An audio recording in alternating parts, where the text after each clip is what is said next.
It's the Baltimore Orioles taking on the Tampa Bay Rays. First pitch coming your way next.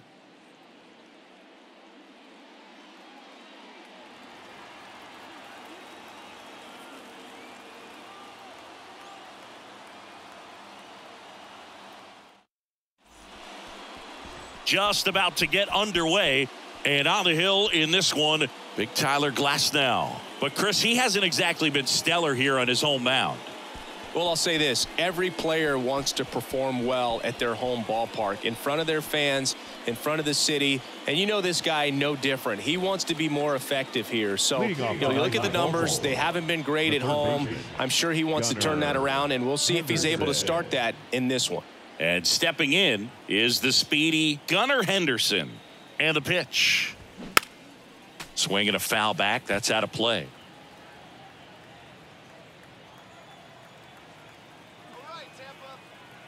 Glasnow ready and deals. Inside corner, and that's called a strike. I mean, that's perfect location, right on the black. I mean, over and over again, this guy demonstrates the ability to hit those spots. They're so tough to do anything with as a hitter.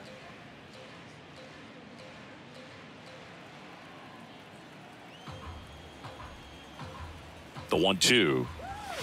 Got him. And that's the first out. Here's Adley Rutschman, known for his rocket arm behind the plate. Swing and a miss. Slider right there.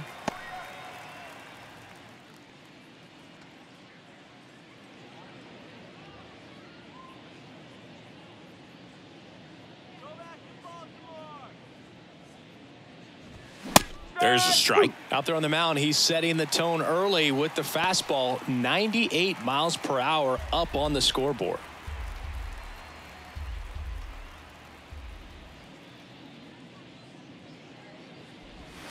That missed inside. It's a ball and 2 strikes.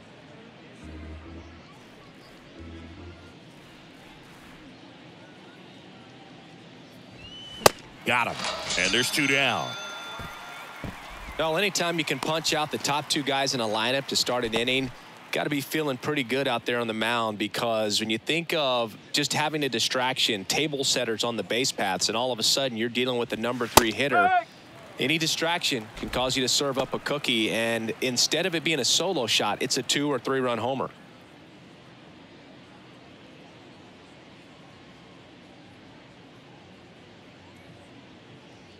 Glasnow back to work, the 0-1. And that's too high.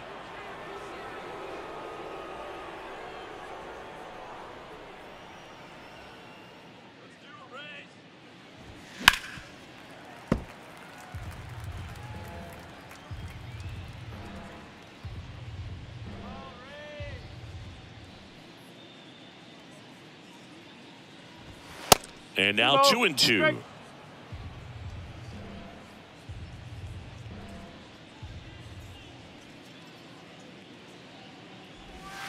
Got him. Strikes out the side to begin the game. What a start. O's nothing. Tampa Bay coming up. Back after this on the show.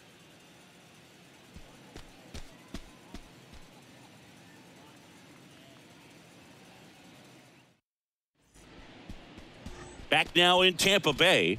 Now the starting pitcher in this one, Kyle Bradish. And Chris, pitching on the road has not been particularly kind to him. Yeah, and you don't want to be too quick to say that he can't pitch on the road. Sometimes, you know, it's just a matter of luck. It's not having a feel. Difference between the bullpen mound to the mound out there on the playing field. Don't know what it is, but I know this. He's got good enough stuff to overcome and get it done on the road as well as at home. So we'll see what he's able to do in this one. Yandy Diaz stands in here. Tried to hold back his swing there, but went around.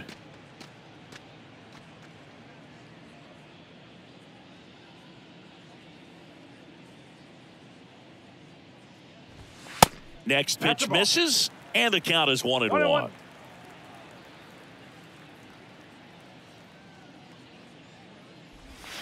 And that drops in for a strike. It was a good changeup to hit up in the zone. I don't think he recognized it. I'm sure he'd love to have that one back. Next offering is down low. It's a good take.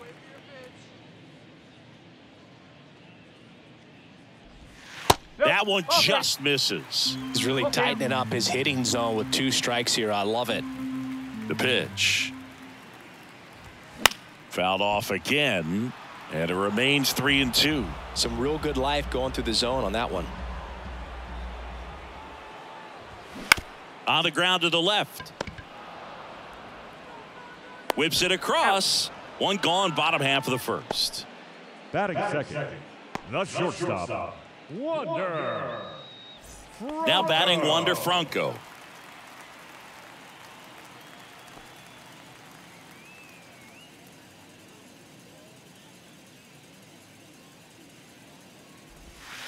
And that's in there for strike 1.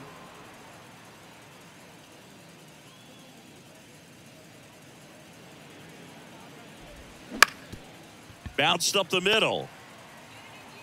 Whips it to first. And 2 quick outs in the bottom of the first here tonight. Batting third, the designated hitter, Luke Raley next to hit for the Rays. He's someone that you might not describe as having elite level speed, but he can absolutely move, and it is a factor in his game.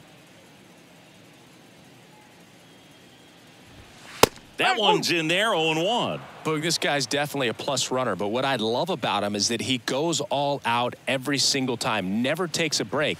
Guys like that, even though they don't have the elite speed, the fact that they're consistent with it, they make moves on the base paths. The wind and the pitch. Got him swinging. Rays held in check here. We played an inning. No score.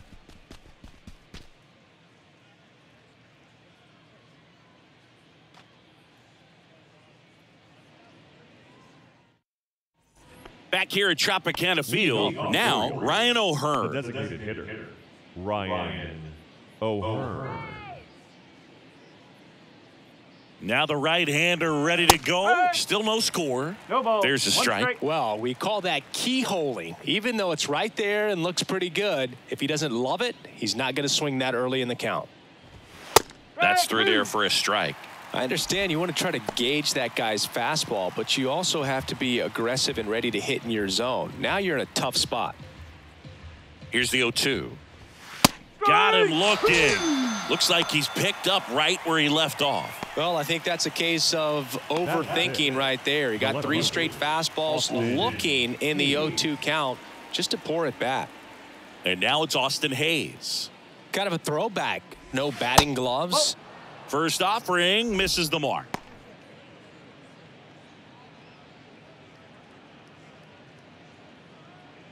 Second inning here, no score.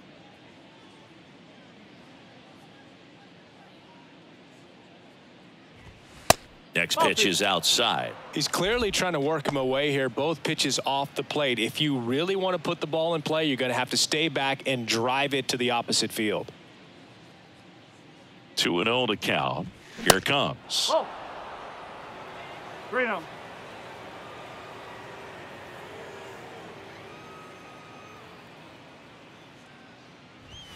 And that's in for a strike. Looks like a really good fastball today. You can hear that catcher's mitt popping. Looking forward to hearing a lot of that one in this one.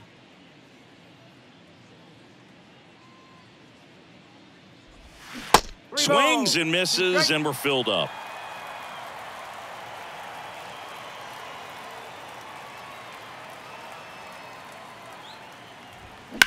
And he hits a ground ball right side in plenty of time to first. 2 up, 2 down. Batting sixth, the center fielder, number 34, Aaron Hicks. It's Aaron Hicks now.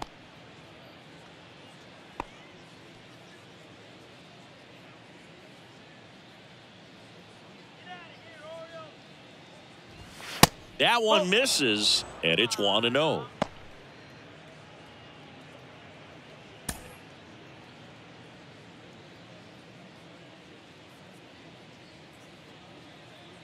Kicks and deals. And another ball.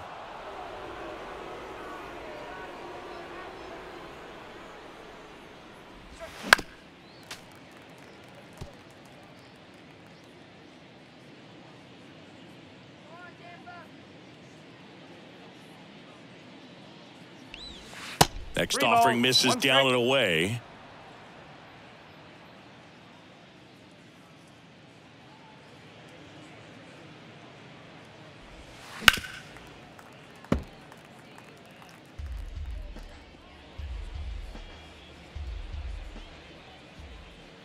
So now 3-2. 99 miles per hour to finish him off. 1, 2, 3, go the Orioles. We'll go to the bottom of the second. No score.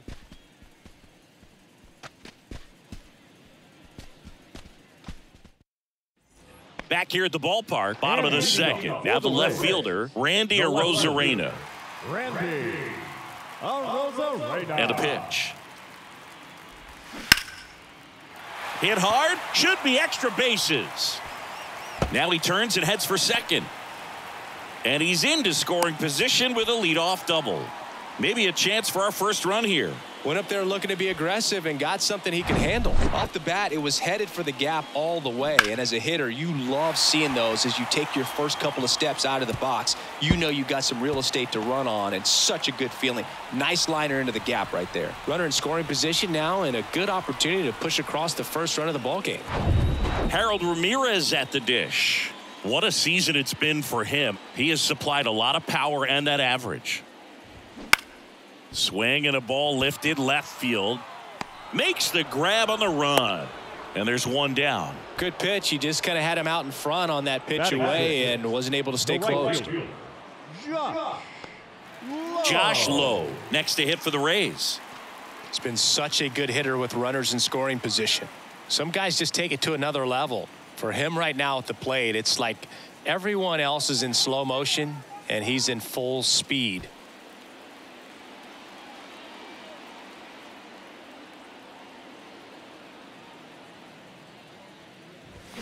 And a good fastball to start him off. That's strike one.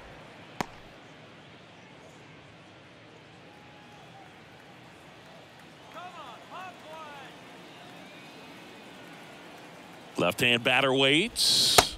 And now the count is even. Clyde Washington doing the umpiring behind the dish in this one. Sometimes considered a bit of a pitcher's umpire, Singy. He likes the low ball, which traditionally favors pitching. But, you know, hitters today are pretty good at dropping their barrel down. So we'll see how it goes in this one.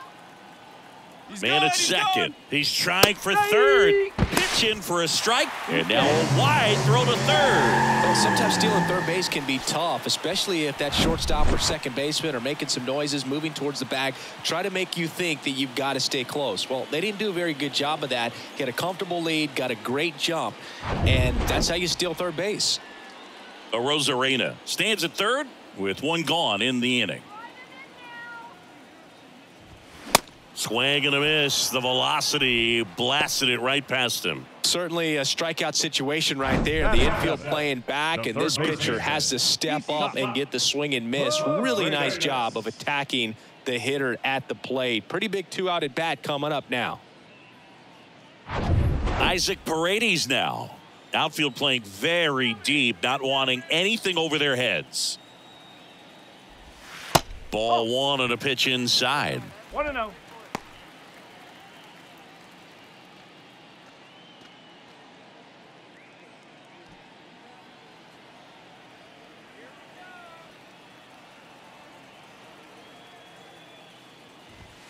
Swing and a miss. One ball, and the count even at one. Well, that's today's style of baseball right there, right? Big time velo on the bump and big time pop at the plate. Next one misses, and it's 2-1. 2-1.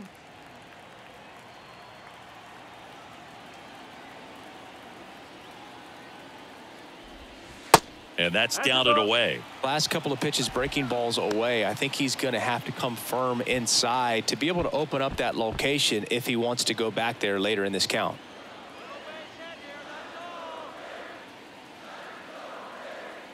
And a pitch. Good plate appearance there. Able to take the walk. I don't think he really wanted to pitch to him right there anyhow. The second baseman. And here is Taylor Walls.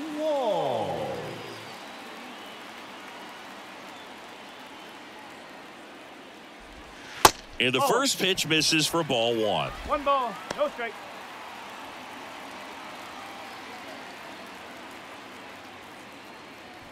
Corners are occupied with 2 down.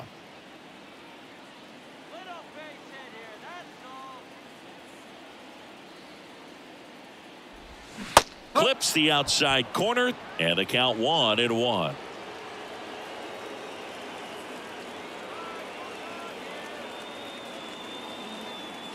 Righty to the plate, and the count 1-2.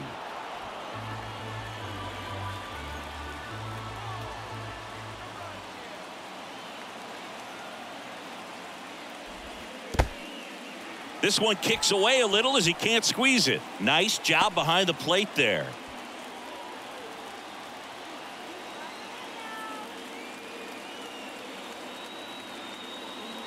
Righty delivers. Got him. Huge strikeout there. 2 left on. We head on now to the top of the 3rd. We're tied 0-0.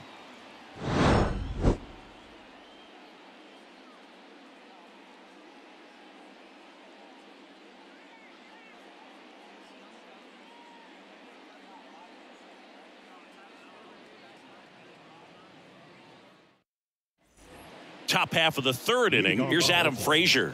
The second baseman, Adam Frazier.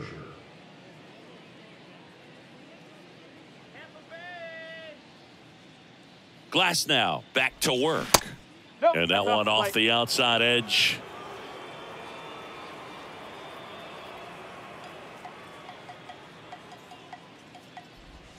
That misses the zone. 2 balls, no strikes to count.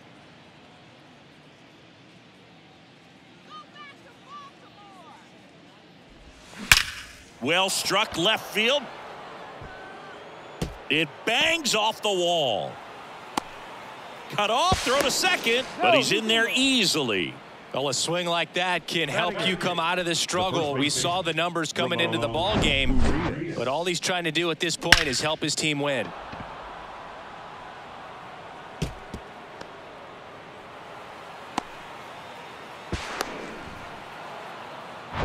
And next for the Orioles, Ramon Urias.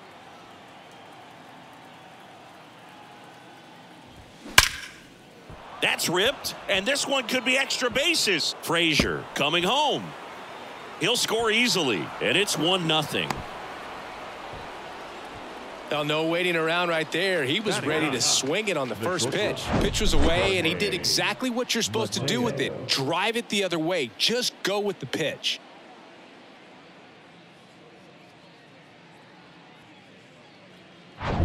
Jorge Mateo now. Maybe expecting a bunt here. Third baseman playing in on the edge of the grass. That clips the corner. No ball. 1 strike.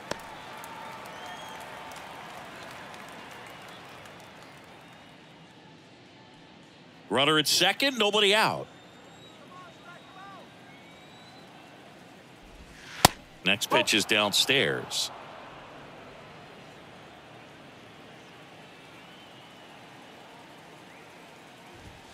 That misses off the outside edge.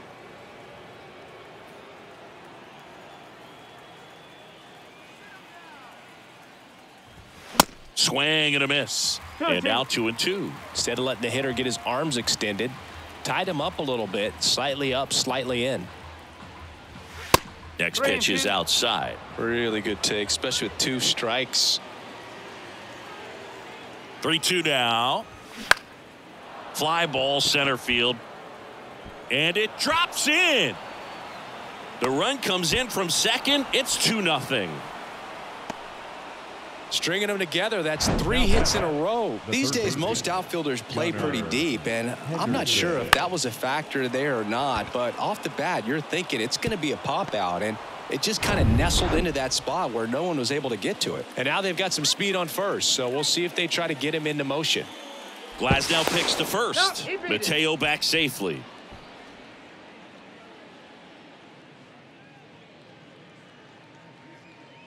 And here is Gunnar Henderson. And that one just misses. A ball and no strikes. Good speed on the base pass. He handles the bat very well. I wouldn't be surprised if the skipper puts on some type of hit and run or run and hit. That one hooked foul. This is one of those situations defensively where you can't try to do too much. You got to make sure that you field the ball cleanly and get one out first. It's going to be tough to get two with this kind of speed in the batter's box.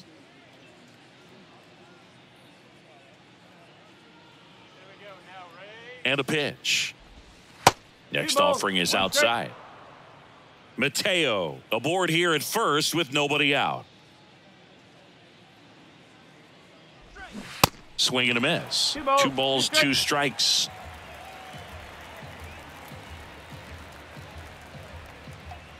Left-hand hitter waits.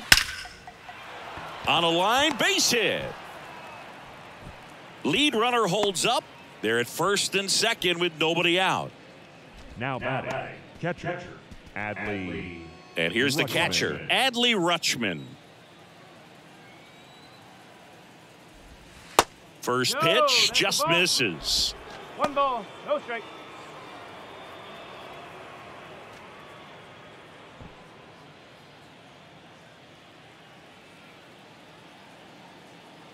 At the belt and fires.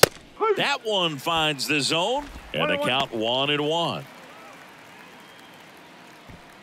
First and second here, no outs.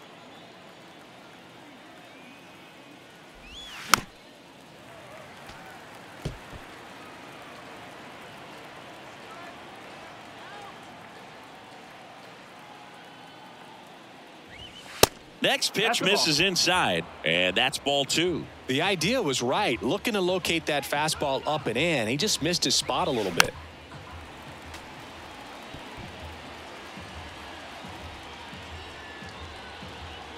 The 2-2 on the way. Fouled off the plate. They'll do it again.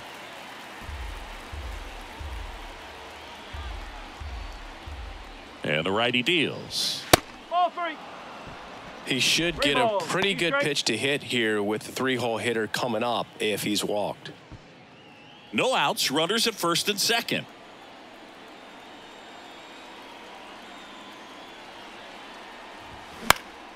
Popped up to the left into foul ground. Paredes moving under it and puts the squeeze on that. And there's one down. Good hard fastball up in the zone right there. They look really good coming in, but so hard to get on top of as a hitter. Anthony Santander at the plate. His first at bat was a strikeout.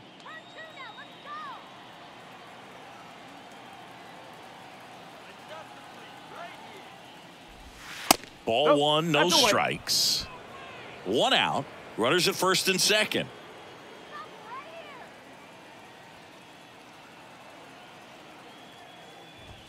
Next offering way upstairs. Tough spot right here. A couple runners on. 2-ball count. You can't nibble, but you have to execute and finish your pitch. If you leave something out over the plate, it's going to bring in some runs. 2-0. There's a strike. Good looking fastball right there. Surprised he didn't take a rip at that. I think he got locked up a little bit. Runners at first and second with 1 gone. Swing and a miss. It's 2-2. He got away with 1 there, but he knows he can't go into that spot very often against a guy like this. And here it comes. Battling here as he fouls it away.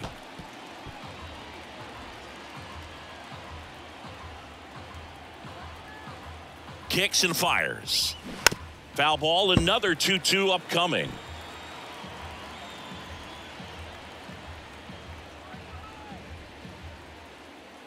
Two on, 1 out. Okay.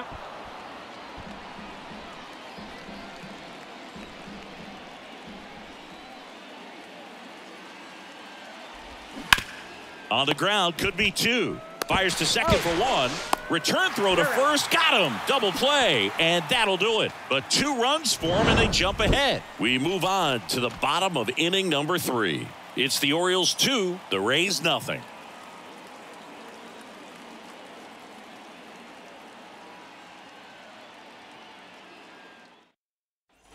Set for the bottom of the 3rd. Francisco Mejia coming up to hit. The catcher. Well, after putting up a nice inning on offense, got some runs across, this is where you look for the starter to go out there, have a shutdown inning. Don't give that other team any hope. You just hope that he can get through this inning, get the bats back up there while they're hot. Now the 0-1. That one is upstairs.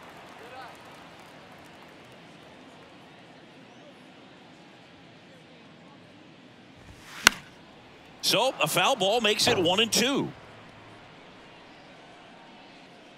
The wind of the pitch. Liner, base hit.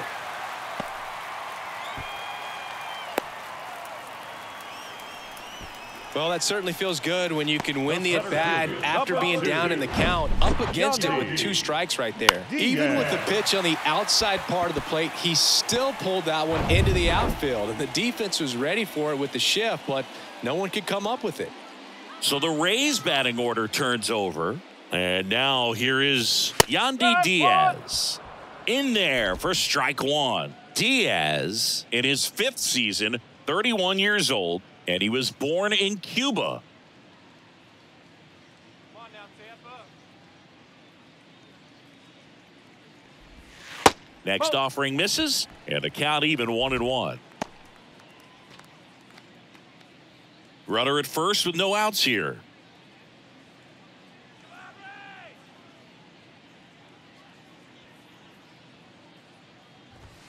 Swings and misses. 1-2.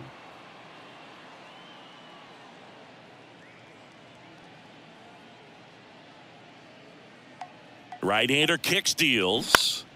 Fouls it off, still 1-2.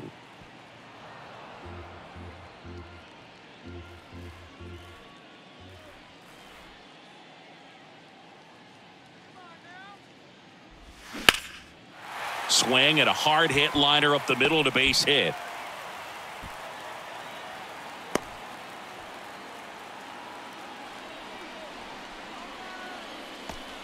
Now batting, shortstop. Here's Wander Franco. 0 for 1. He grounded out in his first at bat.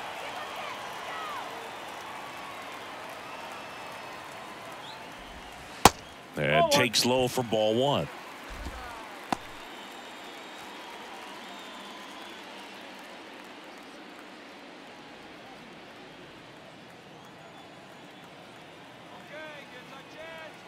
Here comes a pitch.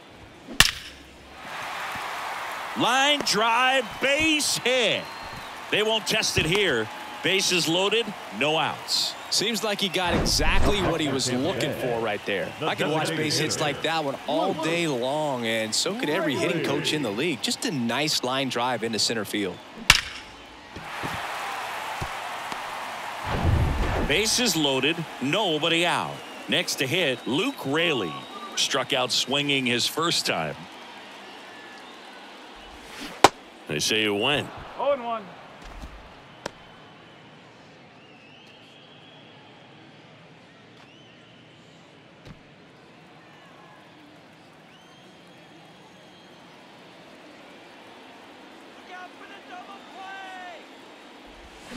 Comes up empty on the swing. 0-2 now. You need a strikeout, and you need a ball perhaps on the ground for a double play, or get yourself a pop-up, something, but you got to make some pitches. But if he can battle and get through this, he can earn some points.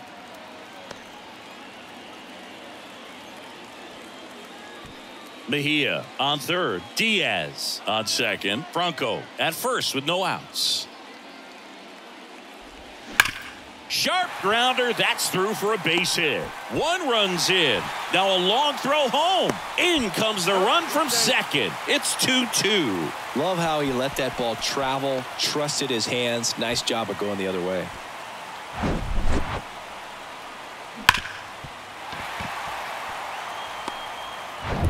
First and second, no outs. Now it's Randy Arozarena.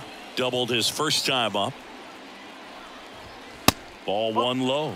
Hitter's got some good opposite field power. What I like about something being hit to the right side into the outfield is that the base runner at second has a very good read and can determine whether or not he can score on that base hit. The 1-0. Upstairs. Well, usually a high level of confidence when you're facing a young pitcher out there on the mound. In this situation, ahead 2-0, he's put himself in a really good spot.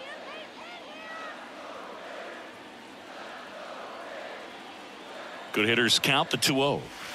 3-0. Get ready for some action here. Good RBI guy at the plate, runners in scoring position, and a hitter's count. Harold Ramirez to bat next.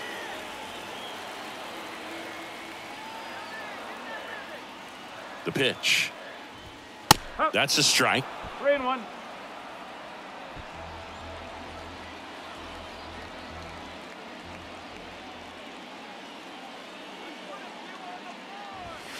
Right through there for a strike. And boy, that was the pitch. 3-1. You want to be really aggressive on the fastball.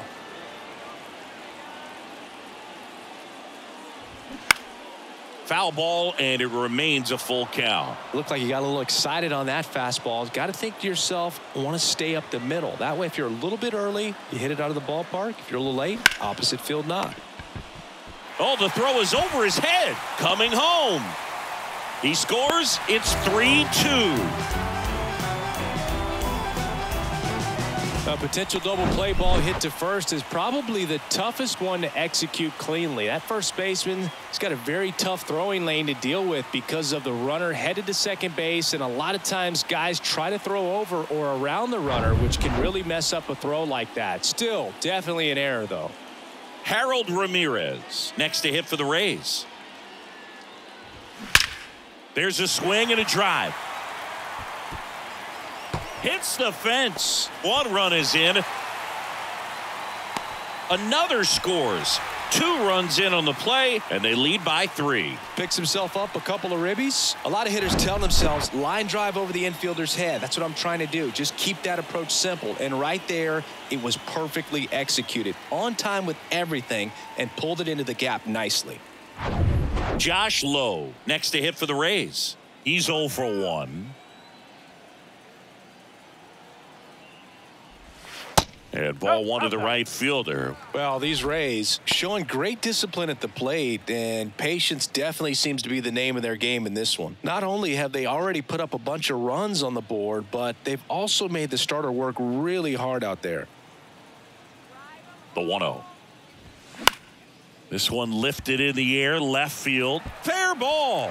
And that rolls into the corner. Runner from second crosses the plate. It's 6-2. And he's got a double. Seeing some good swings from him right now with consecutive extra base hits. Takes an inside pitch and just fillets it over there to left field. And that's all he had to do is get something to the outfield grass to push that run across. Like I said, his pitch count is high, so I got to expect they'll be turning to their bullpen sooner than they had hoped.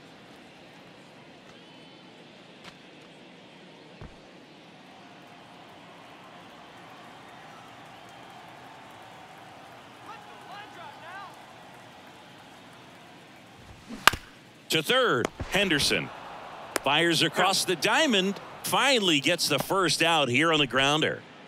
The batter, the second baseman, Taylor. So digging in, Taylor Walls. He struck out swinging at his first at bat.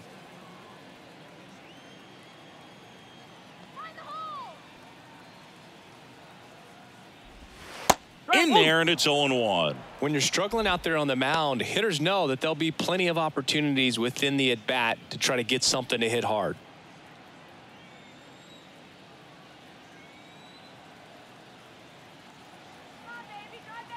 The 0-1. That one to first. Tosses to the pitcher covering the bag. Just got him on that one. Up next for Tampa Bay, the catcher. And now the switch hitting catcher, Francisco Mejia.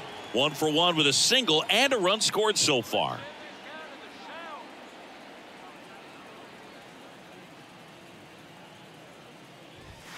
First pitch, and that's in for a strike.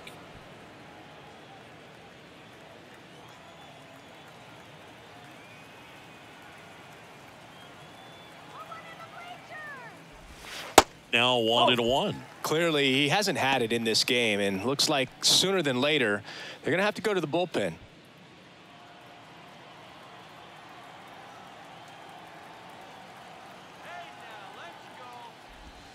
Next offering is downstairs.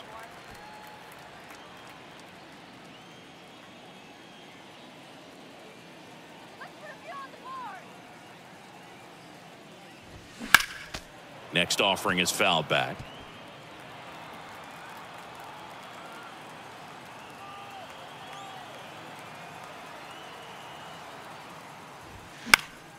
And a foul ball. He stays alive. Runner at third, 2 away.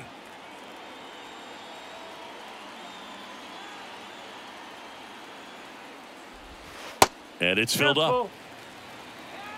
Yandy Diaz next to bat for Tampa.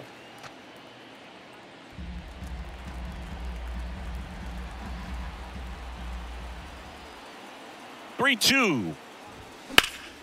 Foul ball left side. He'll see another.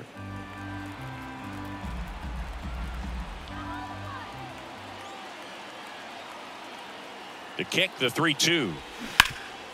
Right side, hard hit. Urias takes it to the bag, and that is the inning. So a great inning there as they bat around to score 6 times to open up the lead. On to inning number 4. It's the Rays 6 and the Orioles 2. And welcome back as we go to the top of the 4th. Now here's the Orioles DH, Ryan O'Hearn.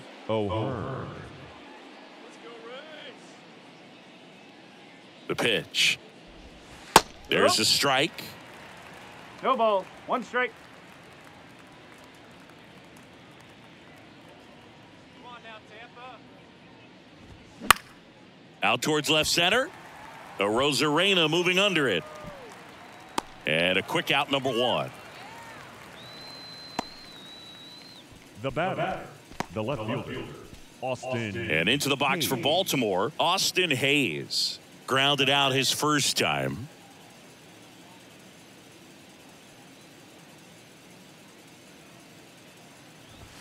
Ball 1 there. This is a very important inning here. After scoring all those runs, you want your pitcher to come out and just mow them down. The offense has worked hard. It's shut down inning time.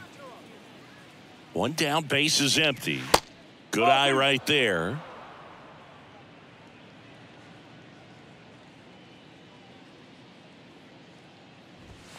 Swing and a miss. And it's 2-1. Ooh, Baya. You got to remember to take the donut off the bat, partner. The pitch. This to third. Zips it to first. 2 quick outs here in the top of the 4th. Well, he's doing a nice job of keeping the ball out of the air. Lets the defense work behind him with another ground ball. Good execution. Now here's Aaron Hicks. Went down on strikes his first time through.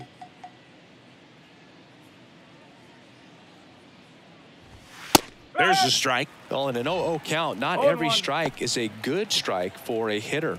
I like the plate discipline there.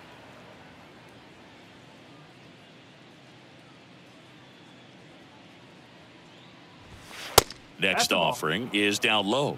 1 ball, 1 strike.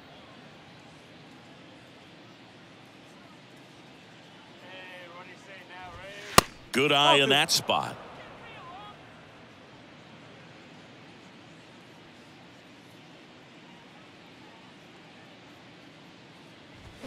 That's a bullet, but it goes foul.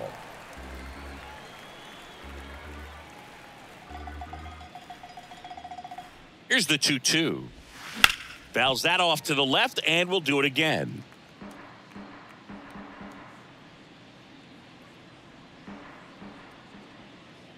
Here's a 2-2. Keeps the at-bat going with a foul ball.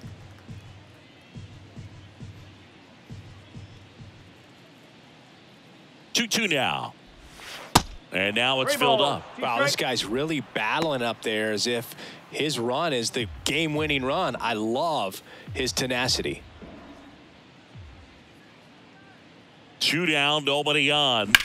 Gets a piece and stays alive. 9th pitch of the at-bat due next. The 3-2 is off the outside edge, and that is ball 4. Well, that's a nice job of grinding out that at-bat. Saw a lot of pitches and ends up drawing the walk. Very gritty. 2 outs, runner at first. Adam Frazier, the next to hit for the Orioles.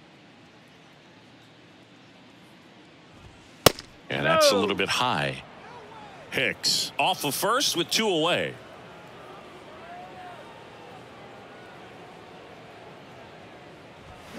They say you win. 1-1.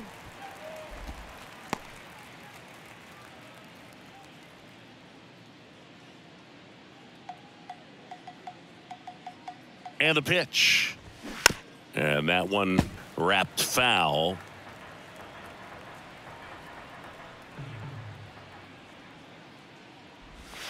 Next pitch is inside, and it's 2-2.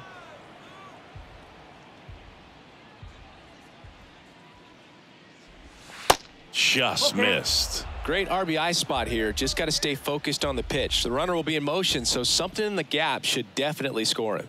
And he deals. Swinging a foul ball at the plate. They'll do it again.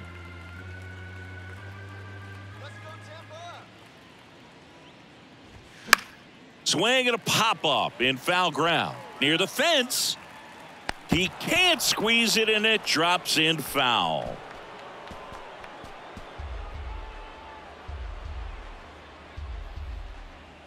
Kicks and deals. Set down on strikes. Fastball at the letters froze him for strike 3. And the Orioles leave one. They still trail it here. It's 6-2.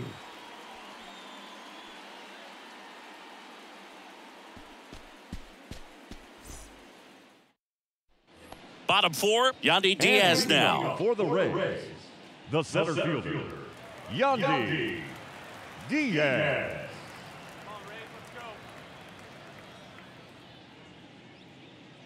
The wide to kick the pitch. That one well upstairs. And that's ball 1.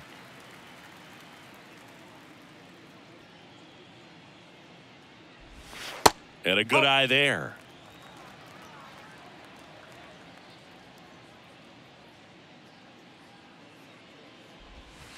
Next pitch downstairs, and it's 3-0.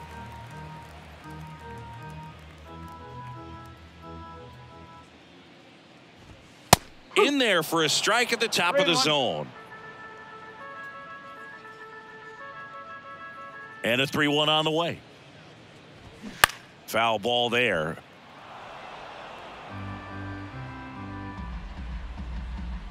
And the right-hander deals. Diaz tries to hold up, appeal to first, and yes, he offered at it. Just indecisive in that at bat. He couldn't commit to the slider, tried to sit in between, just not able to put the bat on the ball. Franco. Wander Franco next to hit for the Rays. First pitch, and he just misses. 1-0.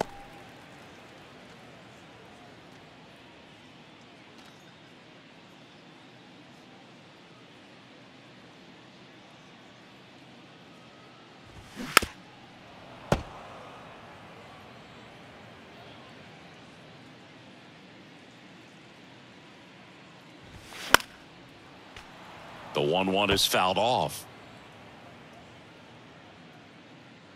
The 1-2. That's a ball.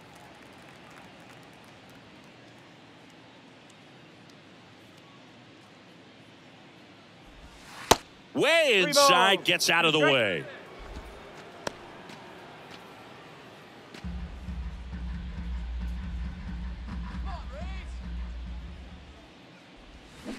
Ground ball right side, and that chance handled. Franco gone on the play. Up next for Tampa Bay, the designated hitter, Luke. 2 outs, base is empty. And now Luke Raley. This is important. If he can go 1, 2, 3 here, will be a very positive sign for him and for his team.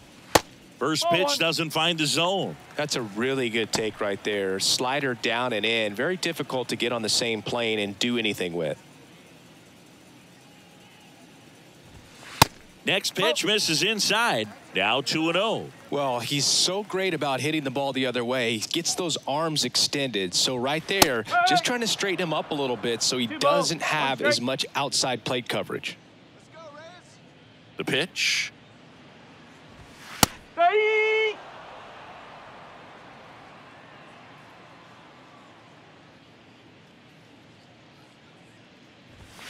And down on strikes. And good work there as he gets a 1-2-3. So no runs, no hits, no errors, and no one left. We played 4. It's the Rays 6 and the Orioles 2.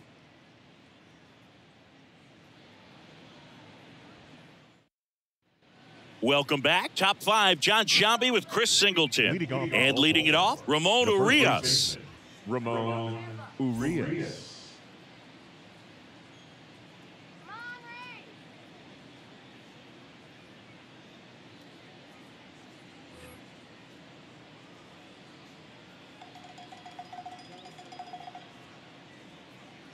And the right-hander back to work. And first offering is fouled off. You know, these Orioles doing a great job, Boog, of just waiting for the right pitch to come their way, and I'm seeing very patient at-bats out of them. I'm exhausted from watching some of these at-bats. Lots of full counts and a ton of pitches with the starter still out there. They're taking up a lot of his energy. Swing and a miss, struck him out. No, that pitch wasn't even close to being a strike, and that just goes to show you how defensive hitters can become when they're up against an 0-2 count. You're just hoping for a mistake somewhere near the zone that you can get the bat to, but right there, he was clearly anxious. He was swinging when the ball left the hand. Mateo, the next to hit, takes ball 1.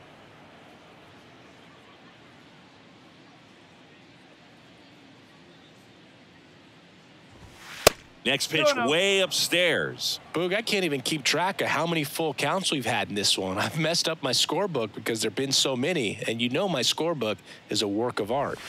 The next pitch misses, and that's ball 3.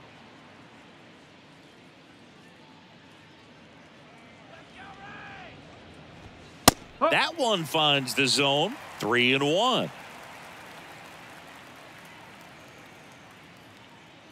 Righty to the plate, and that one pulled foul.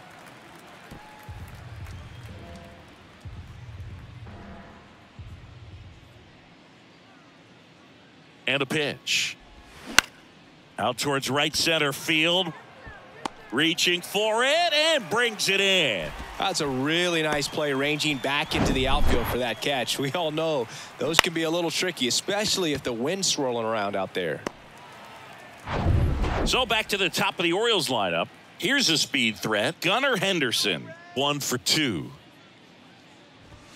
First offering misses the mark.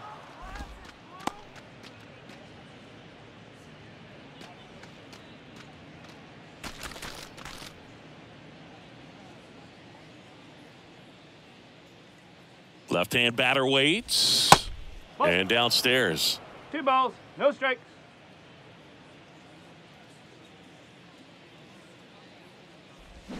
Swing and a miss, and it's 2-1 now.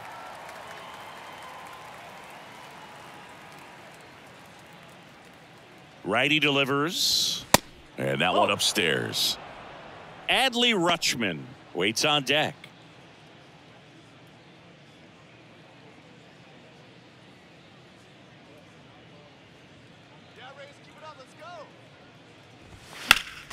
Next offering is fouled back.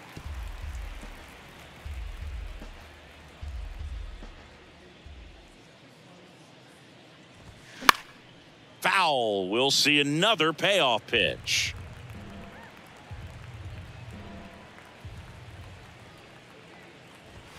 Swings through it, and that's a strikeout.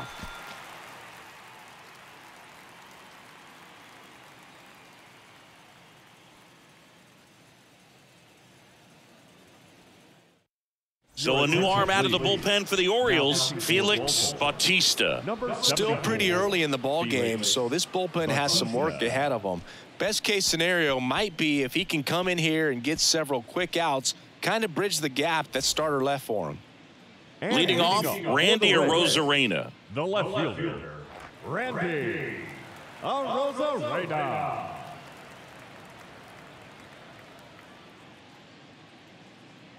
And a pitch. Smoked on the ground to second. On to first. And that's the first out in the bottom of the 5th. Now batting, the first baseman. And here's the first baseman, Harold Ramirez. Drove it off the wall last time, just missed out on a home run.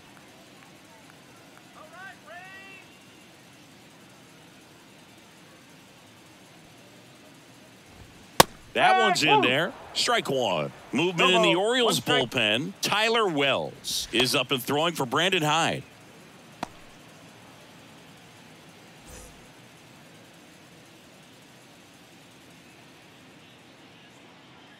Right-handed reliever. He swings and fouls one off. Let's go,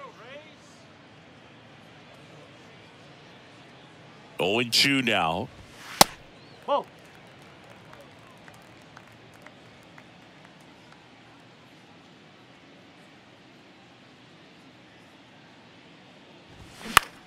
Right side. No trouble here. Puts it away for the out. The right fielder, and there's two down. 15, Josh Lowe. And now the right fielder, Josh Lowe. Really good piece of hitting last time, going to the opposite field.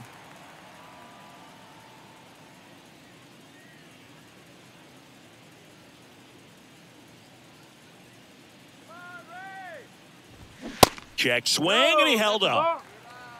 1-0.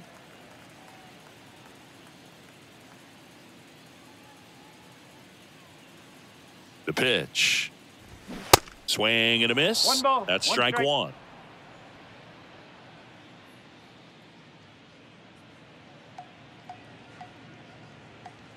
And the righty deals. And the count 1-2. A little tardy on that fastball. Is going to have to get it going a little quicker. Get that front foot down. Swing and a miss at the splitter, and it's a strikeout. Rays go in order. 1, 2, 3. They lead it 6-2.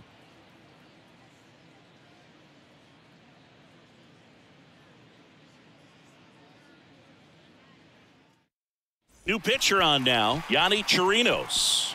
And he's got a nice lead to work with, so he should come in throwing strikes, now attacking these hitters. Number 56, Yanni Chirinos.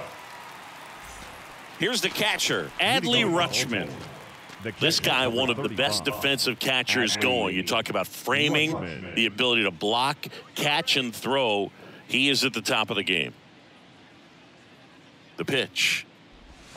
That misses, and that's ball one. Really good athlete, and many times we talk about, the feet of infielders. This catcher as well, really quick feet. He's able to recognize the pitch, see the trajectory, and get into a spot where he can block those balls and keep them from going to the backstop.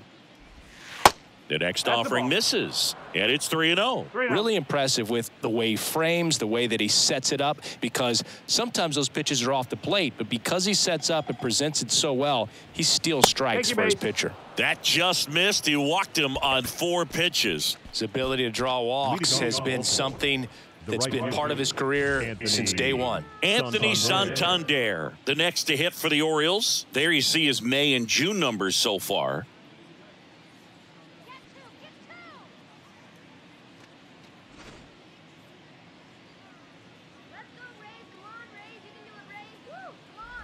When you look at the ability to save runs defensively, but then also put runs up on the scoreboard, that's the kind of player that every championship team needs to have.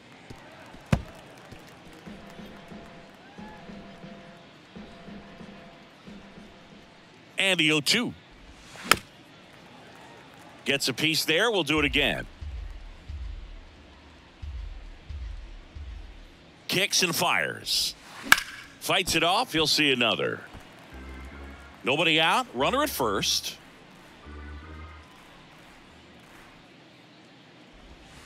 Next offering is down low.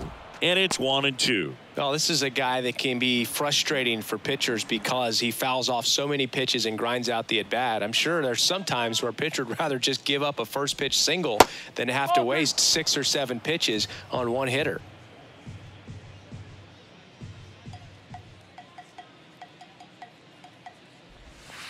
And that's outside.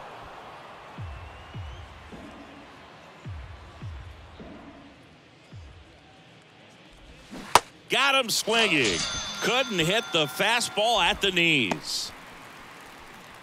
Up next for the Orioles, Ryan O'Hearn comes up to hit.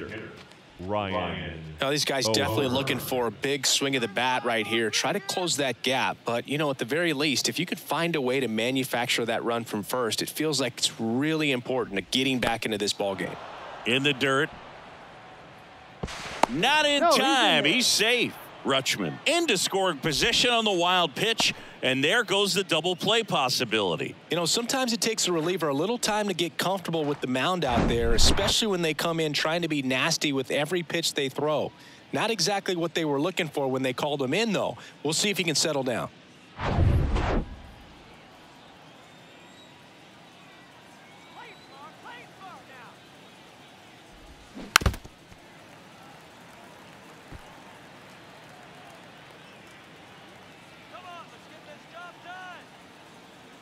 One now. And there's a ball.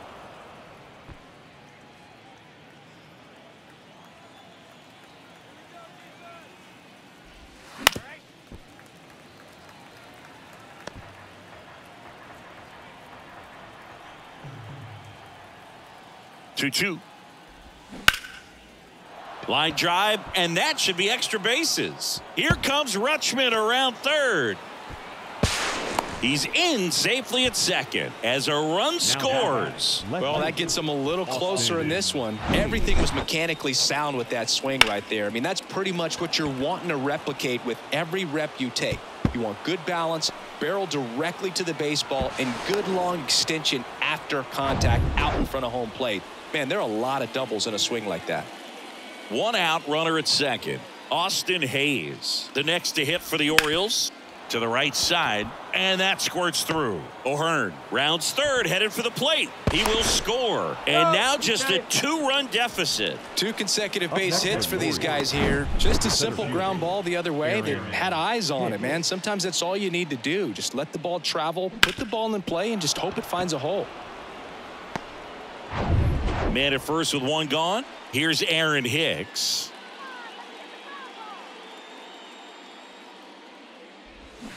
Pulled hard, but it's a foul ball.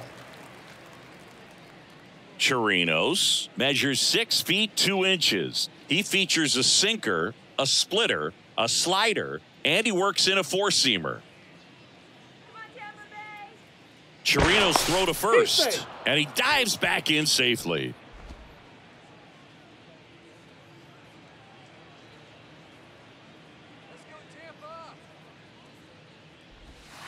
The 0-1 is outside, and it's a ball and a strike.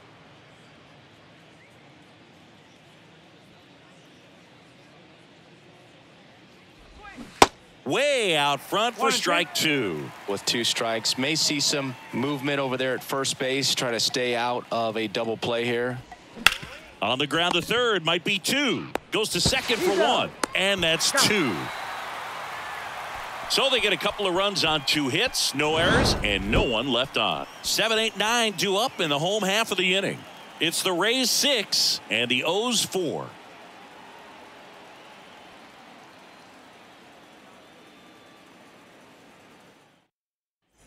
Back now in Tampa Bay. Now the third baseman, Isaac Paredes.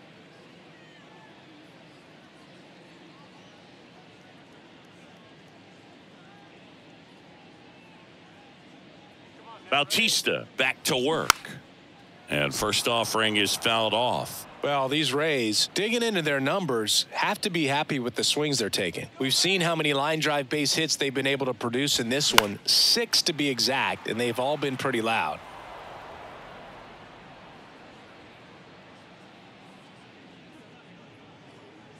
Here comes a pitch. That's a ball. Activity in the bullpen for Baltimore. Tyler Wells up and loosening in the pen.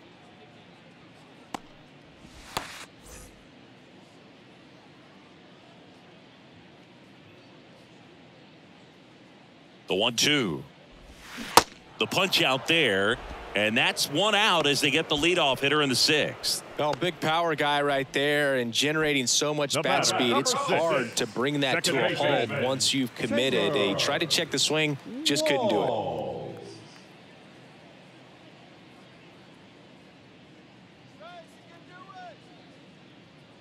Walls stands in here. No ball. Tried to hold back his swing there, but went around.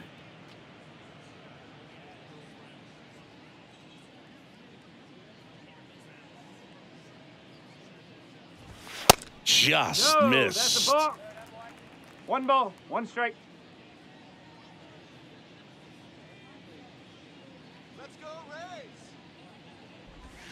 And 1-2. One ball. From a pitcher's perspective, that's a beautiful splitter right there. As a hitter, you don't like it, but he's commanded his fastball, and out of that same tunnel, that splitter comes, and the bottom just falls out of it. 1-2 here. In the air, out towards left center. Hayes makes the play. 2 away. The batter, the catcher. Francisco Mejia will hit next. Mejia, 27 years old, and he was born in the Dominican Republic.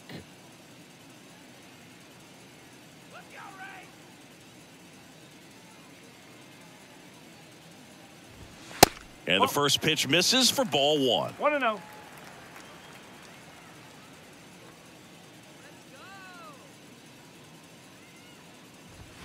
That's in for a strike.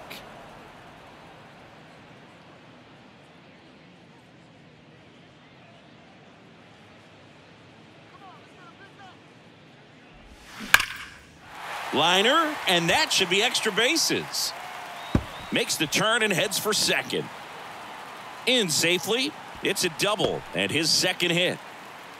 Well, that'll make you feel good as a hitter right there. Absolutely hammered that baseball very loud coming off the bat. 107 was the exit velocity, and at that speed, it's going to be a great result more often than not.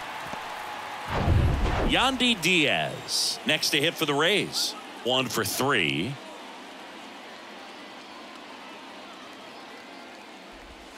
And that's in there for strike 1.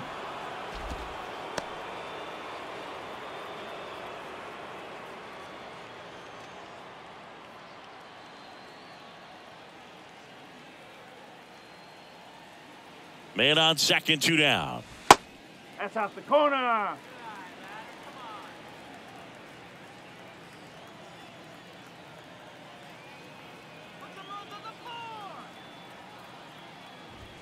Just off the outside part of the plate. 2 balls, 1 strike.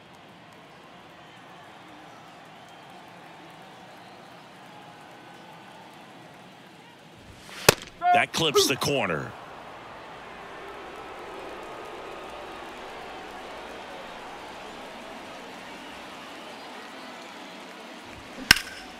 This to center field. Hicks is there for it and makes the play, and that's out number 3. 1 left for Tampa. They're up 6-4.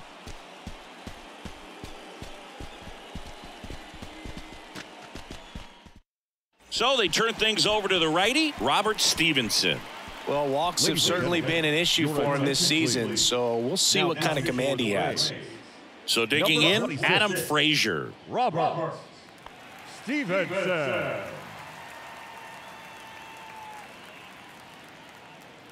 The pitch. And that one fouled off.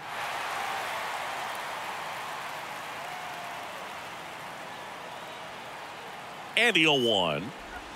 Drilled in the air, right field, way back there, and that is out of here. That one felt good. His 9th homer of the year, and they close the gap. It's 6-5. Just relentless. This team will not quit.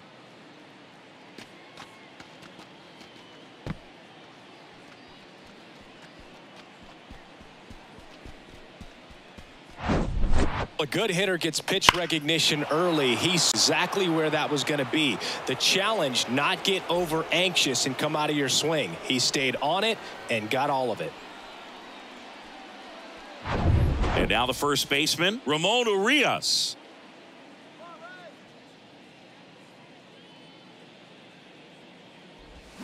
That's in there. And that is strike 1. Always exciting to see a leadoff home run in an inning. Kind of gets the offense fired up, and you start to expect a big inning.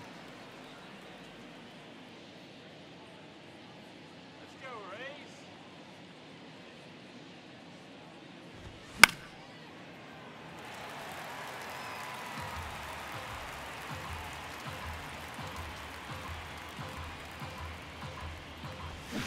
Strike three. Got him swinging. And that's the first out. He came out of his mechanics there. Typically likes to shoot the ball the other way, but that time, a little anxious.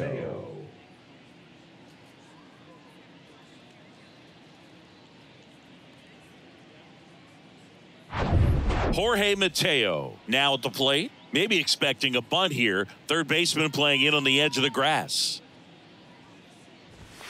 And that is cut on and missed. Strike one. Trying to keep good speed off the bases.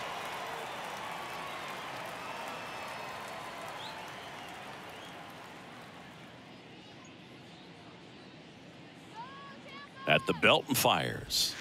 They say you win. No ball. 2 strike.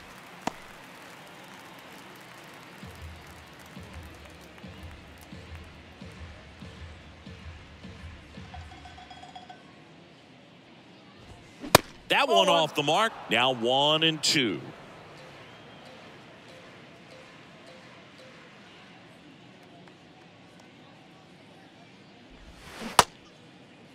Tried to check his swing there. Now an appeal to first. No swing. Earl Hendricks with the call.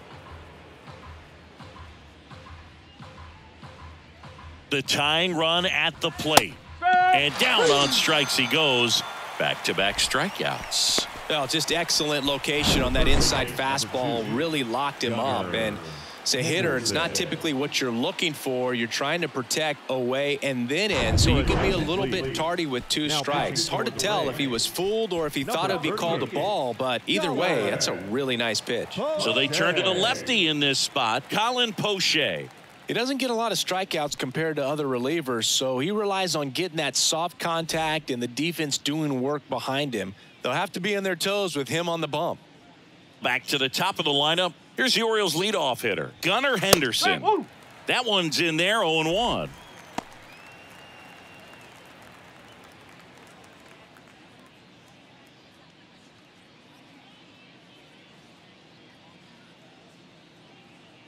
And Poche ready to work. Pitch misses, and now it's even 1-1.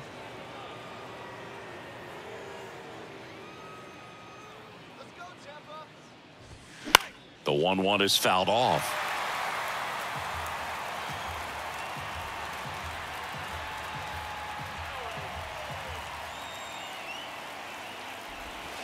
Pitch in the dirt. 2 balls, 2 strikes to count with 2 outs.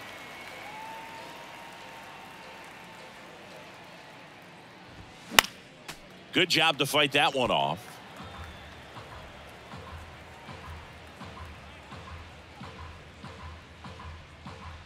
Two outs.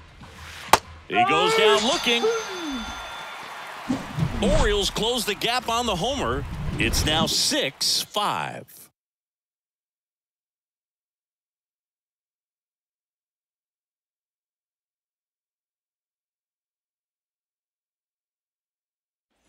Bottom of the 7th. Here's the shortstop at the plate. Wander Franco. Wander Franco.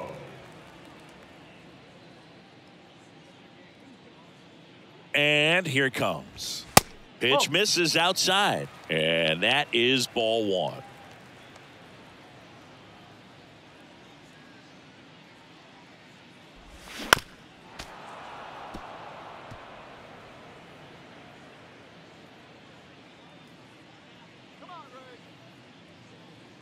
And he deals.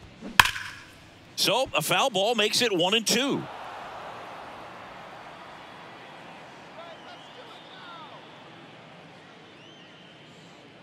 The pitch. Knocks that one away, and we'll do it again.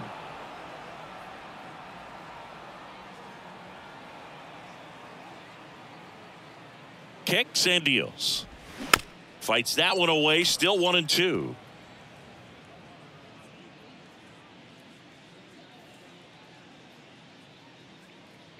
The pitch. Got him. And now 1 away.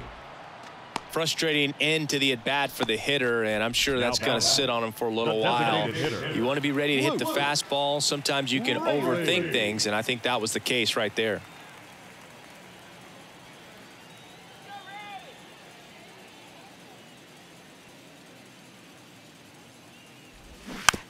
And first offering is fouled off. Here we go, Ray. Here we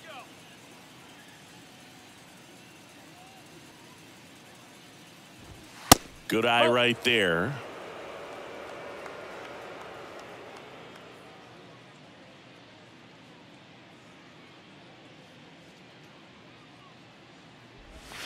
Next one misses, and a count 2-1.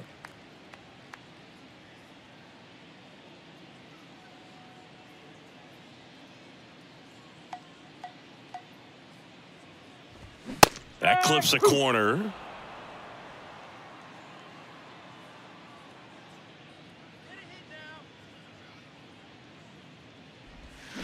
Cut on and miss. Struck him out. Now 2 out. Third time he struck out in this one, and definitely an individual performance you want to flush. He just hasn't looked very comfortable up there. Just one of those days. But when you're still winning the ball game, at least you can focus on doing your part to maintain that lead and getting that W.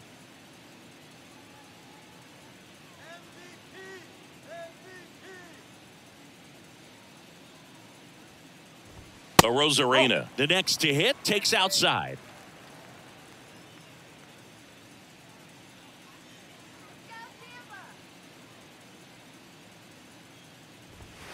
Next offering upstairs. 2-0.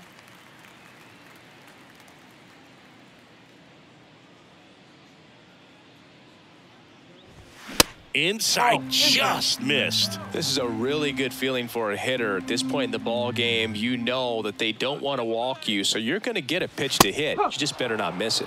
That one's in there, and that's strike one.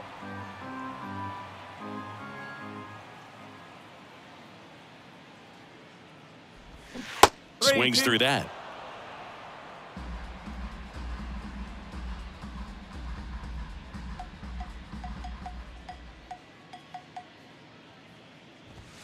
And a swing and a miss, and that's that.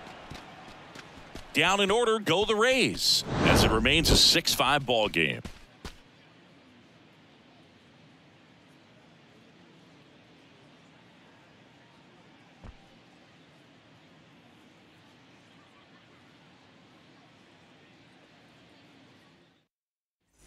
Back here at the ballpark, and now the catcher comes up to him. Adley Rutschman.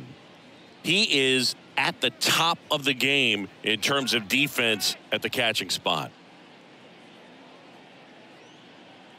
The pitch. Ball one, no strikes.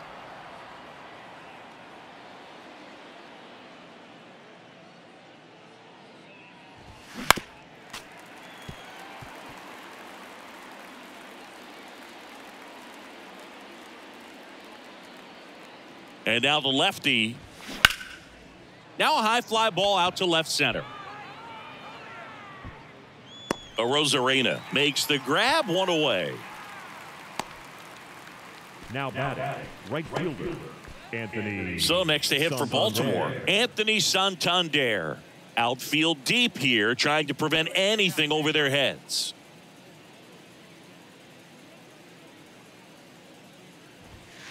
There's a strike.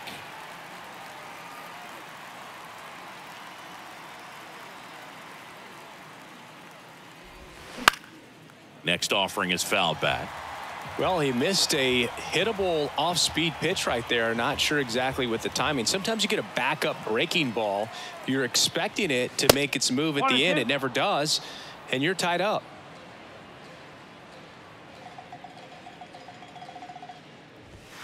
Outside corner, got him looking.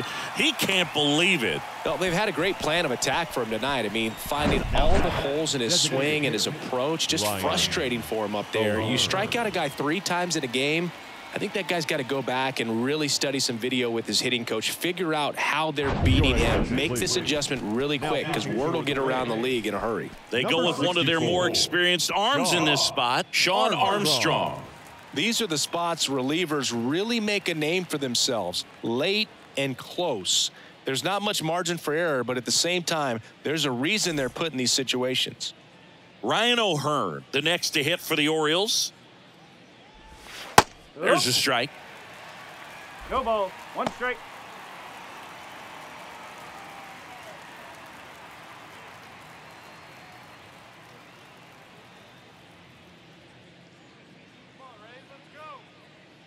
Left-hand hitter waits. And that's a strike. Very solid inning on the mound so far here in the 8th. Holding on to this narrow lead. This is exactly what they were looking for.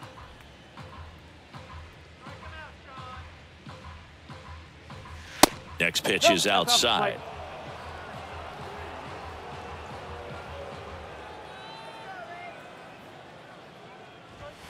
Just off the outside edge.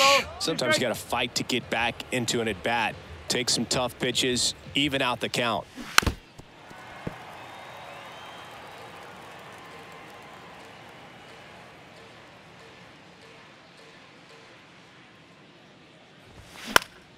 Popped up to the left, into foul ground. Tracks it down for the out. And that's the inning. Orioles held in check there. This one remains close, 6-5.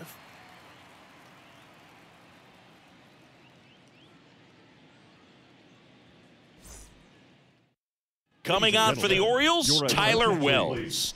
And he's been racking up strikeouts at a high rate this year, typically at least one an inning, so he'll be tough to get to.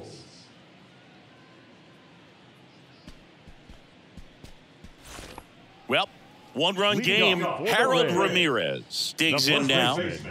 Harold Ramirez. And a pitch. Now one missed. 1 ball, no strike.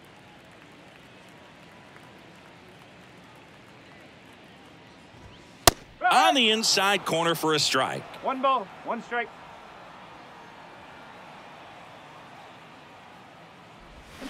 Swings and misses. Now 1-2. Clearly he was sitting on a fastball right there and just ended up out in front of the slider. Hey, you can't fault him for his commitment.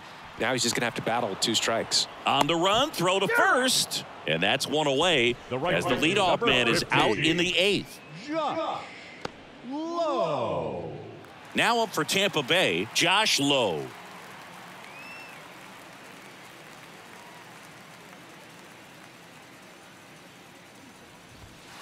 And takes low for ball 1. Movement in the Orioles bullpen. Logan Gillespie is loosening up.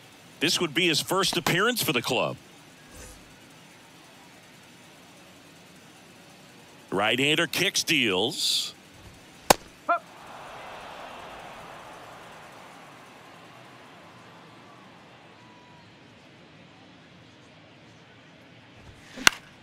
And a count 1-2.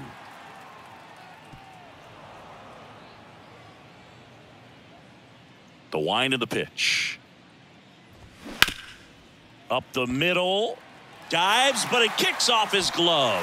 He doesn't have a throw, and they can't get the out. Now batting, the third baseman, Paredes. So up next, Isaac Paredes. Outfield playing very deep, not wanting anything over their heads. Checks over to first, back safely.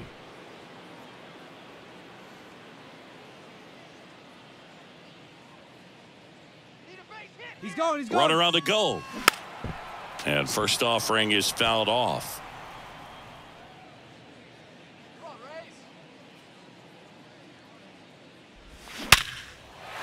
And a seed into center. That's a base hit. Lead runner makes the turn at second. Now the tag at third, and they got him. Hey, as a former center fielder, I'm feeling pretty good right now. That's an excellent job by this guy to come up throwing and deliver a strike to third base. Now for the offense, that's a tough one to swallow because you never want to lose a runner in scoring position by making it out at third base. Taylor Walls next to hit for the Rays. That misses. Ball 1.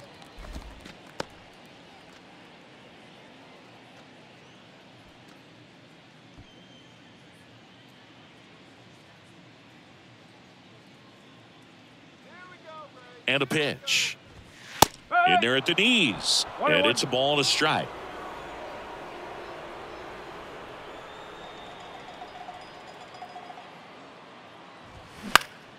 The 1-1 is fouled off.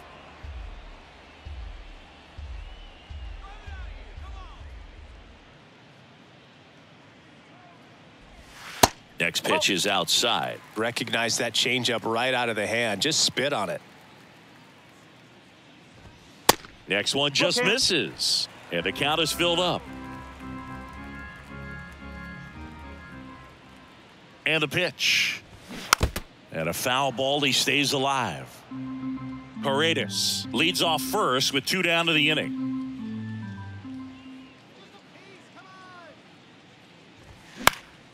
Fouled off again.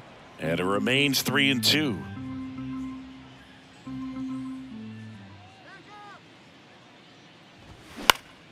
Swing and a pop-up in foul ground. Makes the grab, and that's the inning. The Rays strand just the one. They lead it, however, it's 6-5.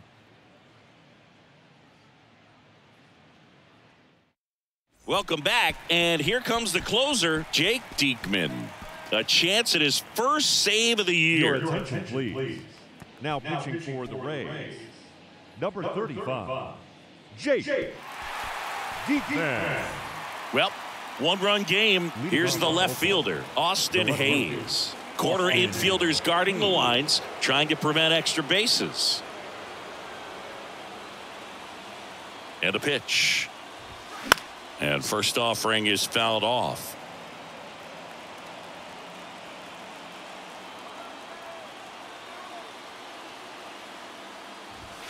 And strike 2. Oh, 2.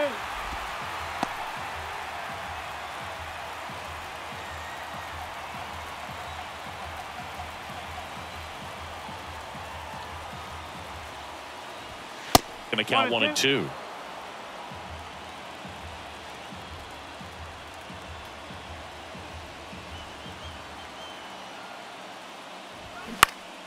Next offering is fouled back.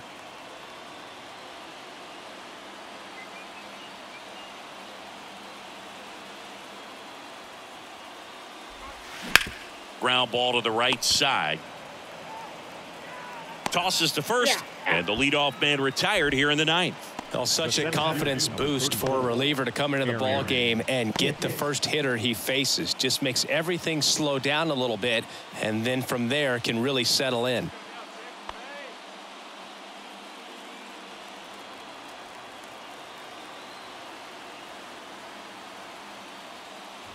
Hicks in the box now, takes strike 1. And I know you want to be patient as a hitter, but you got to be ready to jump on the first thing straight. And he got one right there, but left the bat on his shoulder. Close, but called a ball. 1 ball, 1 strike.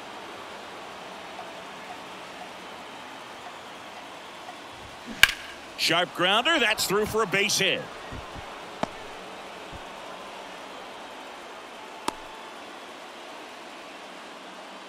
Always feels amazing getting a job done when the team needs you to come through. It's just bigger than your own individual stats. Pretty tough for the infielders to do anything with that one. He pulled it hard into the outfield, and even when you keep it on the ground, it feels great when you hit a missile like that.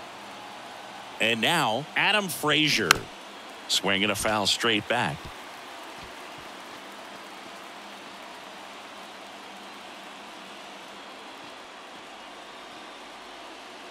One-run game here in the top of the 9th.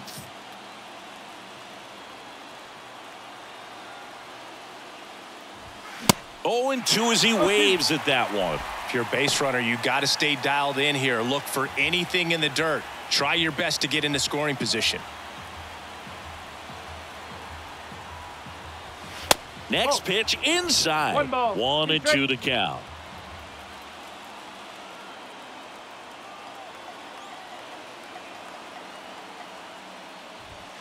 And that's outside.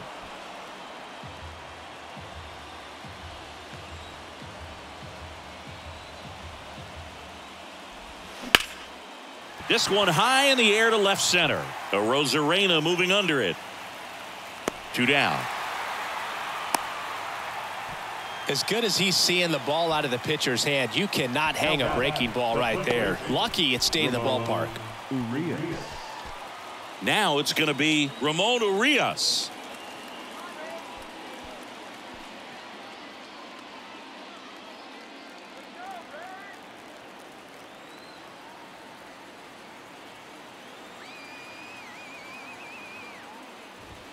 And that's downstairs and outside.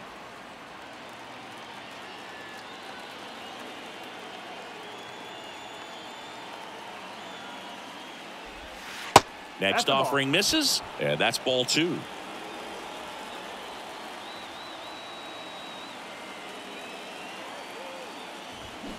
And another ball. It's getting squeezed a little bit here late. Here's a 3-0. And ball 4, 2 aboard. Walks out of the bullpen can absolutely kill your momentum very quickly. They're in some hot water trying to protect this lead. So digging in, Jorge Mateo. Trying to deliver as the hero.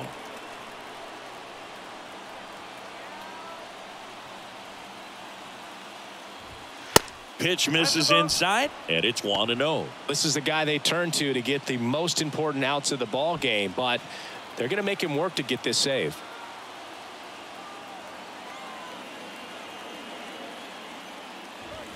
Next offering way off the plate. Not showing great command so far in this at bat. 2-0 count. He's got to execute here, or this could get ugly. That one close, ruled a ball. 3 balls, no strikes. Gunnar Henderson next at bat for Baltimore.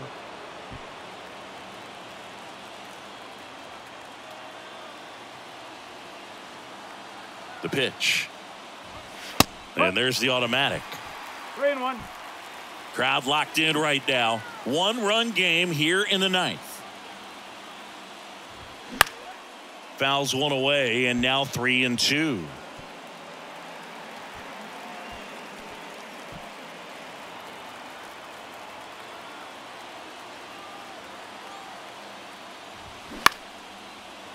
Line drive, and that's a base hit into center field.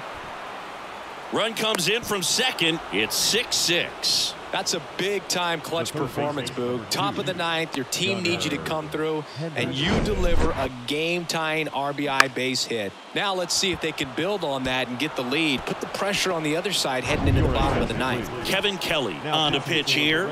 And he's done a great job keeping the ball in the park this year. The numbers stack up with some of the best in the game.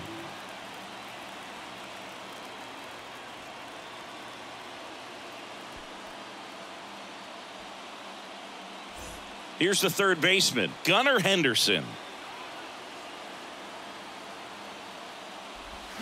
And first offering is fouled off.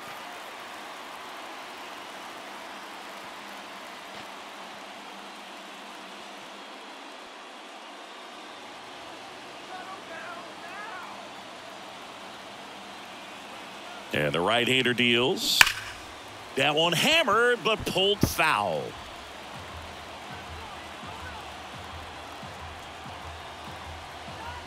Two on, 2 outs.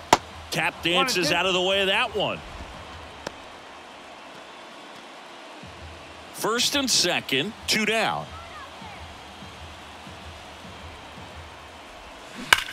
Swung on, belted. Diaz going back some more, bangs off the wall. Run scores from first as they add some insurance. It's 8-6. The catcher, number 35. He hit the ball so well right there, and I really thought it was going to carry out of here, but that's definitely the big part of the yard, and you just really have to get a hold of one to drive it out in that part of the ballpark. But you can't be mad about driving one off the wall. Adley Rutschman, the next to hit for the Orioles.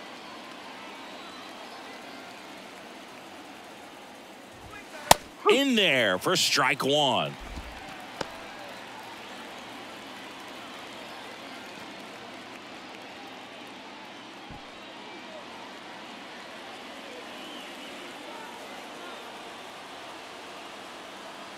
Right-handed reliever, and that's in for a strike. Perhaps not quite ready to hit. First 2 pitches by him for a couple of strikes. Now back is against the wall. He's going to have to figure something out and figure it out quickly. Puts it in the air out towards left center.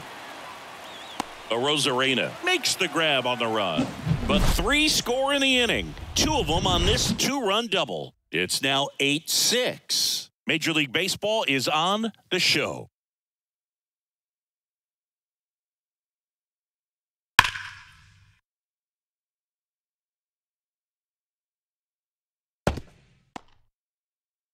We're back, and on the mound is the closer, number 78. Well, he's been a really tough guy to take deep this season. You usually have to string some hits together in order to get to him. Number 78, Yenier Cano. Digging in, Francisco Mejia. You got the number 9 hole hitter right here, looking to do whatever he can to get on base, turn this lineup over so the best hitters in this lineup have a chance to tie up the ball game or maybe even walk it off. And there's the strike. Now, Boog, this is a real tough place for visiting teams to come in and close out ball games for a win. Next offering is in for a strike. Well, he's gotten ahead with 2 pitches down in the zone. He has plenty of options right here. He can go up, he can go away, he can add velocity, he can subtract.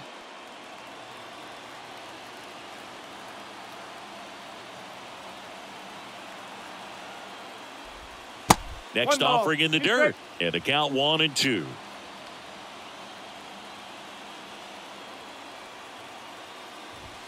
And now 2-2.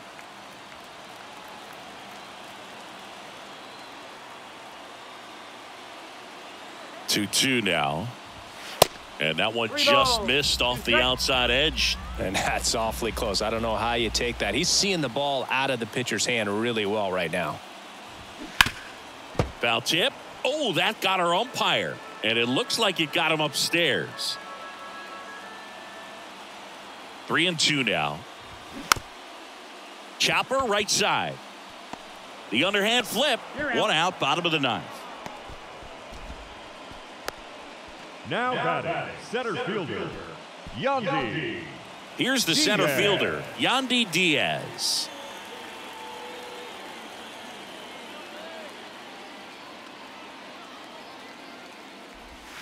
And the first pitch misses for ball 1. 1-0.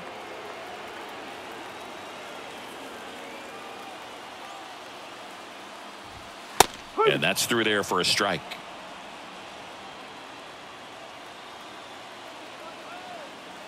Ball to strike.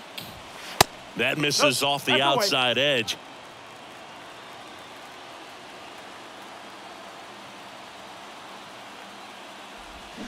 Swing and a miss. That's strike 2. Kicks and fires. And there's a rocket into the outfield.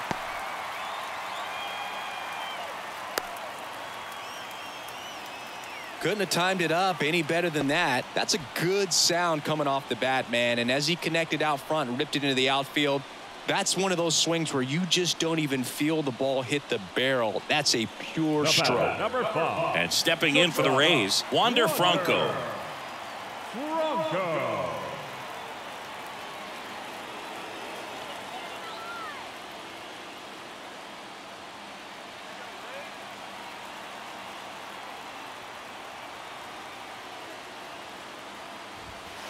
Ball 1 low.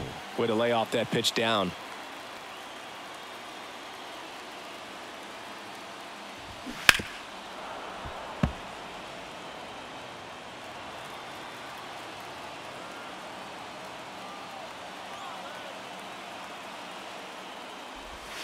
That misses the zone. Now 2 balls and a strike.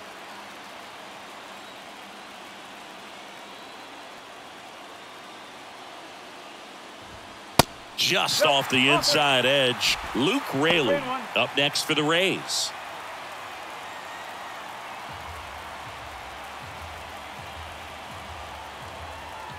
Righty to the plate. And there's a foul ball.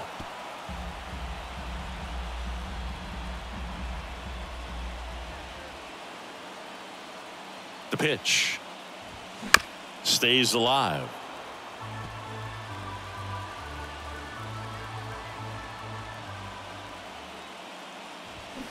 Battling here as he fouls it away.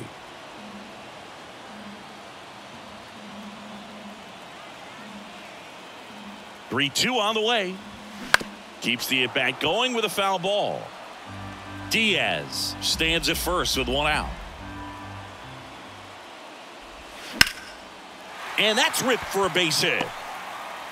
They get it in quickly. So first and second, now one out. Couple of singles back-to-back. Showed a willingness to drive that pitch the opposite way. Didn't get jumpy, didn't try to pull the ball. He let it get deep, took the barrel right to it, and then extended through the swing for the line drive base hit. Now a move being made at second base. And here's the pinch runner, Jose Siri. Here in the bottom of the ninth, one out. Stepping in, Luke Raley. Fouled off to the right. The last thing he wants is to hit the ball on the ground, but I wouldn't expect many pitches up in the zone. They'll be pitching for a double play in this spot. Trying to keep the game alive here in the bottom of the ninth. Bounce to the right side, down the line, and it's foul.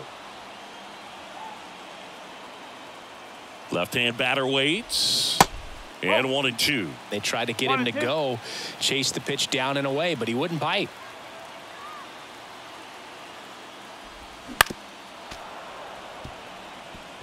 Tying run is at first here in the last half of inning number 9. And now it's even up.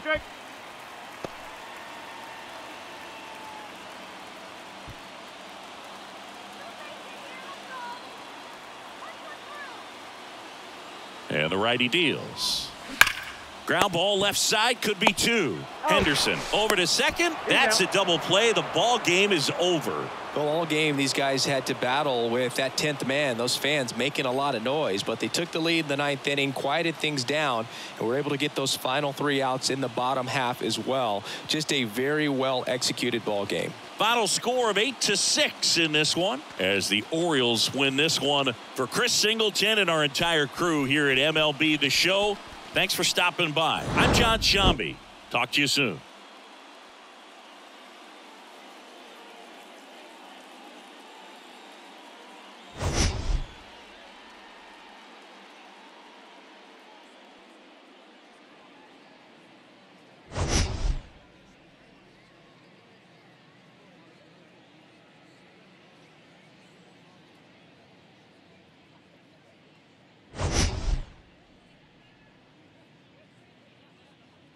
Able to wiggle off the hook of tough situations and get his team back in the dugout. Check swing, but he went too far. And the count is 0-2.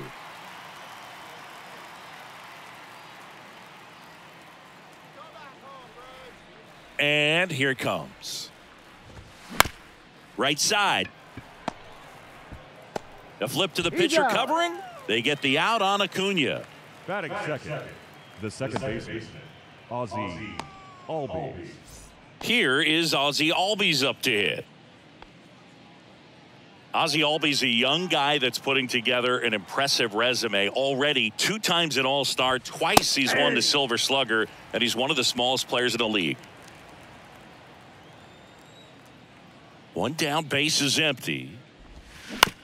Out to short. 2 quick outs at the top of the first here tonight. I love how guys at this level are able to slow the game down, whether it's in the batter's box or on defense. And right there, that was a good job of knowing just how much time he had. We talk about that internal clock. He was able to gather himself, get a good grip, and make an accurate throw across the diamond. 2 outs, base is empty. Austin Riley, the next to hit. First offering misses badly for ball 1. Yeah, but he packs a lot of punch in that bat, especially from the right side. This is a guy that had 4 grand slams before his 23rd birthday. The only other players with 4 grand slams before their 23rd birthday, Ken Griffey Jr., Eddie Matthews, Ted Williams, and Giancarlo Stanton. 2-0.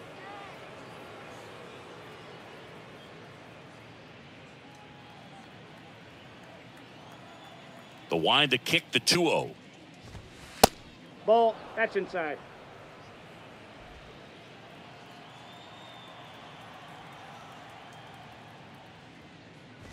And there's ball 4. That's ball 4. Take your base. Trying to work his way back into the count right there, but so much for that. Pretty good pitch, but just doesn't get the call on 3-0. And now it's Travis d'Arnaud at the plate.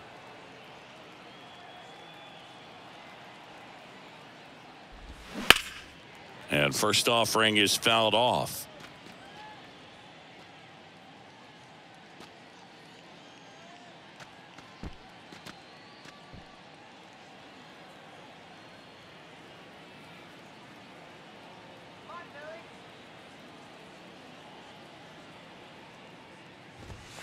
Strike two.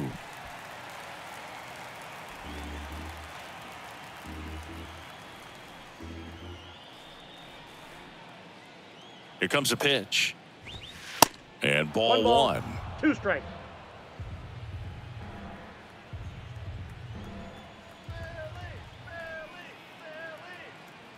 And now it's 1-2. Ball.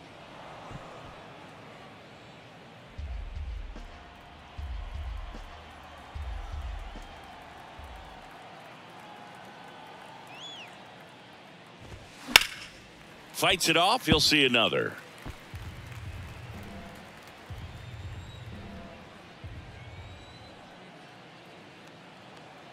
Here's a 2-2. Swing and a miss, and he got him. And that will end the inning.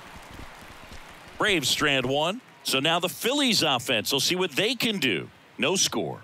You're watching Major League Baseball exclusively on the show.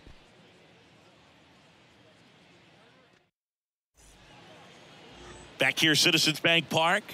And pitching in this game, Spencer Strider.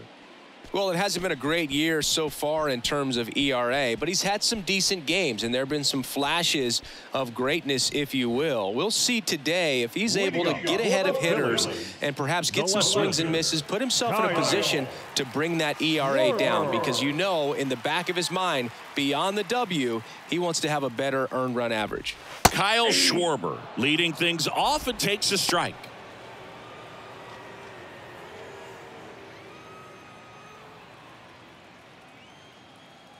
The 0-1. And misses inside. That's inside.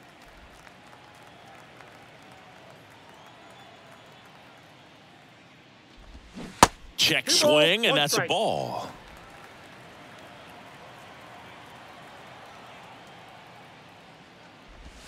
That clips the zone, and the count's even at 2.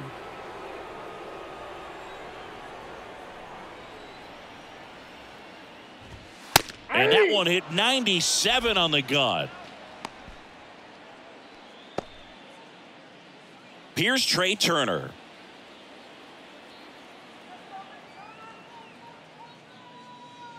He's not just one of the fastest guys in the game, but also Trey Turner. How about those slides? Pretty cool looking. Yeah, a natural slip and slide out there on the field. And one thing that speaks to me is that he doesn't decelerate a whole lot when he's in top speed going into that slide, because he goes through the bag and can end up on his feet all in one motion.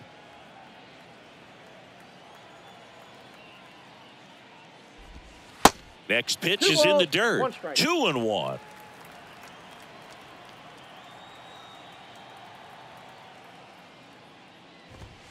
Swing and a miss at 99 miles an hour. That was straight queso right there.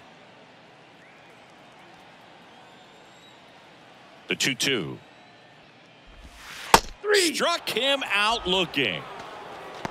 Well, anytime you can punch out the top 2 guys in a lineup to start an inning, got to be feeling pretty good out there on the mound, because when you think of just having a distraction, table setters on the base paths, and all of a sudden you're dealing with the number 3 hitter, any distraction can cause you to serve up a cookie, and instead of it being a solo shot, it's a 2 or 3 run homer. Nick Castellanos in the box here lets that one go for a ball.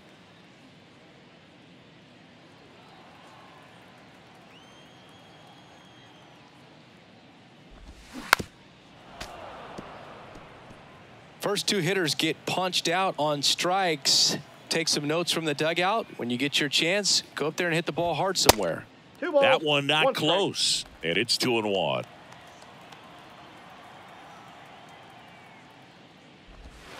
Swing and a foul, pushed off to the right, and that will get out of play. 2-2 now. It's softly on the ground, left side. Riley fires to first, and Castellanos is out. That's the 3rd out. Inning over. We move on to inning number 2 here in Philadelphia. No score.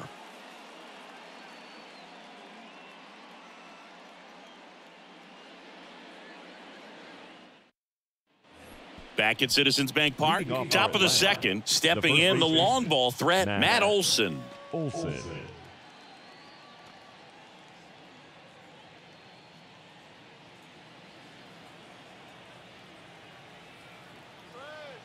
The Y to kick the pitch. And first offering is fouled off. The wind and the pitch. That's a little bit low. Dave Lawrence behind the plate today. Consistent and pretty accurate with the balls and strikes. Yeah, he's one of those guys, Spook, that just keeps the game moving. Nothing overly unique about the strike zone that he calls, and as a result, he's appreciated by both sides. Next offering is in for a strike.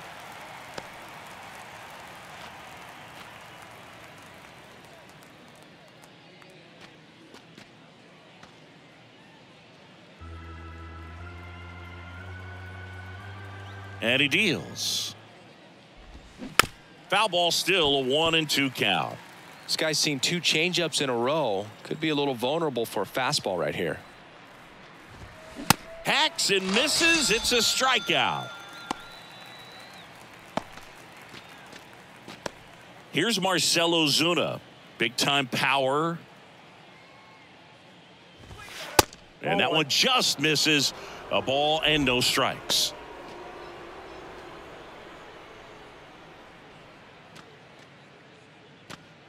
No score here in the second. Next pitch is downstairs. 2-0.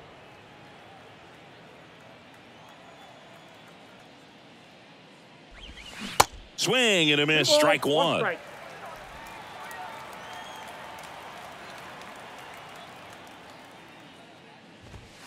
The next pitch misses. 3-1.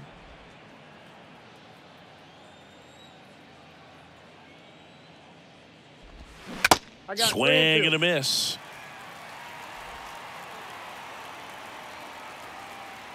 The wind of the pitch. Shoots a line drive single into right center. So a man aboard now with one away. Man, those are the types of hits where you don't feel any vibration in your hands whatsoever. Such a good feeling. Nice job going the opposite way with it, letting the ball travel and not allowing the barrel to hook around the ball. It's so frustrating when you see a good pitch and your hands roll over. It was on the outside part of the plate, and he approached it perfectly. Here's Orlando Arcia. And that's outside. That pitch is out.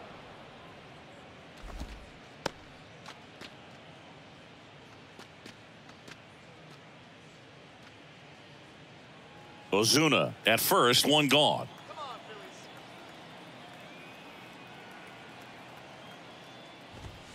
Next offering is in for a strike.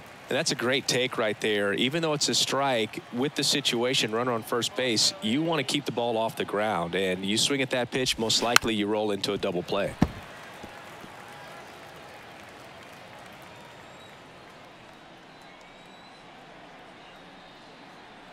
Here's a 1-2. And that one moves his feet.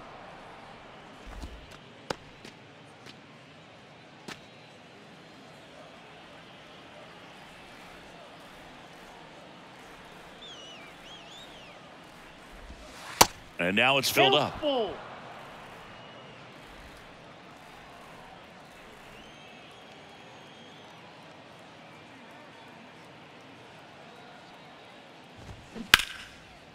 'Lays out, but he can't squeeze it. Over to stop for one. Out there, but that's all they'll get. Batting in, the left fielder, Kevin. Here's Kevin Pillar. Good power, not great in the OBP department.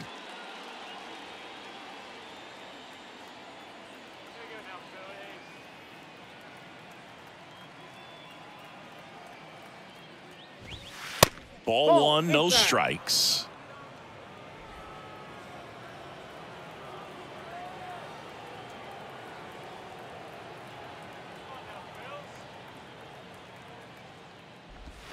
That one drifts inside.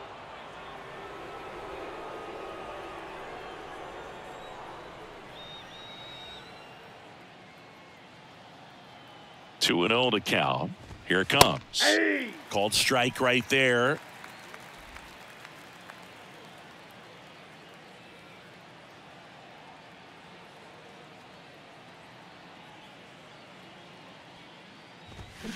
And a foul ball.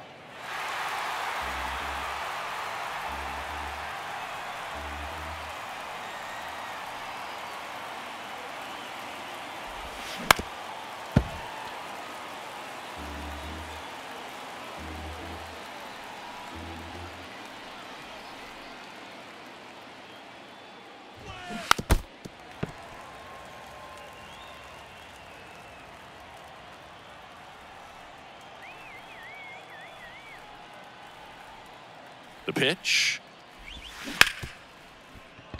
Dives, and he can't hang on. No throw, and that leaves them with runners at first and second. Batting nine, the center fielder, Michael Harris. So up next, Michael Harris.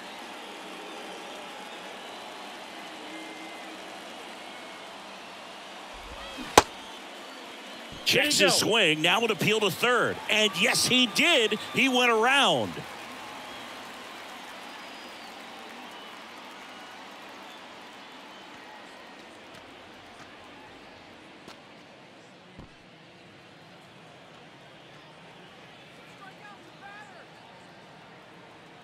The 0-1. And that's in for a strike. No ball, 2 strikes. 2 outs. Couple of base runners at first and second.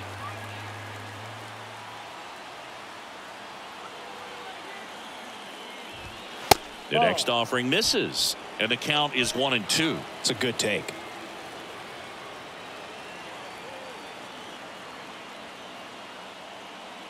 The pitch. Pulls the string with the changeup, struck him out. No runs on 2 hits, no errors, and 2 men left stranded. We go to the bottom of inning number 2. We're tied 0-0.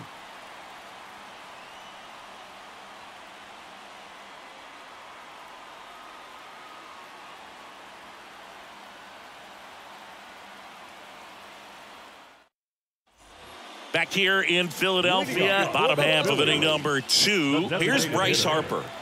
He's a guy who does it all. With the lack of contact in today's game, this guy hits for contact, so he delivers average, but there's on base and slugging too. And first offering is fouled off. Early in the count, you have to be real careful because of that power, but then if this hitter gets a strike or 2 on him, he's still very comfortable. And because he has the ability to get the barrel to the baseball, he's a threat deep into the count as well. Left-hand hitter waits.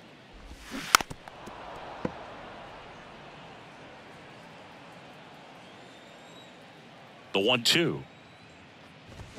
That's foul off to the right side, keeps the AB going.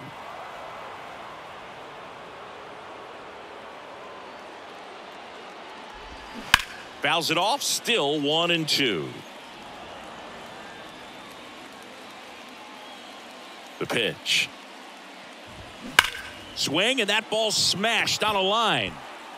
It one hops off the wall. Should be extra bases. To second, but way too late. Safe there. Good job of just putting the ball in play with 2 strikes. He hit that ball really well to deep right field right there. Got a pitch to drive and just stayed through it nicely. Didn't quite have the trajectory to clear the fence, but you're always happy with an extra base hit. JT Realmuto steps in.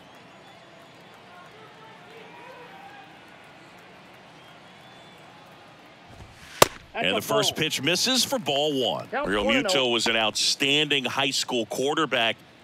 Was signed to go play quarterback at Oklahoma State. But when he was scouted in high school, he was mainly a shortstop. Marlins scouts decided after seeing him catch 1 time that if they drafted him, they would convert him to catcher. Nope. So 2 balls and no strikes. He hasn't wanted to challenge him. Both of those pitches off the plate away. Don't expect anything down the heart of the plate.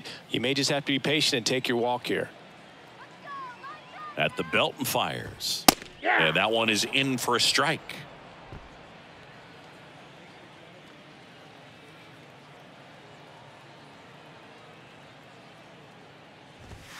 That clips the corner. Strider. One of the best strikeout pitchers in the game, and that certainly is a benefit to him when he's in a spot like this.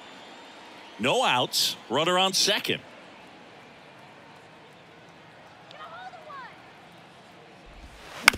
Hit on the ground to the right side.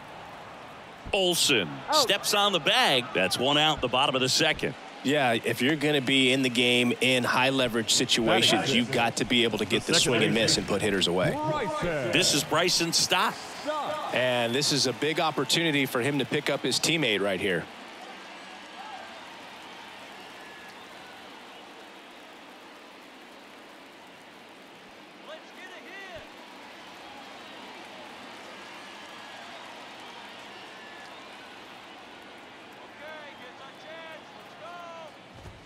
In there, and it's 0-1. Man, that pitch was 0-1 dotted. count. So much talent on display when this guy's out there on the hill.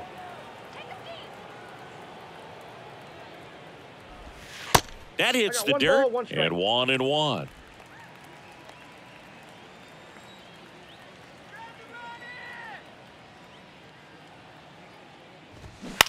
That to right. Acuna there. And he makes the catch. Runner tagging from third. The tag gets him, and it's a double play to end the inning. Base runner decided to test him, and it was a bad decision. Outstanding throw on a frozen rope at home. That'll end the inning with a bang.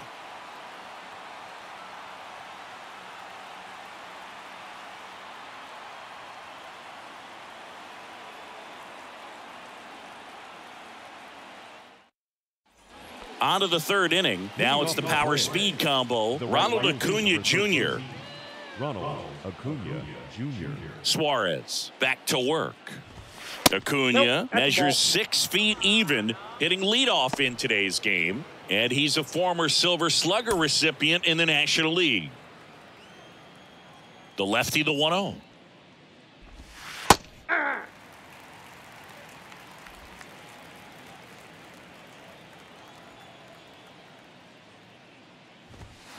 Rolled softly, but that goes foul. 1-2 now on Acuna. And a ball evens the count. Really good take, especially with 2 strikes. To the right side. Leadoff hitter gone in the third. The batter, number 1. Second baseman. Ozzie Albies up to the plate. Grounded out to short in his first trip.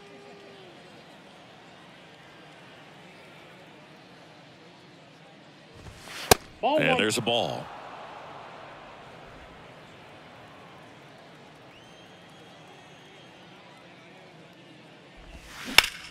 Rocketed out towards right center. Castellanos makes the grab. And there's 2 away.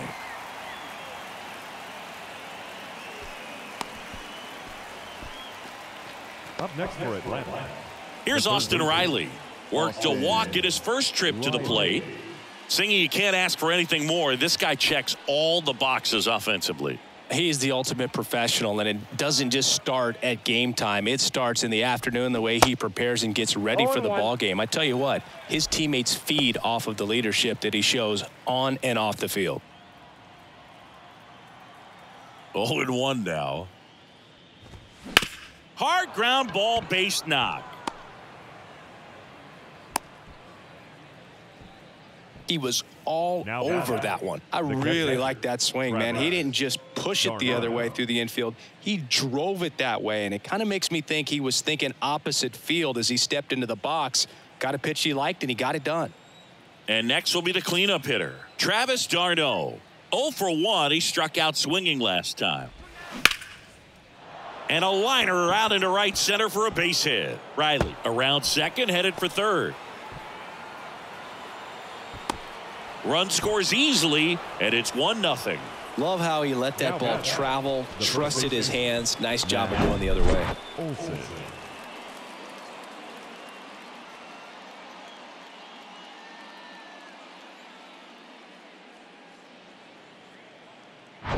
Here is Matt Olson. He was a strikeout victim his first time.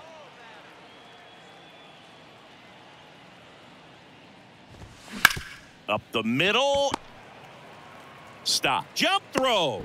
And the inning is over. But a run will score in the inning on this RBI double. It's now a 1-0 ball game. You're watching Major League Baseball on The Show.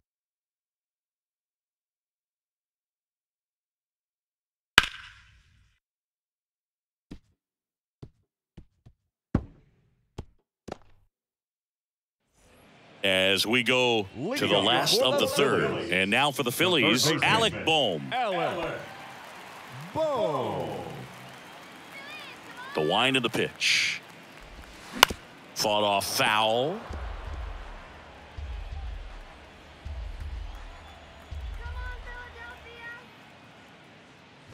Oh, that got away from him. And he's going to reach on a hit by pitch to lead off the inning. Well, he was right up on the plate, so even a small misfire was enough to send him to first. Now here is Cody Clemens. First pitch, and that's in for a strike.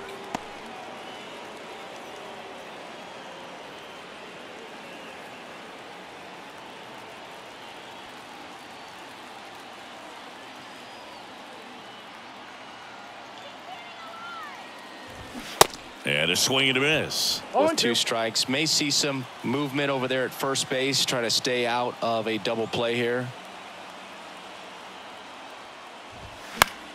Foul ball, still 0-2.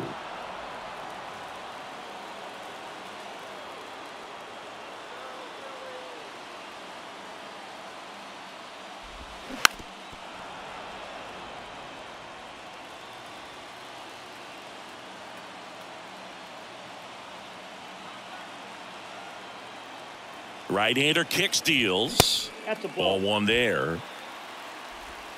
Boom. Gets his lead at first with nobody out.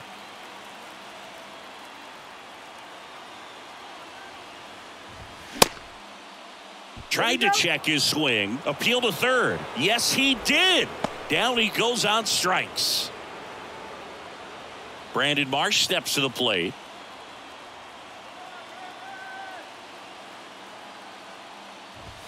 And that's in there for strike 1.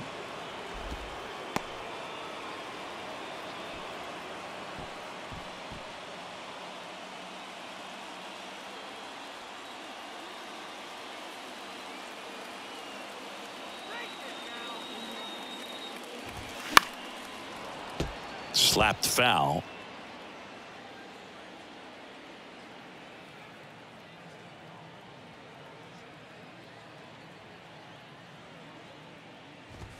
That just misses, and the count 1-2. That's a really good take.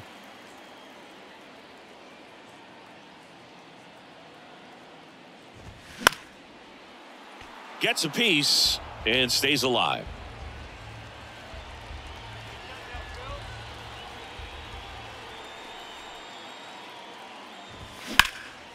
That's out to center field. Harris has a beat on it. He's got it, and there's 2 away.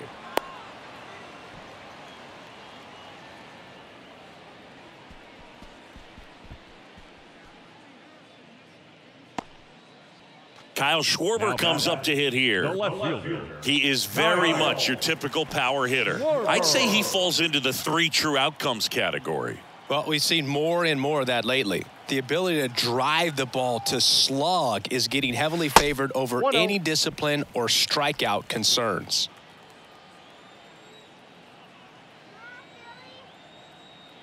Righty delivers. Ball 2. Well, usually a high level of confidence when you're facing a young pitcher out there on the mound. In this situation, ahead 2-0, he's put himself in a really good spot. 2 outs. And that's in for a strike. In today's game, not that many fastball counts, but hitters still in the back of their minds, they're looking for one. 2-0 changeup call right there. Excellent pitch selection to go with.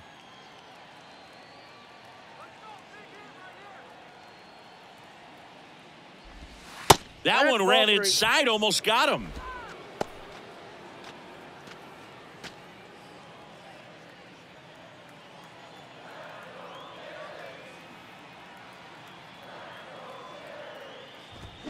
And it's filled up.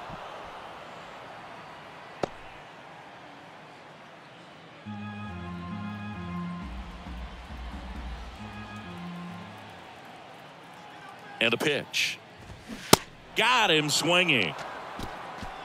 Phillies strand 1, and it remains 1-0.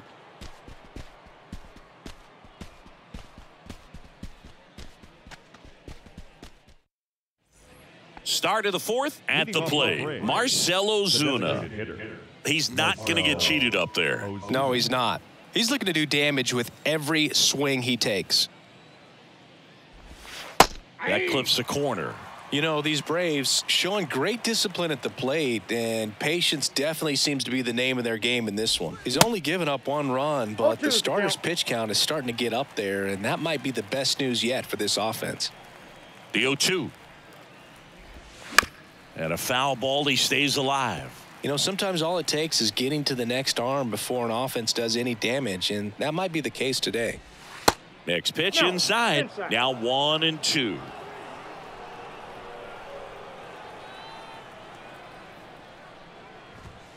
And it's even up.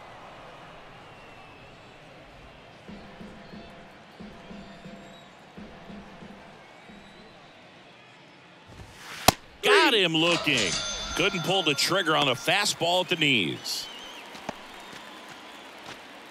Orlando Arcia next up for the Braves. 0 for 1. He hit into a fielder's choice his first time.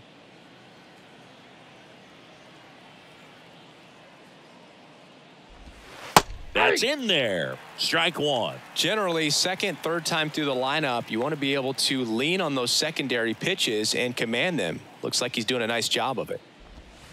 Now a check swing, but he held up. That's big right there, being able to check your swing. Think about the count swing. Instead of 0-2, he's sitting 1-1 against a really good arm. Swings and misses. 1 ball. And the count 1-2. Good late sink on that fastball. Out of the hand looks so good, and then by the time it gets in the hitting zone, hard to get the barrel to it. Not close with that one. 2-2.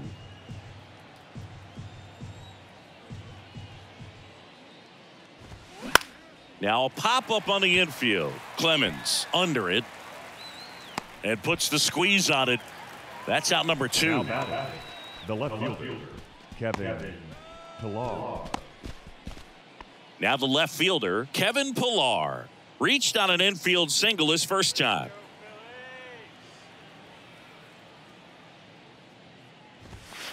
And takes low for ball 1.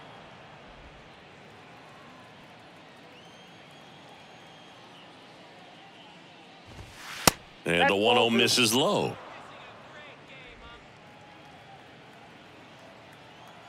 (2-0). Ripped on the ground to second. Slings to first. And it's a 1-2-3 inning. And the Braves go down quietly. They lead it 1-0.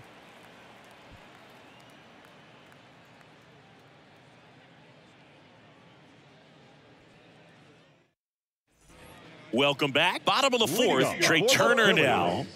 Great speed and great power. A great athlete, quite simply.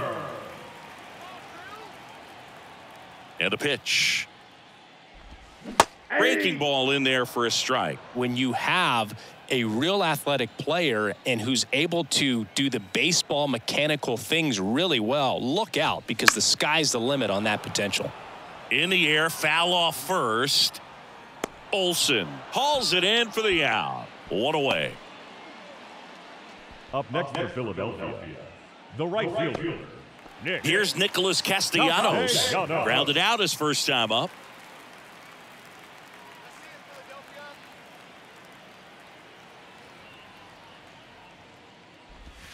Pitch misses. Ball 1.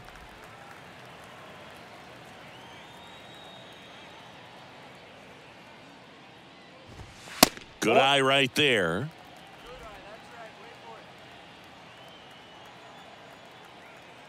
One down. Phillies down a run. That's off the mark. 3 balls, no strikes. 3 balls, no strikes. And a 4-pitch walk. Ball 4.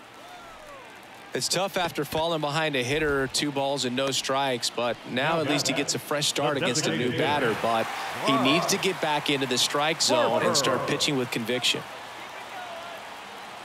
Well, Chris, what a career Bryce Harper has put together. On the cover of Sports Illustrated at the age of 16, first overall pick by the Nationals in 2010. He's won multiple MVPs, multiple All-Star appearances, and a Rookie of the Year to boot. Bryce Harper has turned out to be just as good as advertised. Ball one. That misses, and it's a ball and a strike.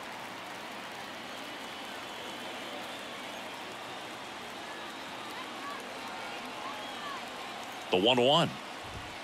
Swing and a miss. He was late. Strike two. The baseball is coming out of his hand very well. He's been able to paint all four corners, but really good ride at the top of the zone. Hitters have to respect that. Very difficult pitch to hit.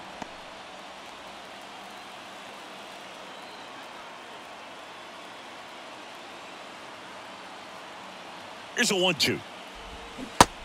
2 balls, 2 strikes. Castellanos, the base runner at first with 1 out.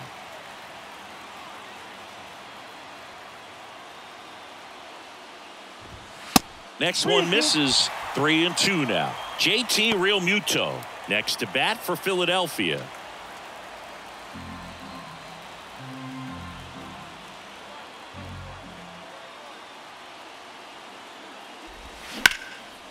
And a base hit on a line.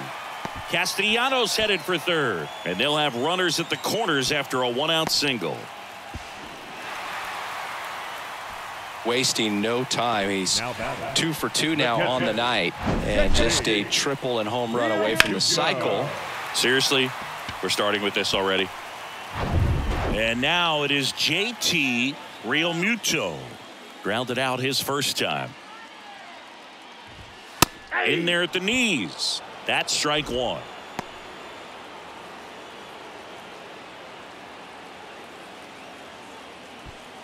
One down, runners at second and third.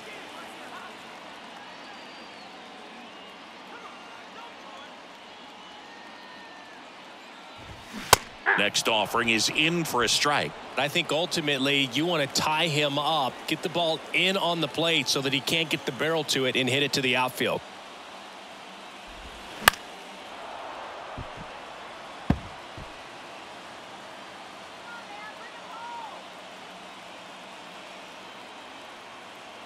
The pitch. 1 ball, 2 strikes.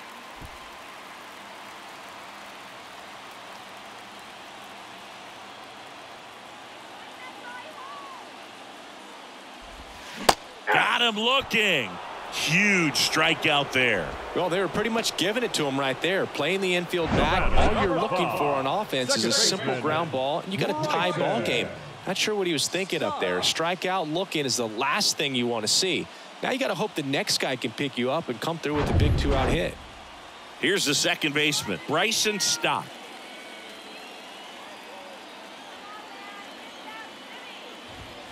And the first pitch misses for ball one.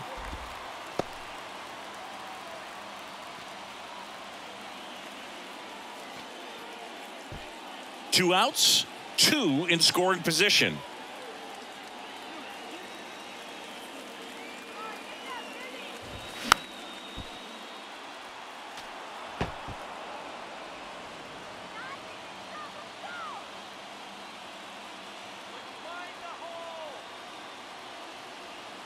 The 1-1.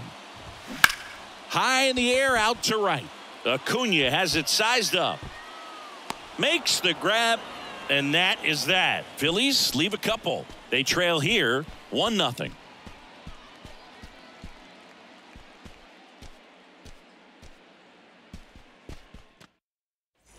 We go to the top of the 5th, and now the center fielder, Michael Harris.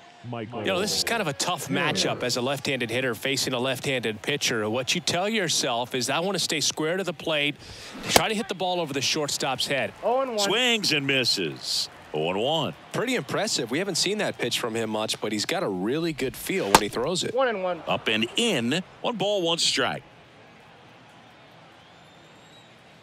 And now the lefty. And now the count 1-2 after the swing and the miss.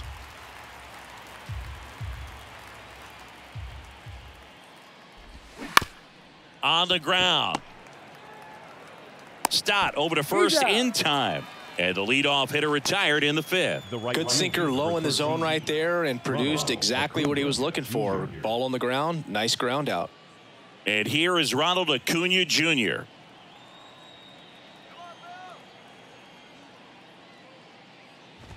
So, Boog, you're the fashion police. What do you got on Ronald Acuna and the way that he accessorizes the uni?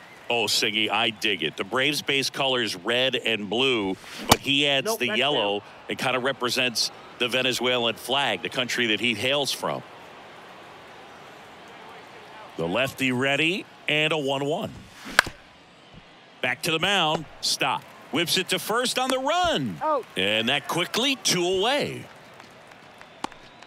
Now batting, second baseman, Ozzie Albies. Ozzie Albies next up for the Braves. A switch hitter batting right.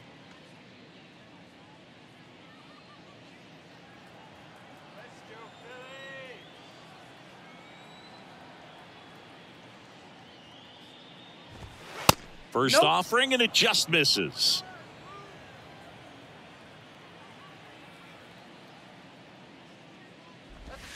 Just missed.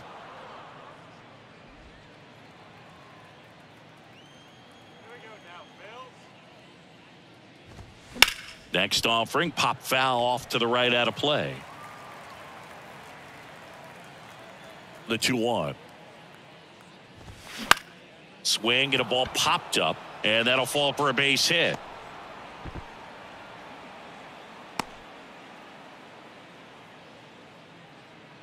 Up next for Atlanta. Now the third baseman, Austin Riley. Outfield playing very deep, not wanting anything over their heads. First pitch doesn't find the zone.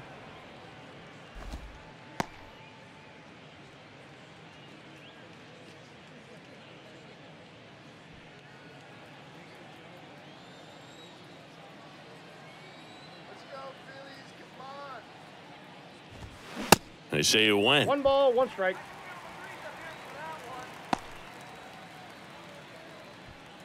Albies, the runner at first with 2 gone.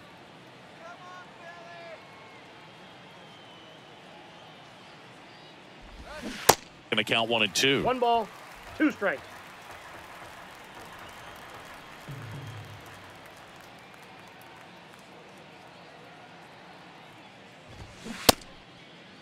Check swing, tried to hold up, now an appeal to first. And he held back, according to Ricky Halladay.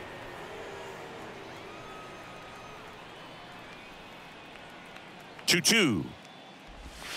Knocks that one away, and we'll do it again.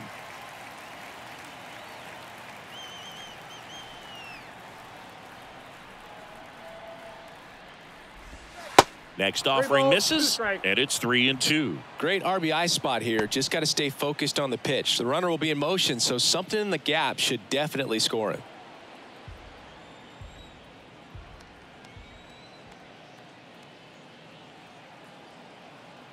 And here's a 3-2. And it's ball 4. He missed down low. That's a nice at bat and a great take on 3-2. Probably could have gone either way in that spot around the knees. Travis d'Arnaud next up for the Braves. Picked up an RBI in his last at bat. Still their only run of the game so far.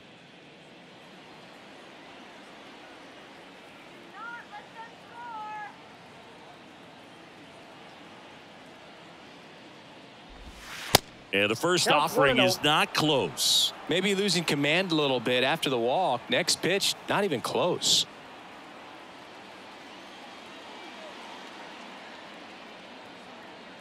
And the 1-0. Good eye right there. Tough spot right here. A couple runners on. 2-ball count. You can't nibble, but you have to execute and finish your pitch. If you leave something out over the plate, it's going to bring in some runs. Kicks and fires.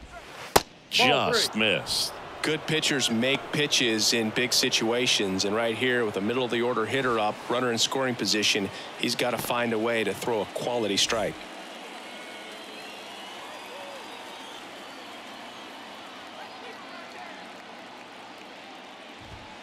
In for a strike, now 3-1. First and second, 2 down.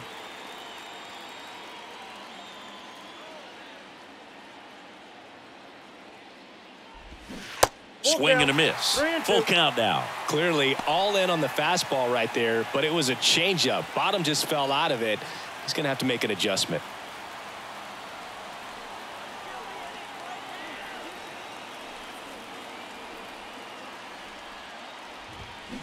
Swinging a foul ball at the plate. They'll do it again.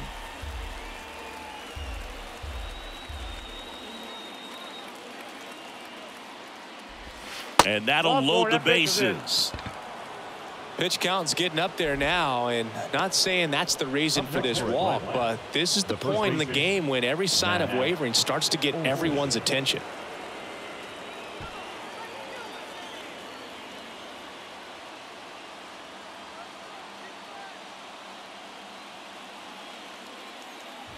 Olsen, the next to hit, takes low for a ball. 2 walks in the inning already, and he just doesn't seem comfortable out there. Like he can find the right mechanics and then repeat them. Pitch is in there, and it's 1-1. Let's see if he's willing to use the whole field right here. Definitely pounding him away.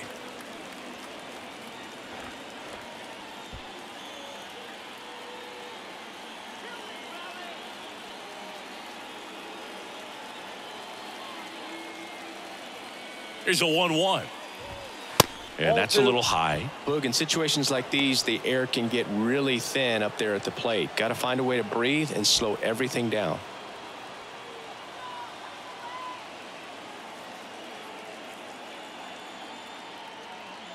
And the pitch.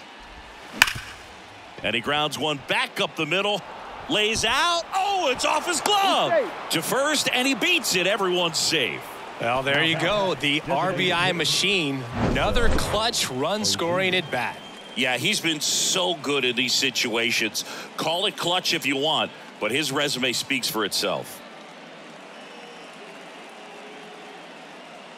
And the Phillies manager making his way towards the mound now as he will make a move. Ranger Suarez done for the night, and we'll be back with their first arm out of the pen after a quick break. New pitcher on here, Junior Marte.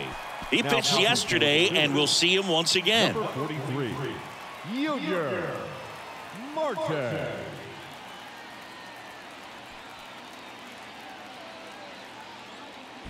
So 2 down. Now in for the Braves, Marcell Ozuna. This guy with light tower power. Pitch misses inside, and that's ball 1.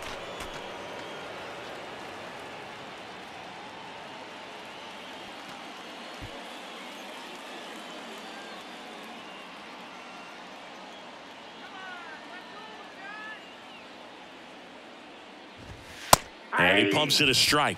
Back-to-back fastballs in. That last one called for a strike. Probably go away, but look for him to come back in there to try to finish you off. All loaded up. Dangerous hitter at the plate. And a count 1-2. Bases loaded. 2 down.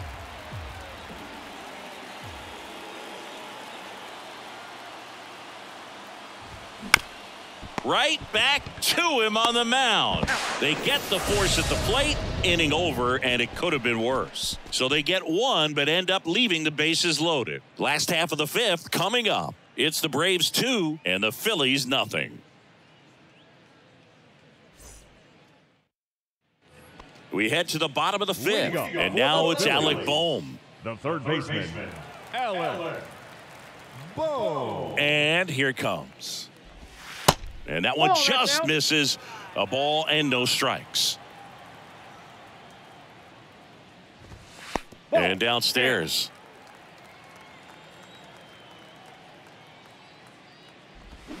There's a swing and a miss. Man, he really sells the changeup with that arm action. Next offering is fouled back.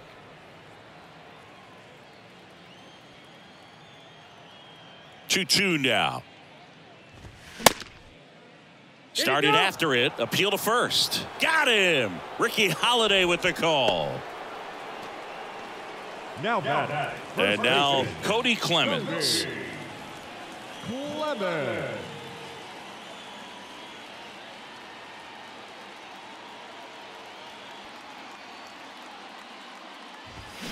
And he swings and misses, and it's 0-1. Good pitch right there. Tied him up on the hands. If I'm out there on the bump, I'm going right back in there. Next offering is down low, and the count even 1-1.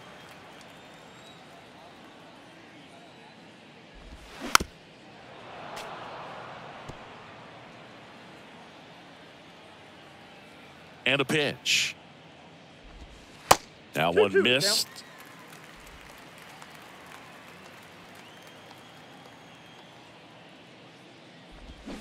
And now the count filled up 3-2.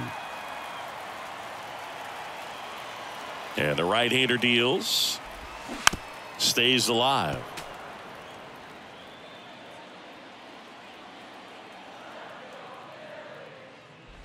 And he walked him. Ball 4, pitches down.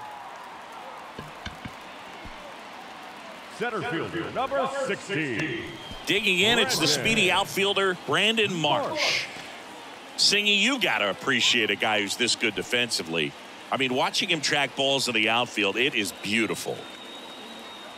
And I would say that most great defensive outfielders, it's kind of natural. There is some work that you can do to it to improve your game, but ultimately, you either have it or you don't. In there for strike one. There's one guy that I can think about, Boog, who started as a third baseman, Alex Gordon, and then became an elite perennial Gold Glover out in left field for the Kansas City Royals. But he's a guy, when you watch him play, you would imagine that that's all he ever played in his life was the outfield. The 1-1. Grounder might be 2. To second for 1. Not in time at first. It's a fielder's choice. And Chris, beyond the fact that he's so incredible defensively, he also can swing the stick. So the lineup flips over. Kyle Schwarber stands in for the Phillies, who's 0 for 2 with a pair of strikeouts.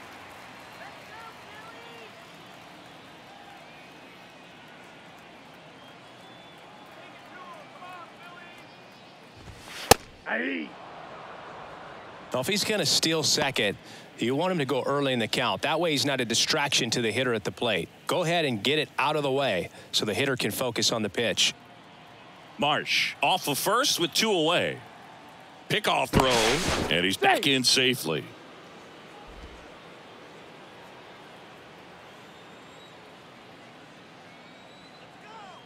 And now the 0-1. Next offering is outside.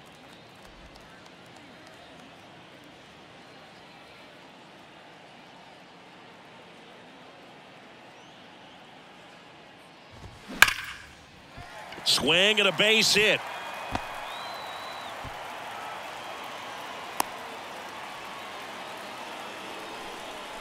These guys today are so great with handling velocity. They're seeing high speeds day after day, and a nice job of turning that one around.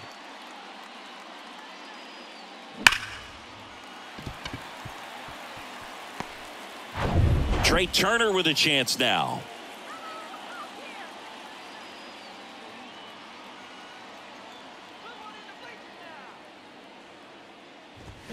Just off the inside edge.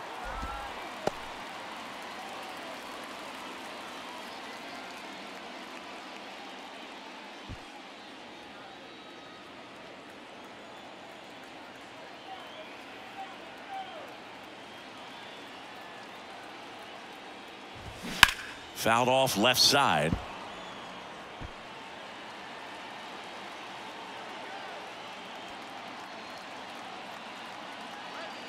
The 1-1. Hey!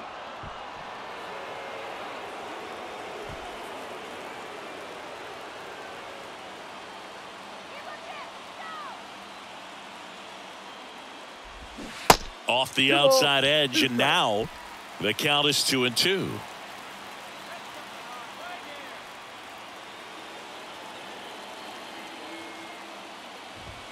And another ball. So both runners should be on the move here on the full count pitch. Yeah, this is a good chance to tie up this ball game. See if he can find some open grass in the outfield.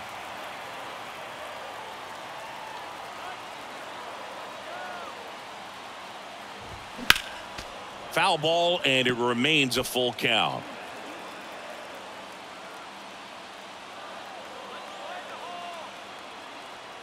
Three-two. Swing and a high fly ball. That one out towards left center field. Way back there. Out of here.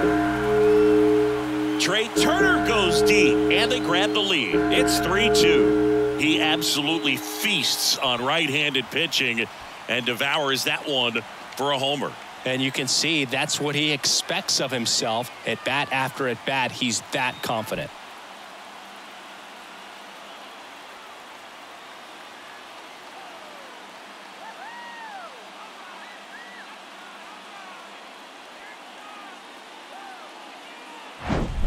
Knew what pitch he wanted to hit, spit on some other pitches in this at bat, was very patient, and it paid off.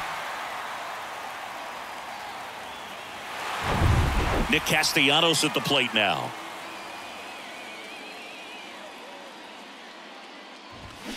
And first offering is fouled off.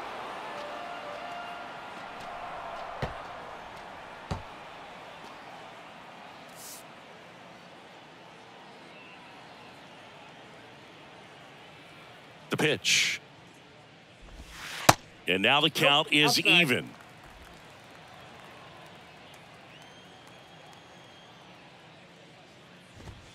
A little bit low.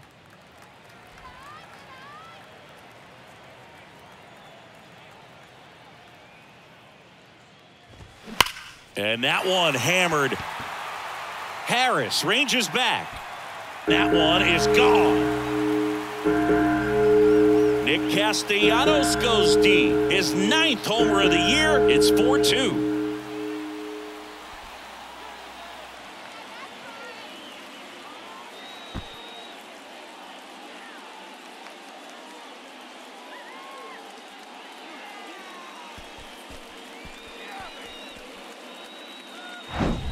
Back-to-back jacks, and this club is fired up right now, Boog. I mean, this is the kind of thing where you really start to notice hitters in a lineup feeding off each other, and the collective confidence just continues to grow. Here's Harper now. Rolled over to third. Bare hand grab. Fires to first. Not in time, and he reaches safely. Did a nice job getting there. Good throw, but very difficult to get anybody on that one as far as you had to go and throw. You know? Yeah, no question.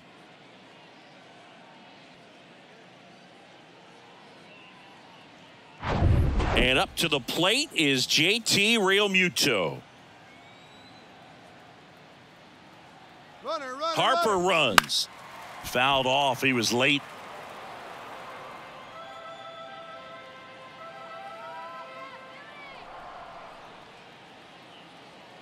Throw to first. Harper's back on a dive.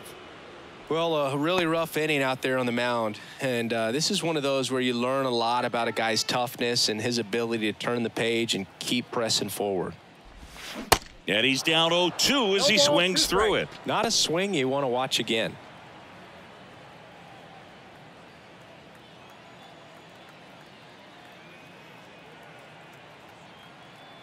Oh, 2 now.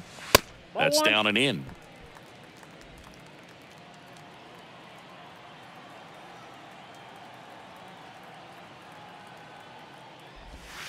Pitch misses, and the count is 2-2. He's been trying to tease the zone with that slider, but these hitters have showed patience, not going outside the strike zone.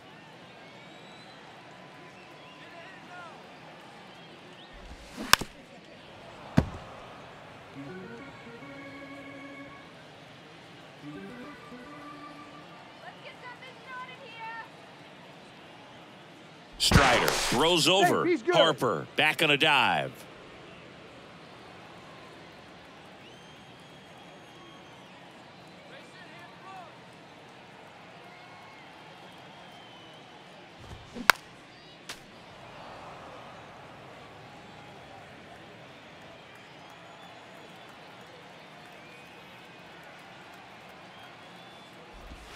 And now it's 3-2.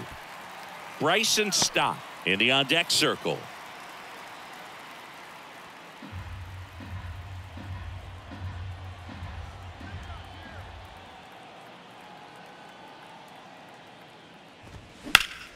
Battling here as he fouls it away. 9th pitch of the at-bat due next.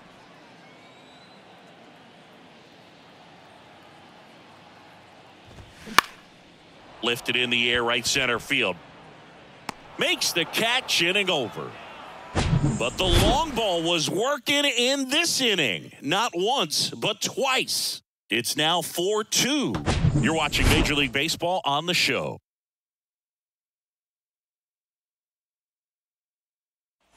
Back here in Philadelphia, start of the sixth, John Sciambi with Chris Singleton. And leading off, Orlando Arcia.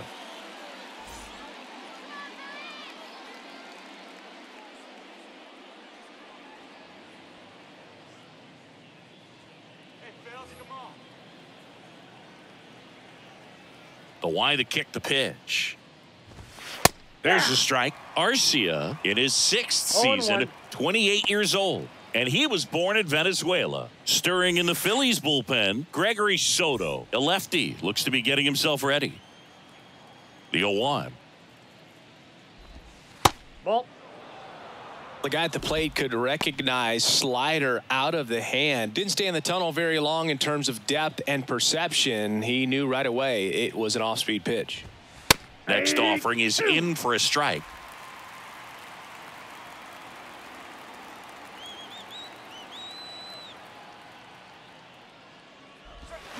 Fights that one away, still 1-2.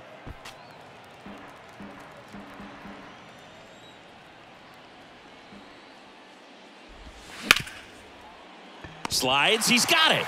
Throw to first, and they get the out. Now back, the left fielder, Kevin Pillar.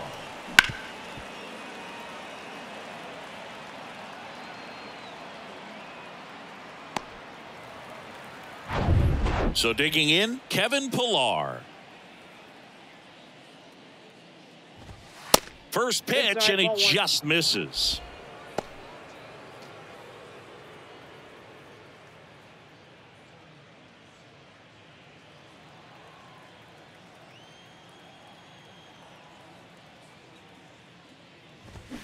They say it went. I got a ball, 1 strike.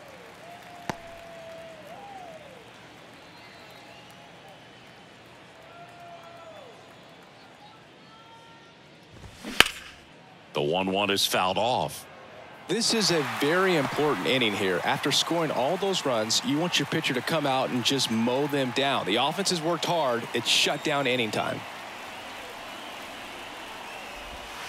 Next pitch misses way outside.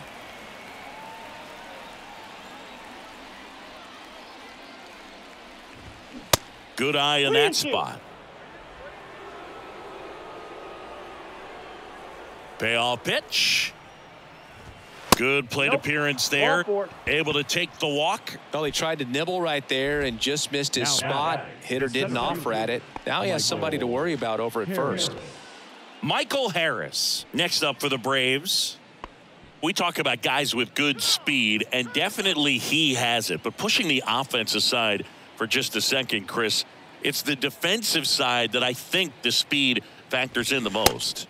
Swing and a miss. Strike one. Well, he gets to balls that get by most people at that position. Just really impressive because there's certain times the ball comes off the bat, automatically that team that hit it thinks that they've got a base hit or they may have extra bases, and he just takes it away. Right down the chute, and the count 1-2. And what makes him even quicker is the fact that he's so dialed in on the pitch as it's moving through the hitting zone. He can see how that hitter's lined up, what he's trying to do, and where that pitch is going to end up, which gives him that really quick first step, and that's why he makes so many great plays. The 2-2 now. Got him. And he's down on strikes for the second time today. The right fielder, number 13. Here's Acuna now. Acuna. Singy, he's a guy that covers both sides of the plate about as well as anyone in the sport. How difficult is that to do? Well, just look at the back of my bubblegum card. You'll see how hard it is. These guys are great, man. They have the ability to look out there, but also to be able to turn on the inside pitch. Those that can really sharpen things on the outer half, those are the ones that become elite. Clips the corner, and it's 1-1.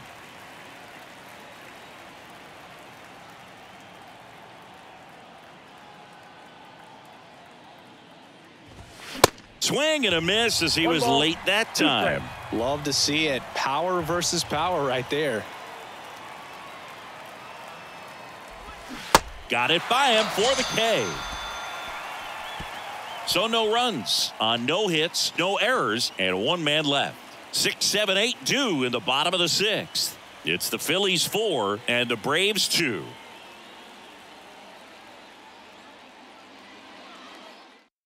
Back now for the bottom of the 6th, and there's a new pitcher on the mound, number 51. And compared to a lot of other relievers, strikeouts have not been a big weapon for him this year, so the defense should be active. So digging in now for Philadelphia, Bryson Stott. The second baseman, Bryson Stott. And he deals. That one to first. And he handles it himself for the out. Now batting, third baseman, Alec Bohm. And digging in for Philadelphia, Alec Bohm.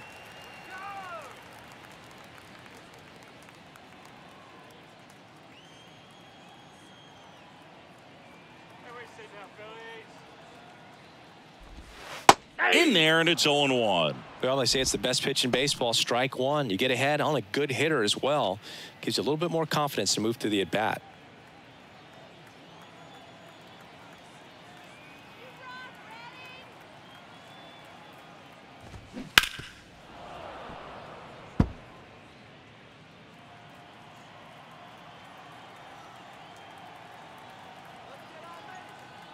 Right-handed reliever. Swing and a miss. Struck him out. And there are 2 outs. He had him out in front, which isn't easy to do against a hitter like this, known for using the entire field. Just couldn't sit back long enough on that one. And here's the first baseman, Cody Clemens.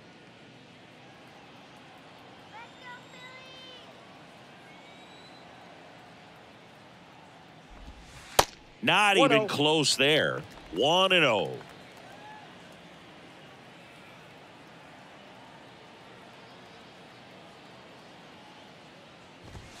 And that one off the outside edge.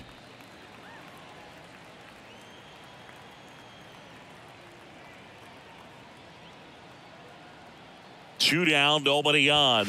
And now 2 balls and a strike.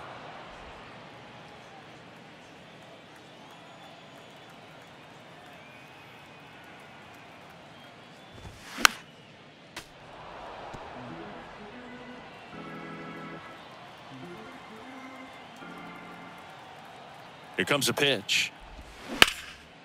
Now a fly ball to right center. No trouble here. Puts it away for the out. And that'll do it. Phillies down in order as they can't add to their 4-2 lead.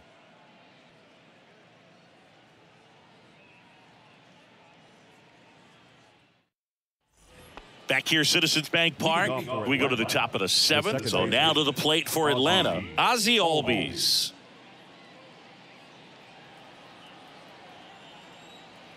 The wind of the pitch.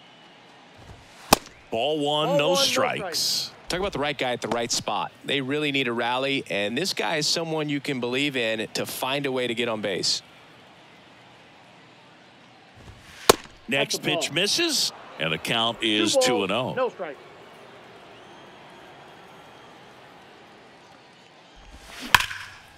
Line drive to short and caught. Yikes, that ball was scorched, an absolute missile, and it almost becomes self-defense as the fielder. When one of those things comes screaming towards you, watch your lips. And now, Austin Riley. This guy has turned into a beast. First offering misses the mark.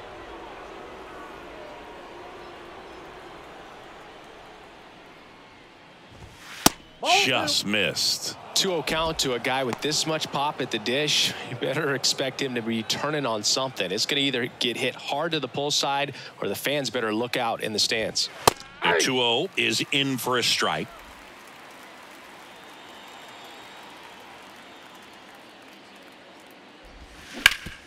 Hard grounder into the outfield for a knock.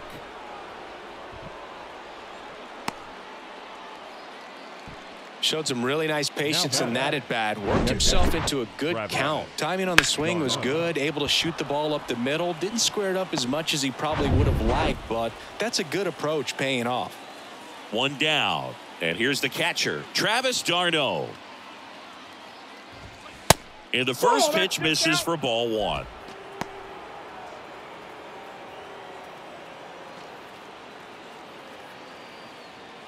Riley over at first with one away.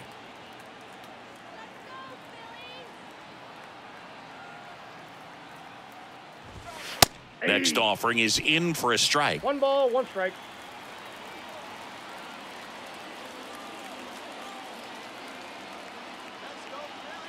Tying run at the plate.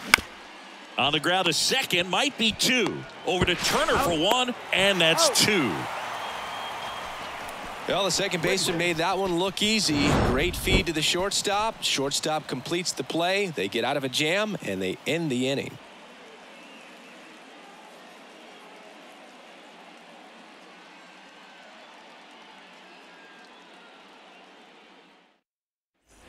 Back here at the ballpark, set for the last half of the 7th. Here's the center fielder, Brandon March. He's someone that you might not describe as having elite level speed, but he can absolutely move, and it is a factor in his game. Yeah, the right-hander back to work. There's the strike. Boog, this guy's definitely a plus runner, but what I love about him is that he goes all out every single time, never takes a break. It's guys like that, even though they don't have the elite speed, the fact that they're consistent with it, they make moves on the base paths.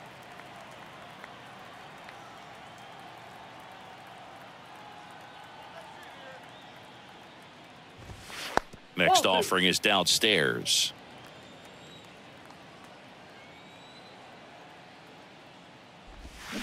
Ripped, but it curls foul.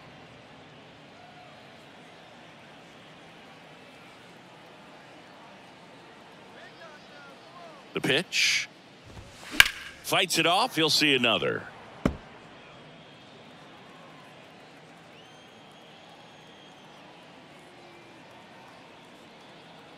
Two now. Fly ball to right.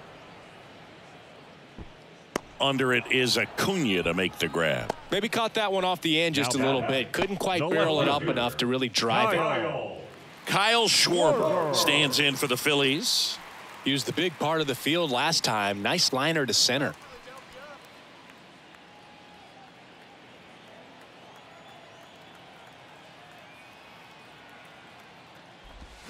Foul ball.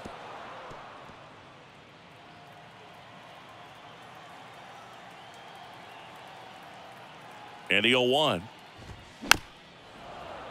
And that one fouled off.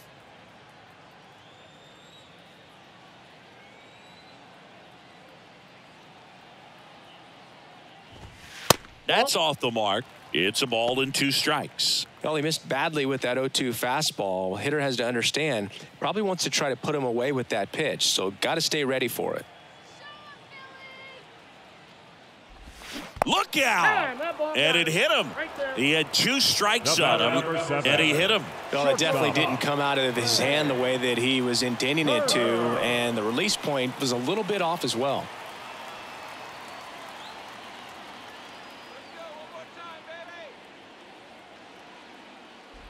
Turner in the box now. No balls and a strike.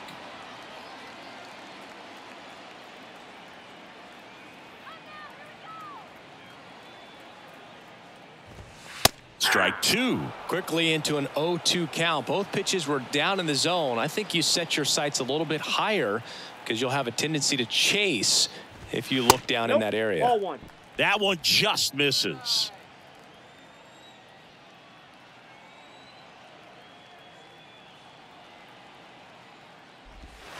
Next pitch is outside.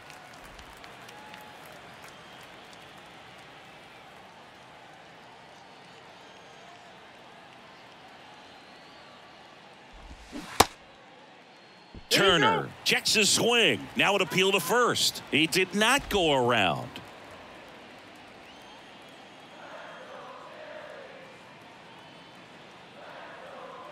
The pitch. So Turner reaches base, and this is a guy with good speed. Very close off the outside corner. Could have easily been called a strike in that location. First and second, 1 out.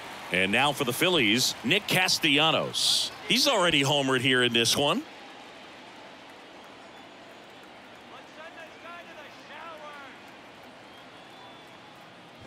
Looking for some insurance. 0-1. Or as our friends down in the South would say, insurance. no matter how you say it, we know what you mean.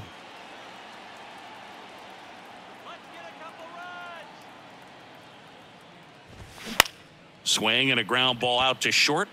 Dives, but it kicks off his glove.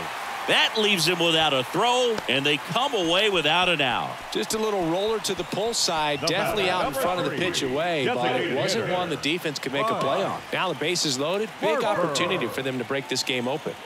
And now here is Harper. No matter what, when you're playing this kind of rival, take your game to another level.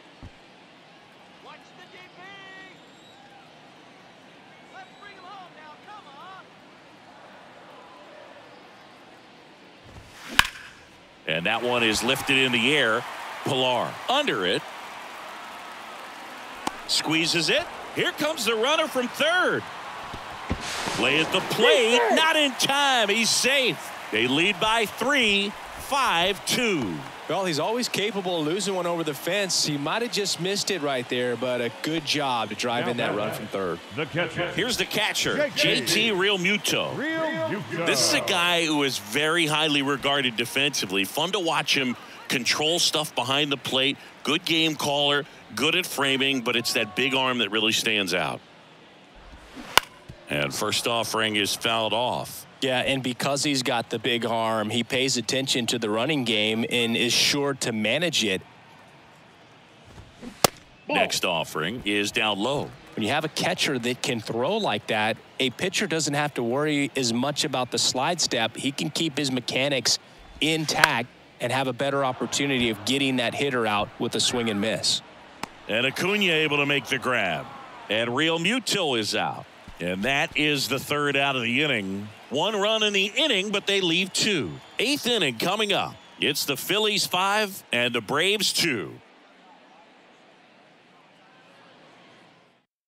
Welcome back, and a new arm on the mound to start the 8th. Jeff Hoffman. And we all know about his slider. It's just filthy, man. And one of the better ones in the game, I'd say. Spin rate's very high, and it just breaks a ton. Jeff Hoffman.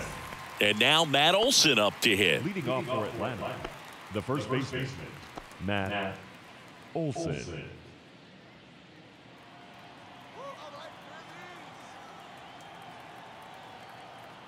And a pitch. Top of the zone for a called strike. Meanwhile, activity in the bullpen. Jose Alvarado, the left-handed reliever, appears to be getting loose.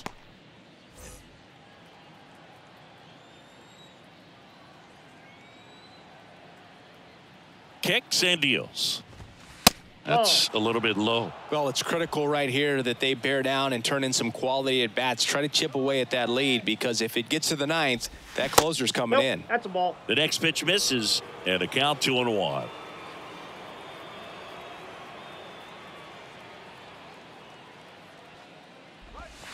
That one missed. First pitch strike from the pitcher, but then no panic at all by the hitter. Very patient, showing good discipline. Now he's in the driver's seat with the 3-1 count. And the 3-1. Swing and a miss, and that's strike 2.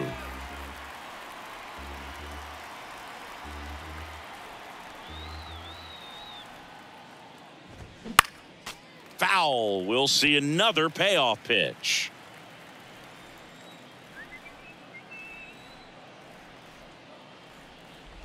And there's ball 4. Take your base.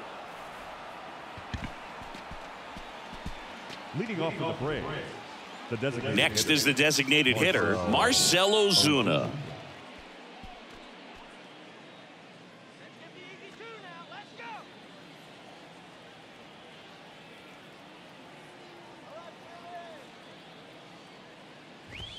And a good fastball to start him off. That's strike 1. 0-1's the count.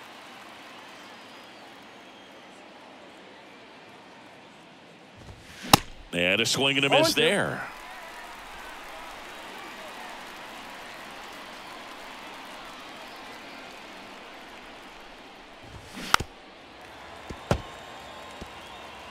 Olson on at first. Nobody out.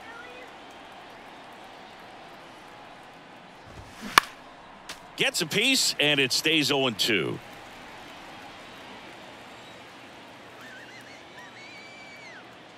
the righty deals.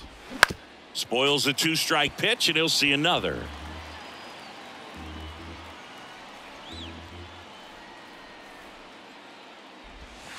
And 1-2. Still just the second batter of the inning, and on the mound, he's already thrown 13 pitches. They got him working hard out there.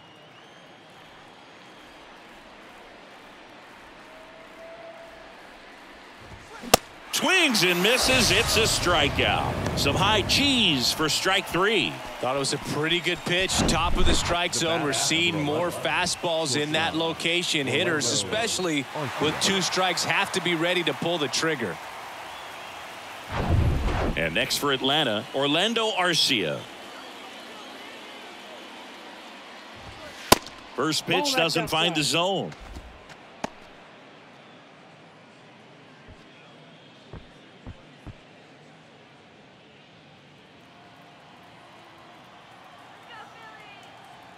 Righty delivers. And a foul ball.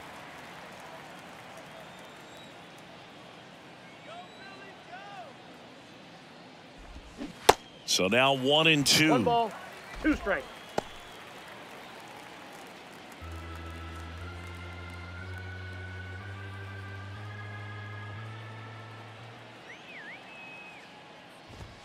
That one 95 to finish him off. Well, just excellent location on that inside fastball. Really locked him up. And as a hitter, it's not typically what you're looking for. You're trying to protect away and then in, so you can be a little bit tardy with 2 strikes. It's hard to tell if he was fooled or if he thought it'd be called a ball, but either way, that's a really nice pitch. Kevin Pillar next up for the Braves. Got to keep things airtight defensively right here. On your toes, ready to make a play. If you can get this to the 9th with a 3-run lead, it should be a W.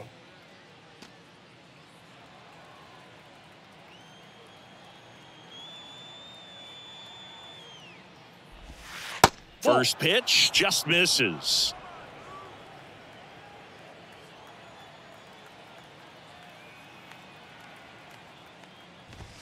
Just missed.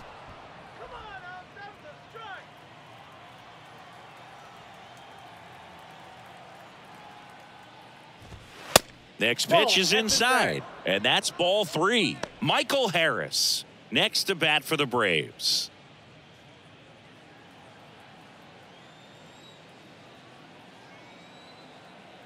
The pitch. So now 2 on and 2 outs. It all just came apart right there. 4-pitch walk, and the guy at the plate was not going to help him out by swinging at something out of the zone. So a lefty out of the pen, Andrew Vasquez. And they felt it was time to bring on a left-handed reliever from the pen with the lefty hitter coming up. I think it's a good move. I know I never liked when opposing teams did that to me. Now in for the Braves, Michael Harris. It's amazing we get a chance to talk to a lot of opposing managers. This guy scares managers on the other team as much as anyone. And he gets to fly beneath the radar with the other more recognizable names in this lineup.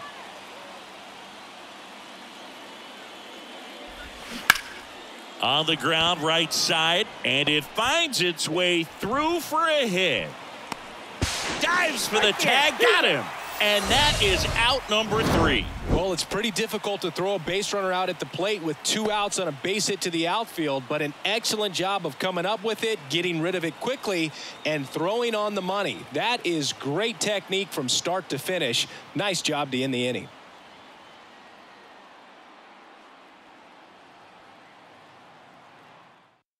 New pitcher for the Braves, Joe Jimenez. Well, he's a big-time strikeout guy out there. This season, averaging more than 1 per inning. Bryson Stott stands in for the Phillies. And the pitch. And there's a ball.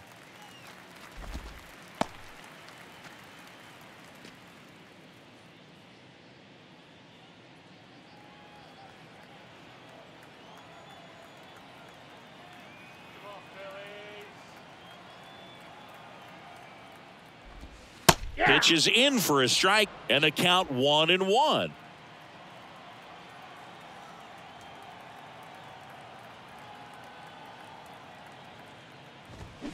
Top of the zone, and it's called a strike.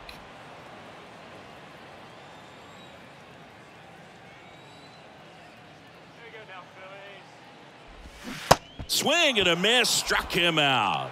Pulled the string on the changeup. Tell you what, those are the types of guys pitchers really like to punch out when they're on the mound, because if they get on, just the distraction that they create with all that speed over on the base pass, it could take away your focus from the next hitter, and that's the last thing you want to do is serve up a pitch that a guy hits over the fence, and it's a multi-run home run. Boom. Batting with one down, takes a strike.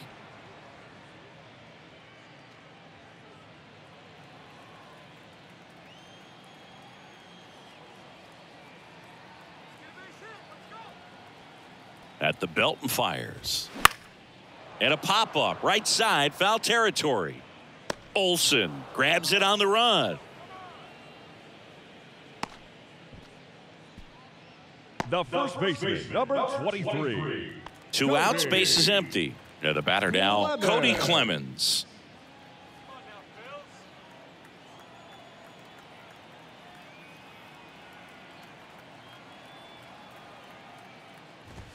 That's in for a strike.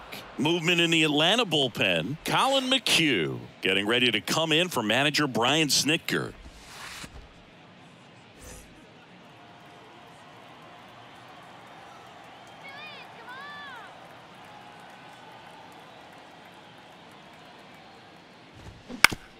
And he grounds one to the right side. Albies to first. That ends the inning. 3 up, 3 down for Philadelphia. And it remains 5-2.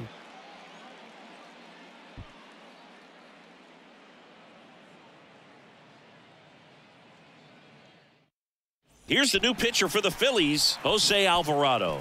And if you dig into his walk rate, his numbers are really impressive. He's really filled up the strike zone this season, so these guys better be ready to swing the bats. Alvarado. And here is Ronald Acuna Jr. Not your prototypical leadoff guy. Gets on base, yes, but also some power.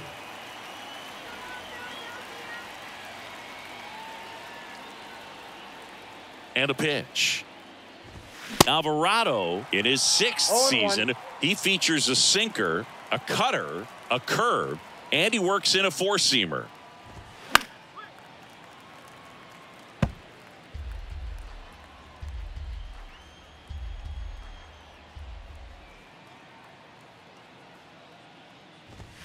The next offering misses, and that's ball 1. 2 strikes.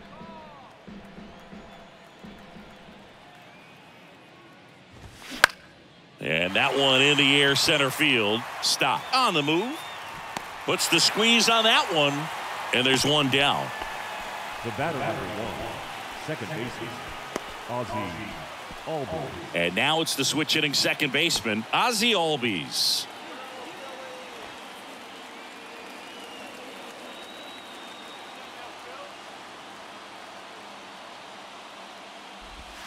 In for a strike, going 1.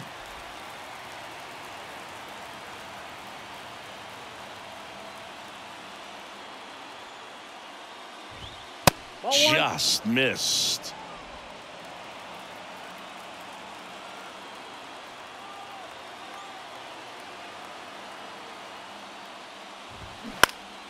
Next offering is fouled back.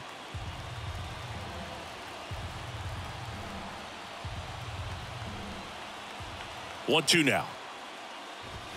Swings and misses on the fastball up in the zone for the strikeout. Up next for Atlanta. So now to the plate for Atlanta, Austin Riley.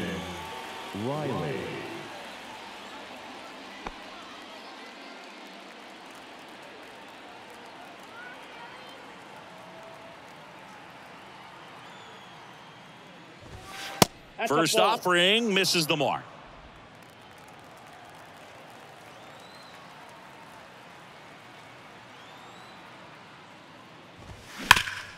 Hard hit, right side. Steps on the bag himself. Ball game. The number 7 is such a cool and sort of lucky number. Well, this team has been playing really well, but to win 7 games in a row, there's been some luck and there's been some really good play. I think you get to this point, you start to look at, can we double that? Make it double digits, make it 2 touchdowns, make it 14. And your final score, 5-2.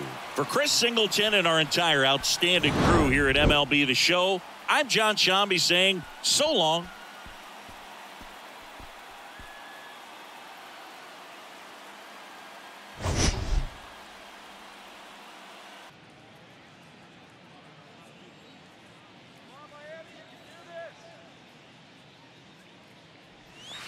And now it's even up. Oh, and you can throw that big curve on the inside part of the plate. Very difficult pitch for the hitter to get on plane with. You can have a lot of success if you can pitch in that location. And that's down and away.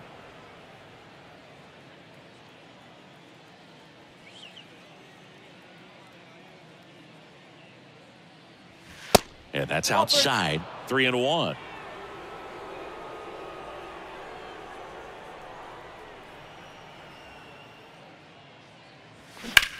In the air out to center. Hampson gets under it. Hauls it in, and there's one away.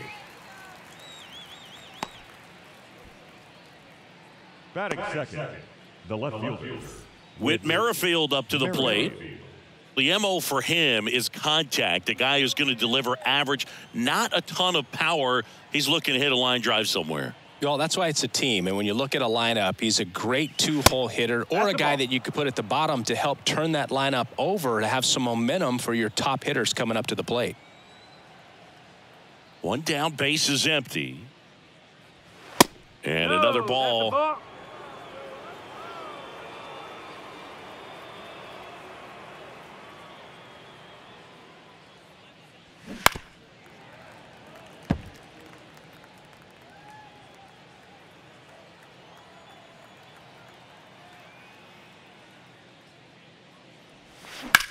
That one hit to right.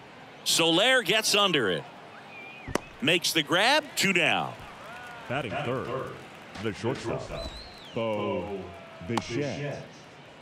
Bo Bichette up to the dish. This guy is an elite level hitter, especially considering contact and just the ability to hit for average. What you really like, though, stays in against those righties, and that's not so easy as a right-handed batter. In there at the knees, it's 0-1. There's some players, for whatever reasons, they seem to just face a slew of right-handed pitchers, and their comfort level increased so much that they'd actually prefer to face that same side thrower in a tough situation. And a pitch. And now 1-2. Yeah, most guys struggle against the same side, whether it's left on left or right on right, and this guy's an exception. And that one is in the dirt, and it's 2-2.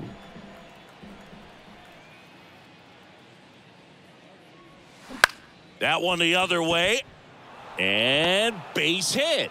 Joey gets on base and keeps it going.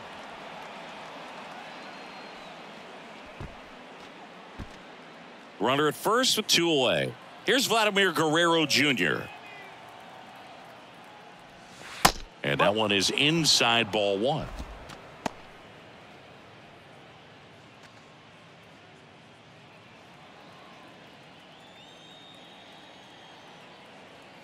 The pitch. Slice down the right side. Instead of letting the hitter get his arms extended, tied him up a little bit, slightly up, slightly in. This one in the dirt. No advance. Good job behind the dish. Bichette leads off first with 2 down to the inning.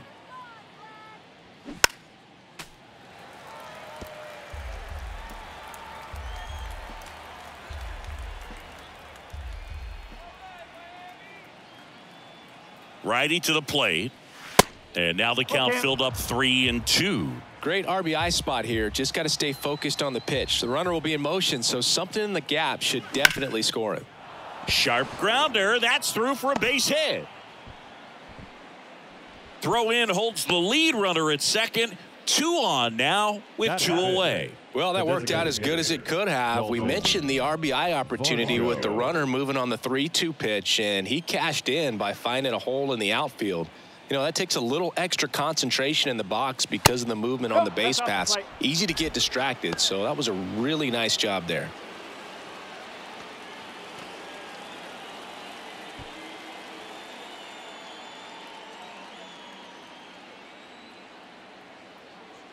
The 1-0. They say you win. 1-1. 2 outs. Couple of base runners at first and second.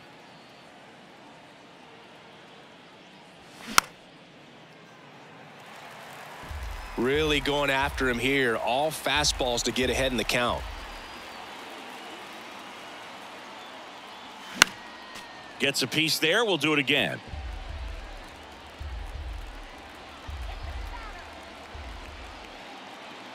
Right-hander kicks, deals. Whoa. That one just missing inside. 2 balls, 2 strikes.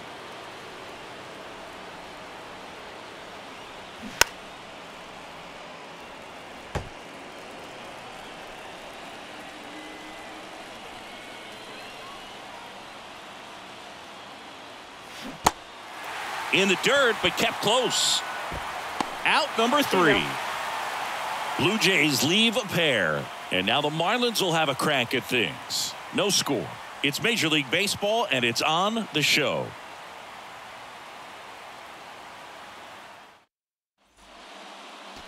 Back here at Lone Depot Park. And our pitcher tonight, Yusei Kikuchi. Chris, it's a little more common these days, but still, he's a strikeout per inning type of guy.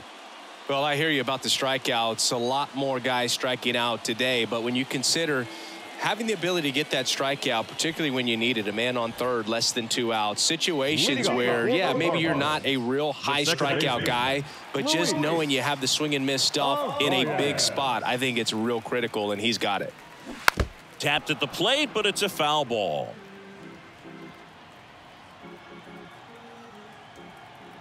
The 0-1 pulls that one foul.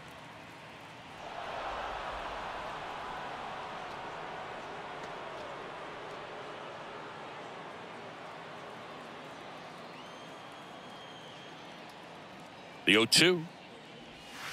And the slider just misses. Really good slider. He's up there just hoping that it ends up off the plate away. And it's even up.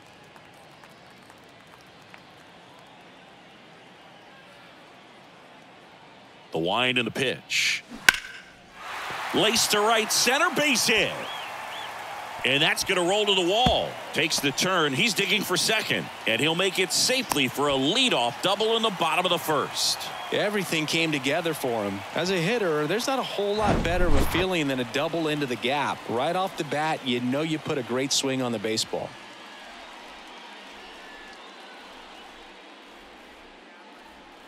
Jorge Soler up at the plate.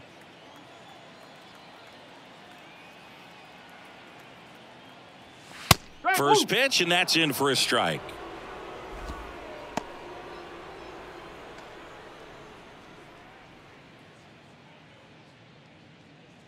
Runner at second, nobody out.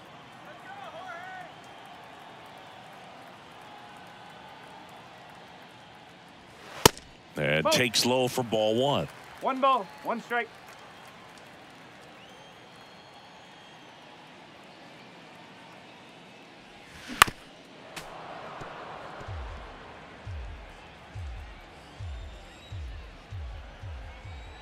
And here it comes. And that's downstairs and 2 outside. balls, 2 strikes.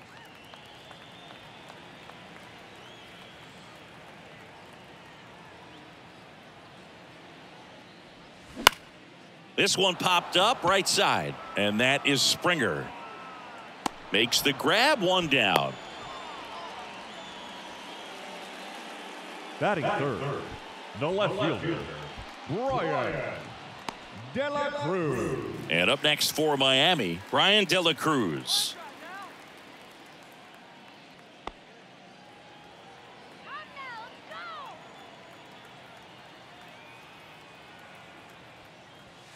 First pitch, and he just misses.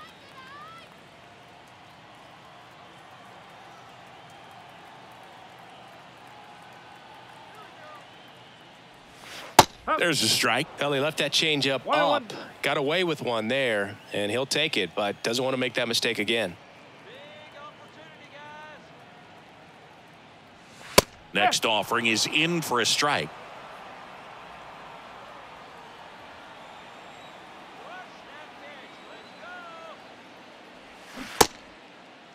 Started after the 1-2 pitch, appeal to first, didn't go. Runner at second here, one gone.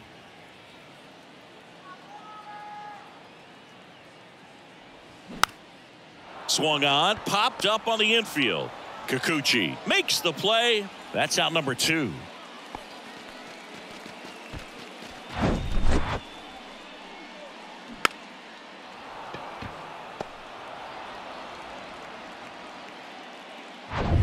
Yuli Gurriel comes up to hit.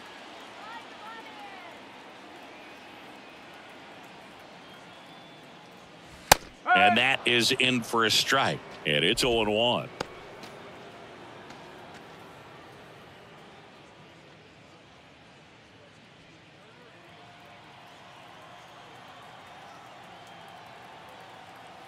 And now the lefty. And it's quickly 0-2 on the designated hitter.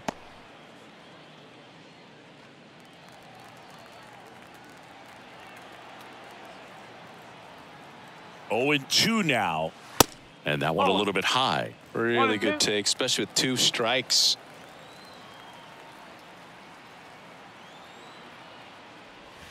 Back foot slider ties him up, struck him out. One left for Miami, scoreless after 1.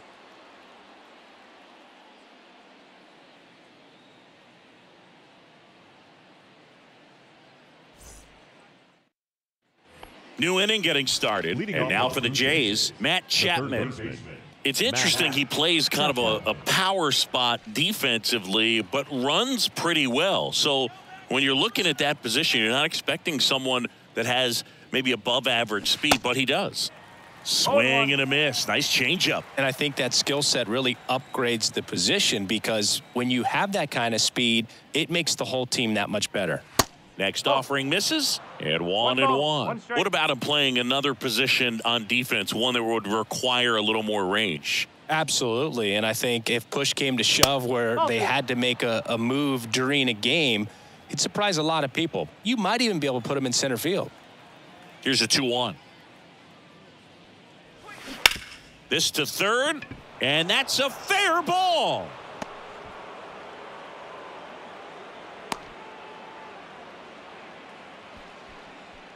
Batting 7, the catcher. Danny Jansen to hit here. Danny Jansen.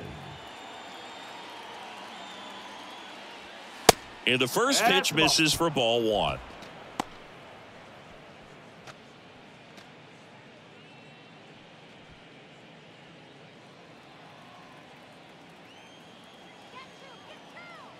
The pitch. And that's in for a strike. Matthew Ross behind the plate. Pitcher's umpire. Yeah, pitchers that work side to side effectively love being on the mound with Ross calling balls and strikes, Boog. If you can command your stuff on the outer edges of the strike zone, he will reward you. Outside.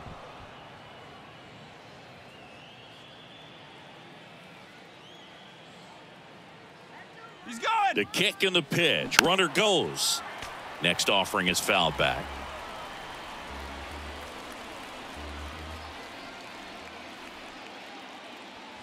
Next one misses. Full count, 3-2. So here we go. Base runner at first, could be running on the pitch. He's got good enough speed to steal the bag to get in scoring position, even if it's a swing and miss at the plate.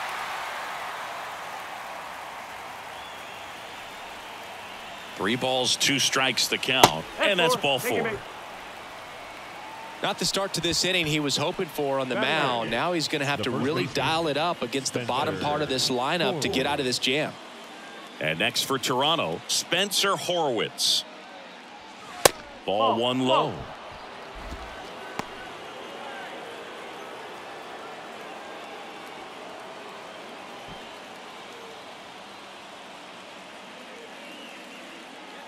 Left-hand hitter waits. Now 1-1. 1-1. Chapman, the lead runner, out at second. Jansen on at first with nobody out. Next pitch is outside. 2-1. Could be some action here on this next pitch. Couple runners on. Probably a challenge pitch coming.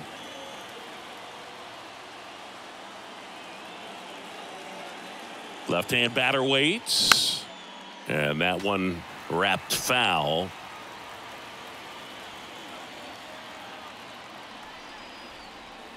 And the 2-2. 3-2. Kevin Kiermaier up next.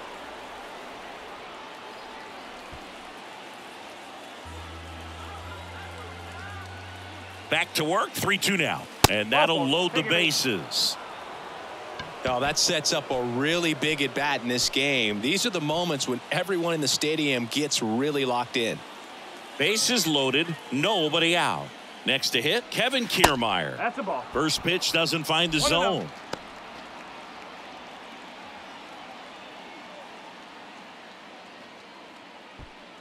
Bases juiced. No outs.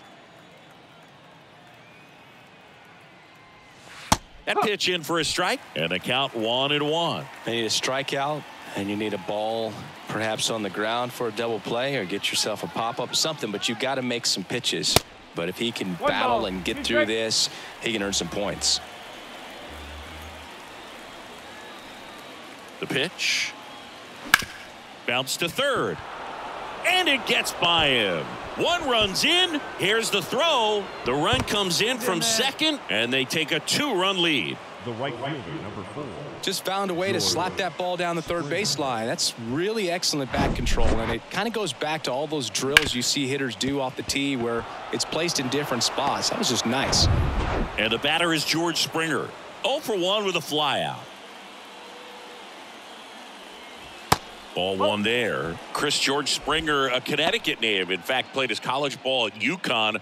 First-round pick by the Astros in 2011, and he helped lead the Astros to the World Series in 2017.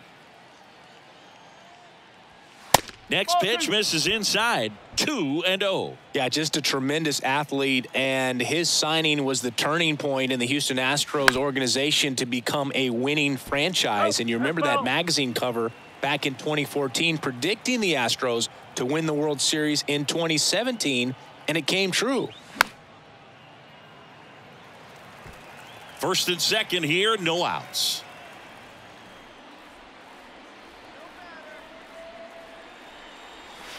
Next pitch off the plate, and the count's full.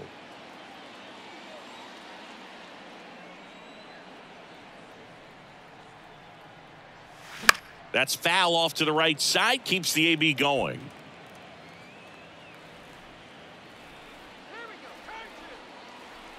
And a payoff pitch. In the air to left center. Hampson settles underneath it. And there's one away.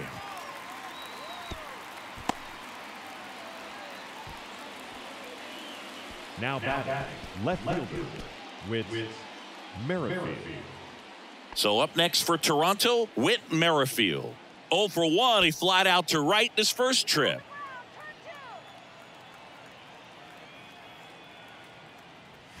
Ball one, no strikes.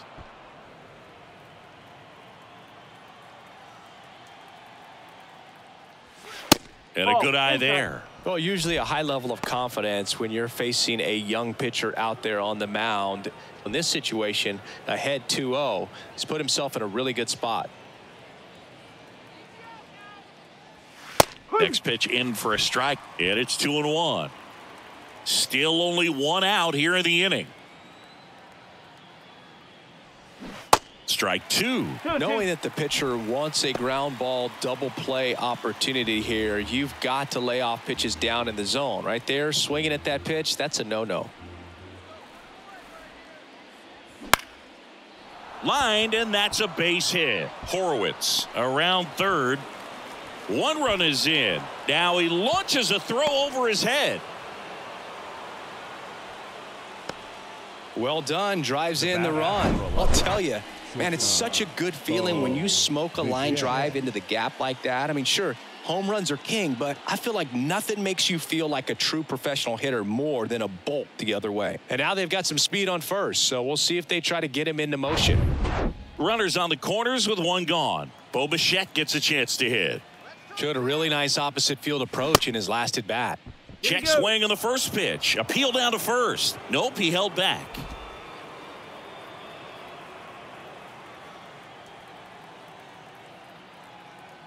The 1-0. And that's a little high. Chris, with that distraction and the speedy guy at first, he's in a favorable hitter's count. Well, if nothing else, I mean, this is a great spot for a hitter to be in.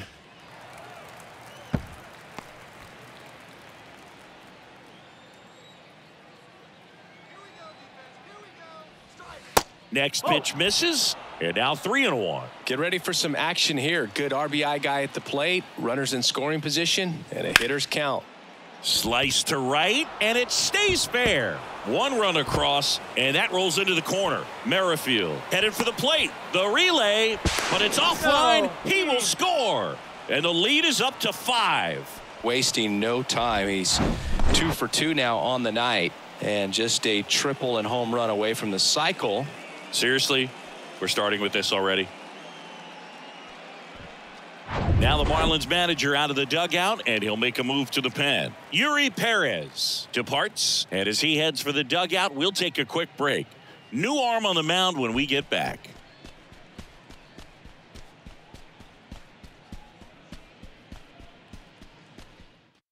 New pitcher for the Marlins, JT Jaguar.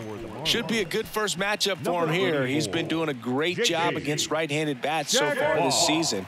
They've had a lot of trouble squaring him up.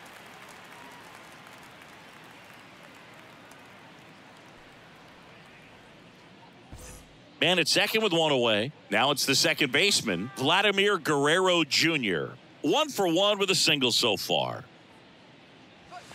Swing and a miss. No ball. That's strike one.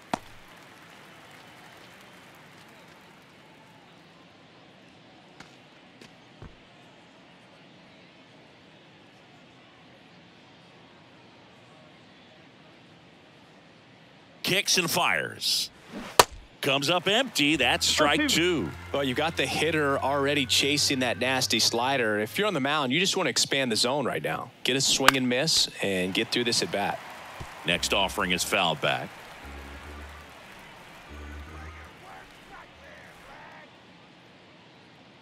And the right-hander deals. On the ground to short. And Guerrero is set down. Now batting, the designated hitter, Dalton. And now it's Dalton Varsho. 0 for 1 so far.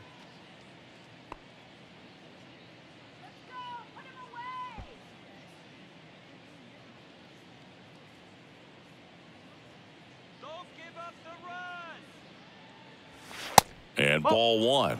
1-0.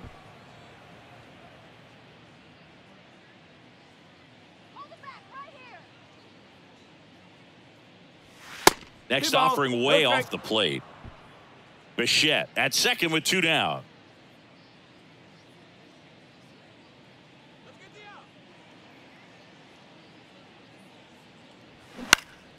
Next offering is fouled back. Let's get that out. 2-1 now. Nope. That's inside. Definitely a swing and miss slider down and in. He finished that really well. Just couldn't get him to offer at it. Man at second. That one fouled off.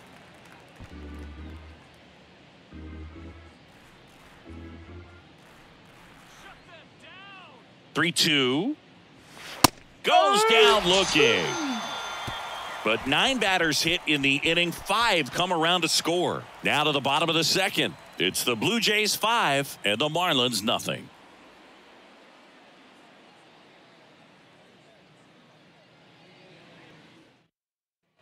Ready to go for the last half of the inning. Here's the veteran first baseman, Garrett Cooper. Garrett Cooper.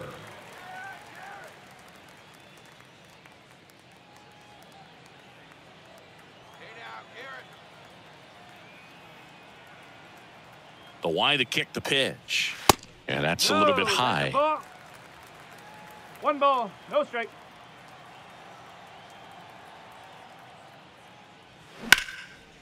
Line drive, and that's a base hit to right. You know, I was watching his rounds during batting practice today. So impressed with his ability to let the ball travel, go back up the middle and the other way. Sometimes when you step in the box during the game, you get a little anxious and you get away from that.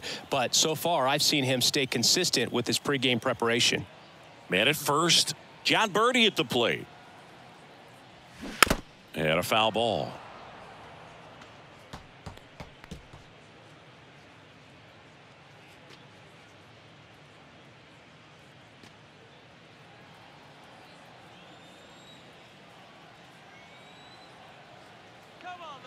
And he deals. This is a very important inning here. After scoring all those runs, you want your pitcher to come out and just mow them down. The offense has worked hard. It's shut down inning time. The 0-2. Just misses the mark outside the zone.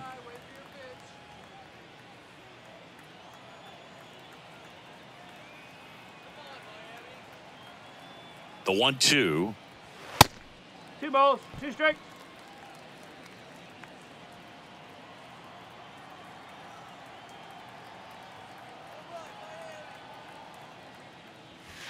And downstairs. 2 strikes.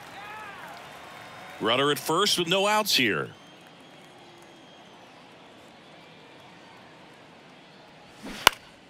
Fouled off the plate. They'll do it again.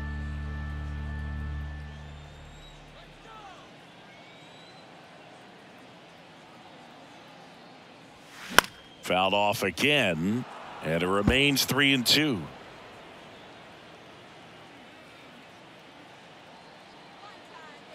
The pitch. Foul ball, and it remains a full count.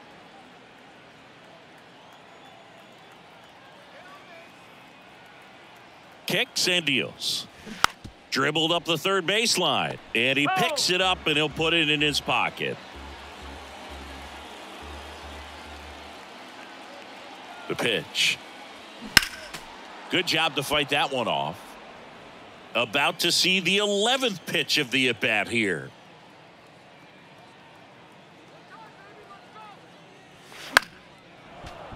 Knocks that one away, and we'll do it again. Well, having such a tough time putting him away. 6 foul balls in a row. Man, what a battle. And he walked him. When you go that deep into an at-bat, the hitter usually comes out on top. Batting 7, the catcher, Nick. And now the catcher comes up to him. Nick Fortes. Good defender. He's been inconsistent offensively. There's a strike.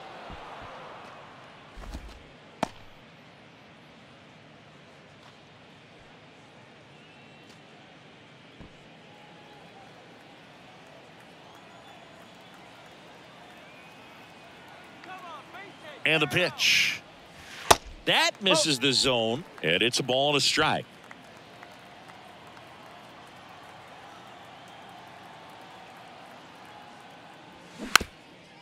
High chopper to third, and he grabs it. Foul. That's foul. That's foul. No outs. Runners at first and second. And now the count is even. 2-2.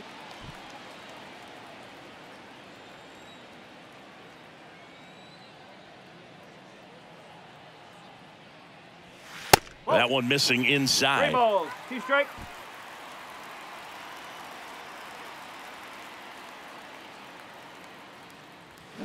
The punch out there, 1 out. Here's Garrett Hampson, maybe expecting a bunt here. Third baseman playing in on the edge of the grass. And that is in for a strike. 0-1.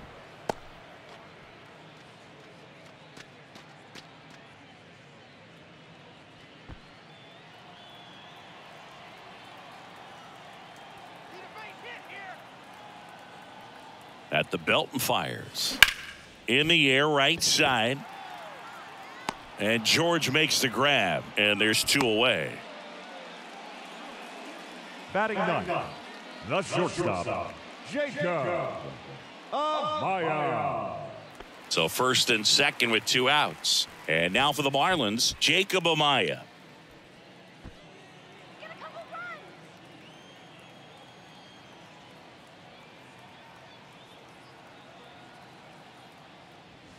And the first pitch misses for ball 1. 1-0. First and second, 2 down.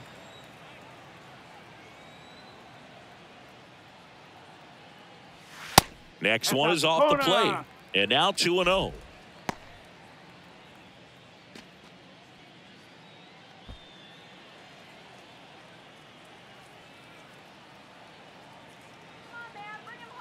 Two on, 2 outs. Foul back our way, and that's out of play.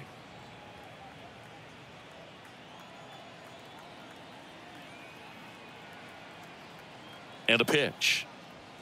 Check swing went around. 2-2.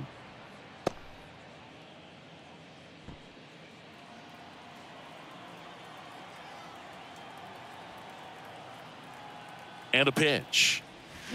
Keeps the at bat going with a foul ball.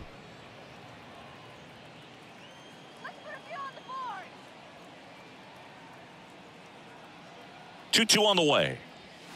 And that's too high. 3-2.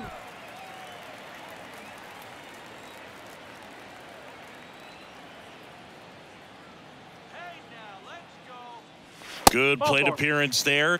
Able to take the walk. The batter, number 3. Luis Ariz stands in. He had a leadoff double in the bottom of the first. When he steps into the batter's box, the comfort level looks so high. It doesn't matter what kind of delivery that pitcher has, what kind of velocity, what kind of secondary stuff. He is so settled in there. He owns the home plate area.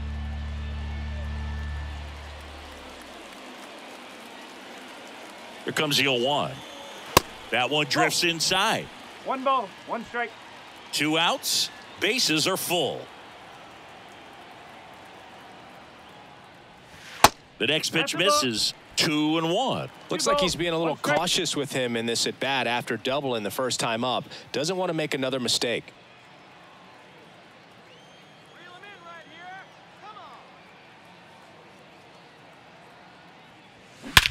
Drilled out towards left center field. That's well struck. Kiermaier going back some more, and he brings it into the warning track. So they load the bases but leave him stranded. We played 2 full. It's the Blue Jays 5 and the Marlins nothing.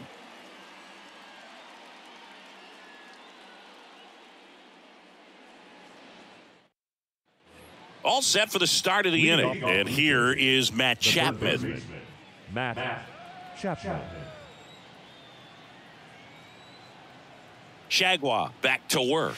Chapman in his 6th season, batting 6th in today's lineup, and he's a former Gold Glover in the American League. And the 1-0.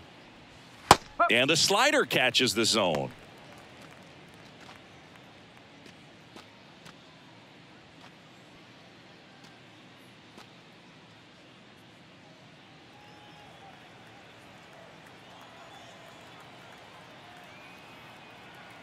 Righty delivers.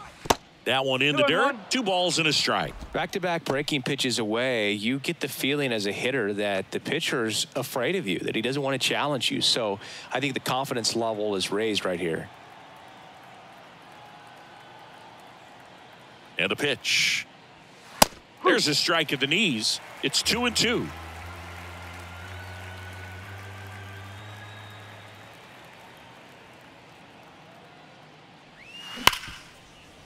Oh, great stop. Over to first. It's there, and that's a great play. Well, you can see right there, he looks very comfortable going to the backhand. Nice diving stop, gets up to complete the play. That'll fire the boys up for sure.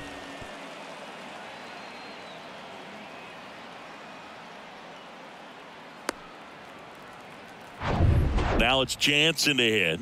He walked and came around to score his first time up. Swing and a miss. 0-1. That's strike 1.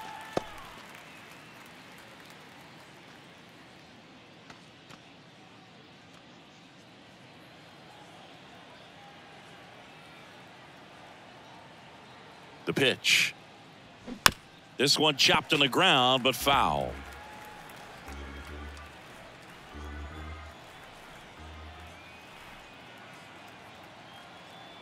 Righty to the plate. 1-2.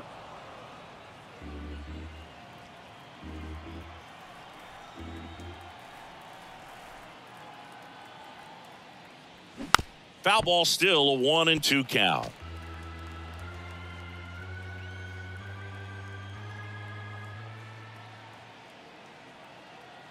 Right-hander kicks, deals. Sets him down on strikes. He's got to be frustrated with that call. Wow, that's a tough call for the hitter, but the pitcher will take that all day long. Not quite in the strike zone, but he found a spot that the umpire is going to, at least for now, allow him to get that call. So hitters are going to have to make an adjustment, but pitchers are going to learn from those things and really try to exploit them if they can. Horowitz stands in with 2 away as he takes a ball. A walk and a run scored his first time.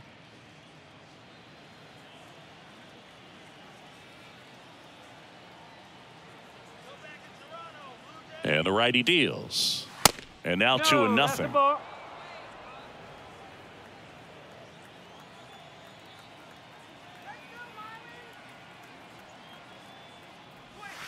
And delivers outside.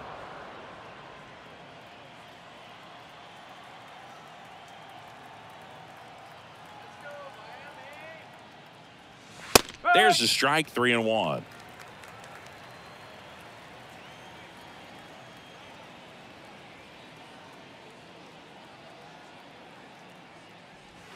Gets the slider in there for a strike. 3-1 count, saying to himself, I've got to get a fastball here. Just spins a get me over breaking ball to bring the count full.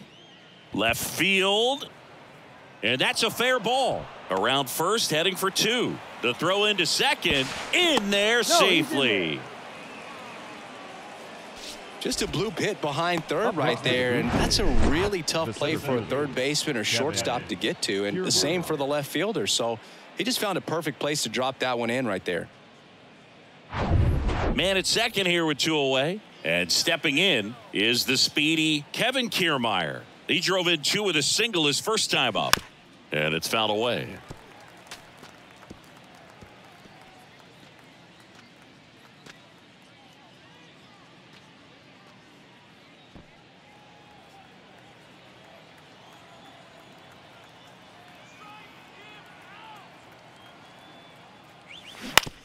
Bounce to the right. A rise. Tosses to first. And that is that. So 1 hit is all they get. We head now to the home half of inning number 3. It's the Blue Jays 5 and the Marlins nothing.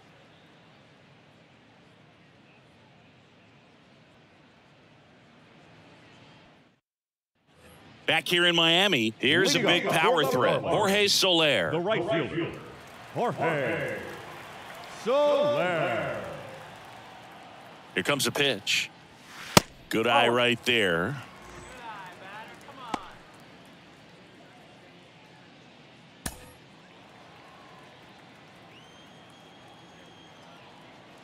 The lefty, the 1-0. And that's in there at the knees.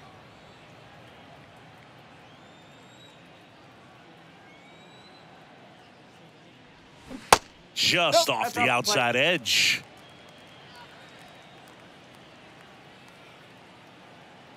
The 2-1. 3 balls, 1 strike.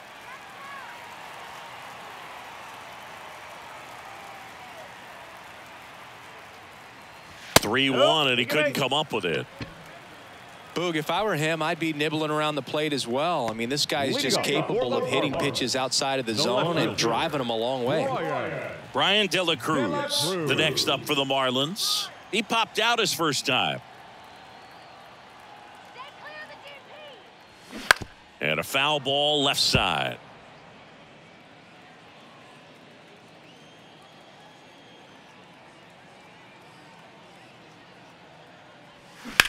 Now a screamer into the outfield.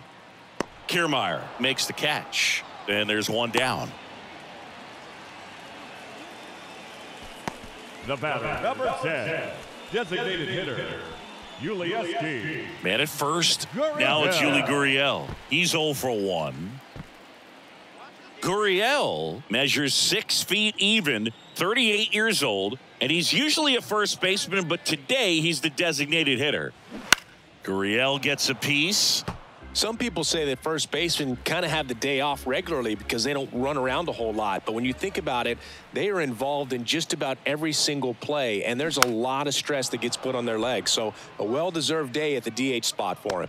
Chapman makes the grab for the second out. Oh, that's what he's looking for with the fastball above the zone. A swing and miss or weak contact. Garrett Cooper. And now it's Garrett Cooper up to hit. Beautiful swing in his last at bat. Opposite field knock.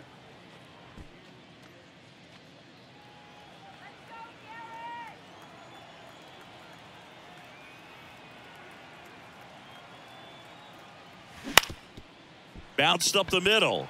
Lays out, but he can't squeeze it to first, and he beats it. Everyone's safe. A couple of hits in a row for him here. Could be a chance here for them to start clawing back into this ball game.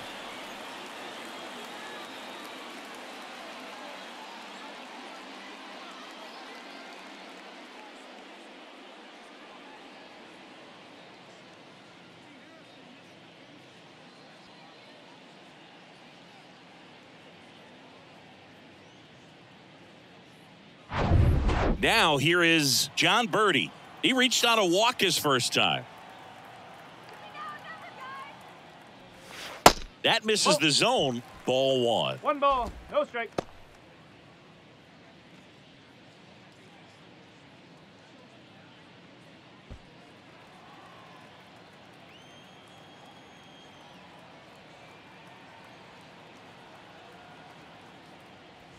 That one is upstairs.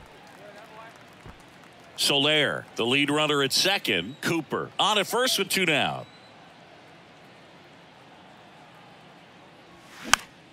And a foul ball makes the count 2-1. And now the lefty. Now will bullet to second base, but he's got it to end the inning. Marlins strand a pair, still looking at that 5-0 deficit.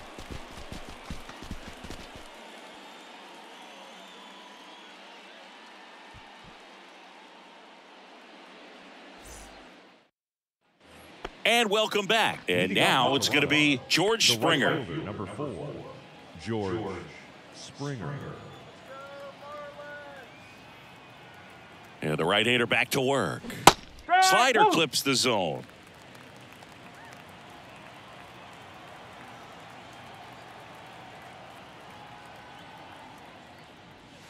Misses off the plate. 1-1.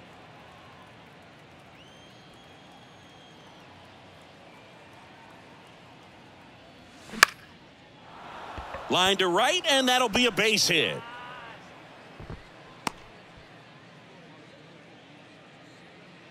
Now nice job of driving that pitch the other way on a line. You know, hitters, they take so many reps in the cages working on going to the opposite field, and it doesn't always translate into the game, but right there it did, and he did it perfectly. Whit Merrifield next up for the Blue Jays. That's a strike. It's 0-1. No ball, 1 strike.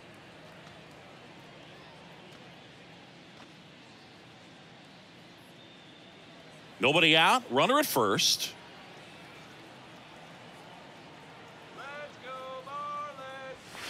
Next pitch is downstairs.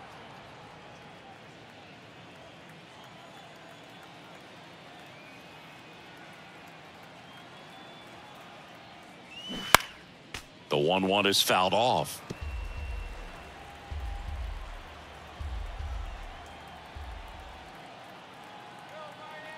The 1-2.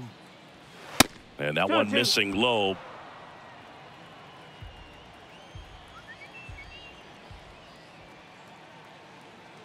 Runner. Springer on the run. Pitch misses.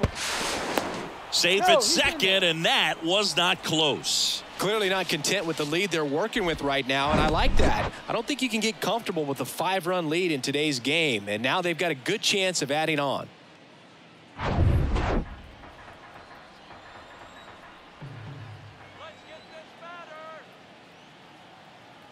3-2.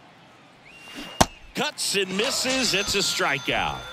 That's that classic wipeout slider below the zone right there. Just nasty. Looks like a fastball thigh high that you got to protect the zone, and then it's just that late break that fools you and kind of makes you look silly. Shagwell checks the runner, and Springer's in there safely.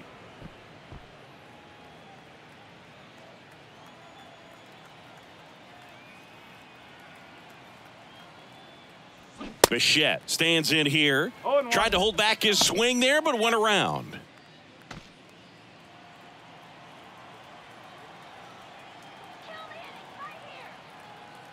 Runner leads away at second. On the ground to third. Nice grab. Gathers and throws, and that's a great play for the out. Third basemen have to be so quick with their first step reactions, hot shots like that. That's why they call it the hot corner. That's a perfect example, though. There's no way he gloves that one if he's not dialed in, anticipating something coming in his way, staying on his toes every pitch. Really nice job to get back up, set himself, and make a strong throw across the diamond. Vladimir Guerrero Jr. now. That one back up the middle, and it gets through. Here comes Springer around third. He'll score, and it's now a 6-run lead. Up next for the Blue Jays. Really nice job staying up the middle with his approach. He didn't try to do too much with the pitch, just shot it through the infield.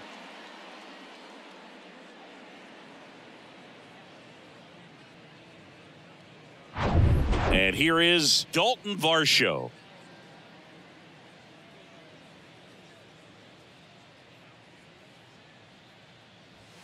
First offering, and it just misses.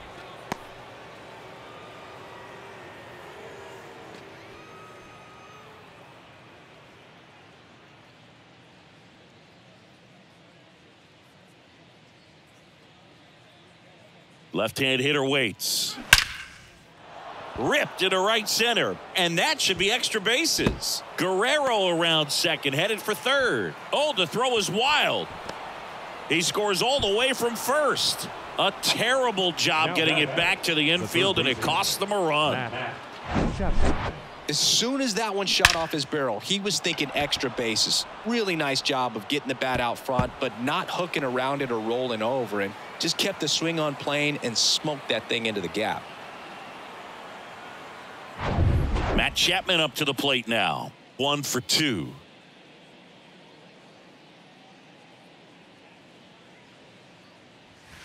That one at the knees for a strike.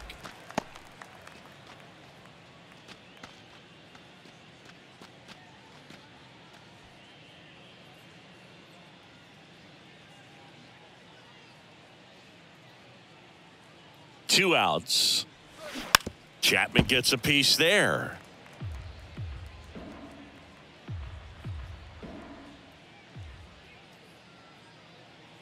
The 0-2. Next offering misses down and away.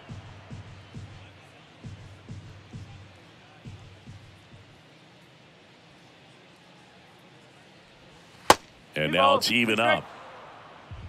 Runner at second, 2 down.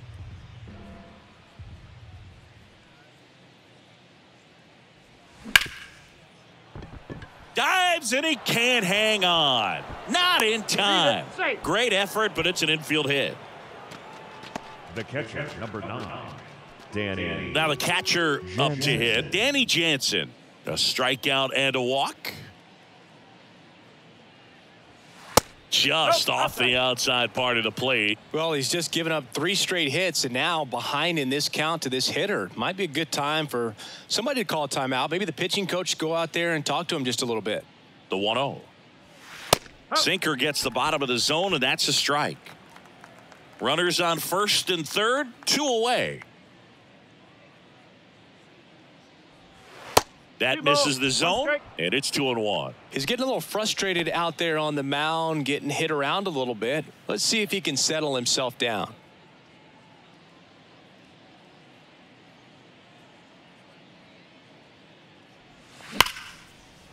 Line drive, base hit, right center field. 1 run is in. Chapman headed home. He scores as well, and they now lead by 9. 4 hits in a row, and they're really swinging it here. Anytime you rip a line drive the other way, you feel really good about what you did at the plate. You trusted your hands, you let the ball travel, and you took the barrel straight to it. That's great work right there.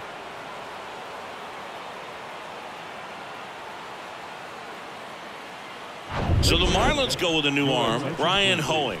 And as relievers go, he's not a big strikeout guy. He tries to force weak contact, so command and execution are huge for him.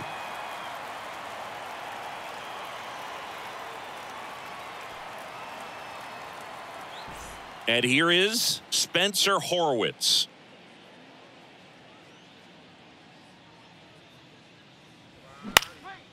In the air, out towards left center.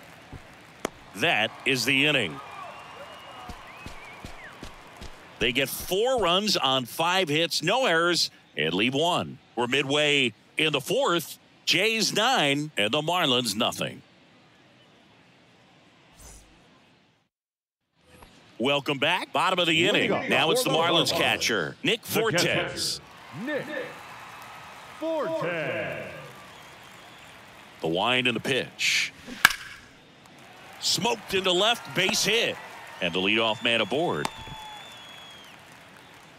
Well, clearly he was ready to hit right there. Nice line drive to the pull side, met it out front, but just stayed through it nice enough and ripped it into the outfield. Garrett Hampson will hit next. Hit it well, but flied out to the deepest part of the outfield his first time. And that's in there for strike 1.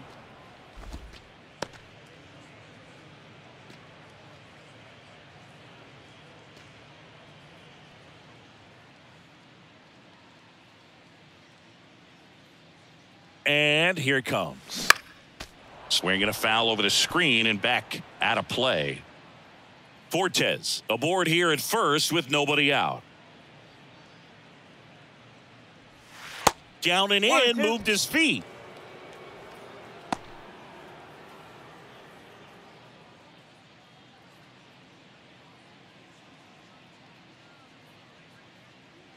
The pitch.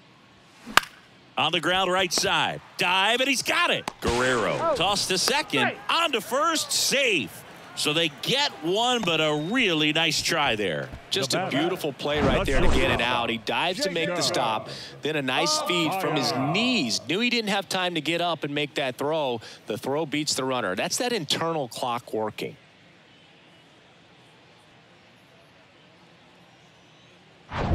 Jacob Amaya now at the plate.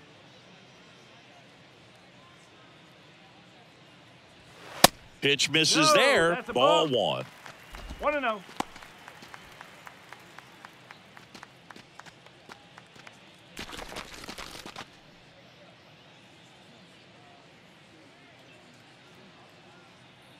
Kikuchi throws to first. Hampson back in on a dive.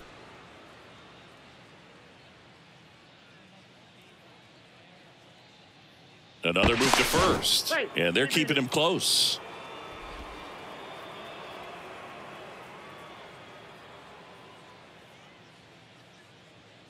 The pitch. Off the mark there. 2 balls, no strikes. 2-0.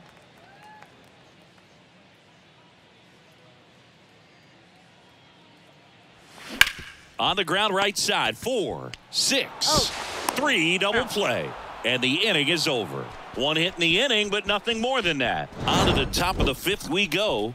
Jays 9 and the Marlins nothing.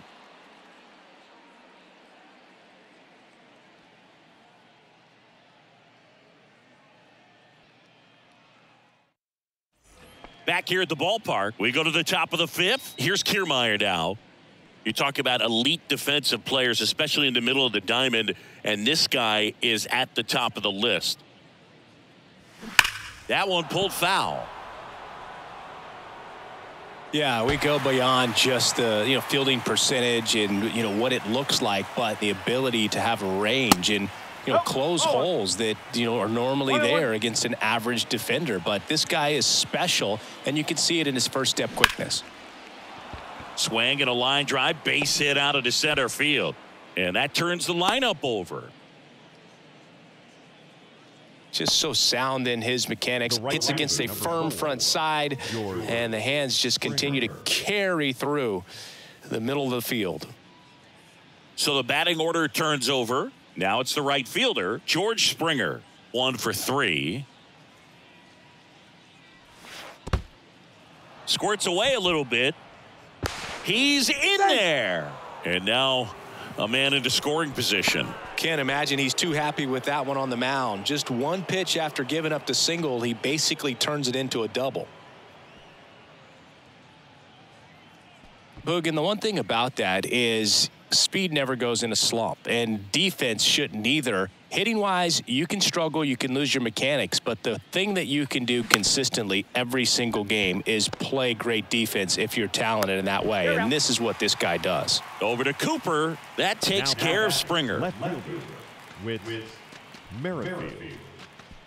Now the number 2 hitter, Whit Merrifield. And this is a big opportunity for him to pick up his teammate right here.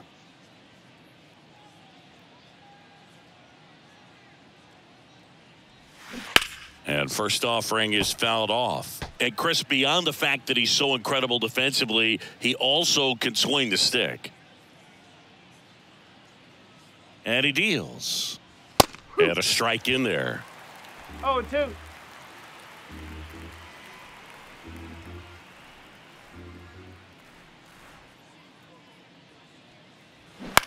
In the air, left field, De La Cruz settles under this one. Puts the squeeze on it. Runner tags for home. Throw is offline, and he scores. And it's a double-digit lead as they're up by 10. In that situation, you're looking to get something up in the zone that you can put in the air. Worst case scenario, a sacrifice fly to drive in that runner from third.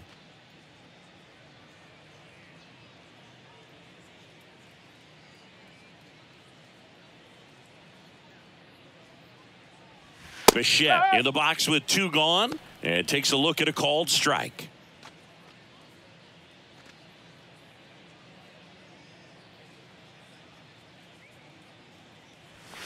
And that one sliced foul. Well, he got challenged with a good fastball right there. Just couldn't catch up. Here's the 0-2. And the pitch is outside, ball 1.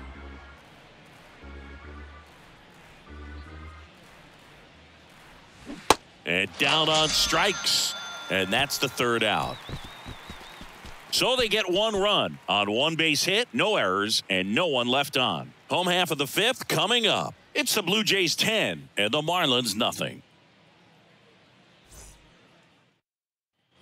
Back here at Lone Depot Park, we head to the bottom of the 5th. Now it's the Marlins leadoff hitter, Luis Arias. The pitch.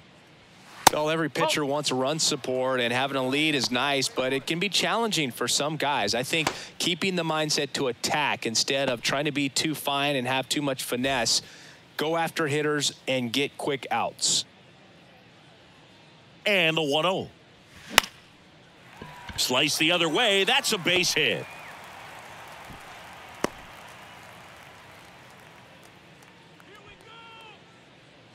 Showed a willingness to drive that pitch the opposite way. Didn't get jumpy, didn't try to pull the ball. He let it get deep, took the barrel right to it, and then extended through the swing for the line drive base hit. So a man aboard, Jorge Soler, the next up for the Marlins. This one smashed down the right field line. And it one-hops the wall. Throw comes in. Runner stopped. 2nd and 3rd. Nobody out. And that's a double. Well, here we are, 3rd time through the order, and this is where we see the OPS jump up. Manager might have to go to the bullpen a little bit sooner than he anticipated. So up next, Brian De La Cruz. And that's outside.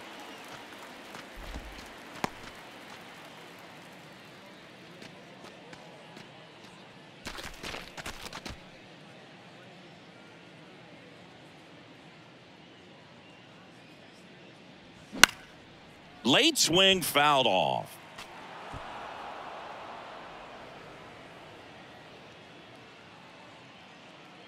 The pitch. And that one clips the corner.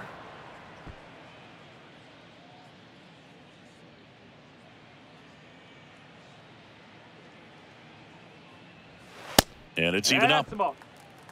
2-2. 2 runners in scoring position. Nobody out.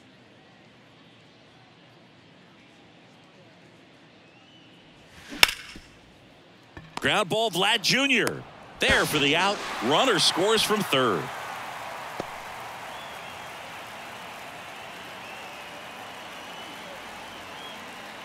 Here's Gurriel. Now, the designated hitter, Ulieski Gurriel.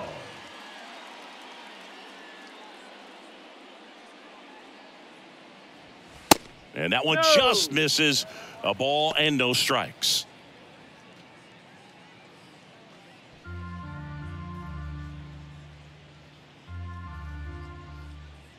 At the belt and fires. Tries to hold up, appeal to first. Yes, he did. That's a swing.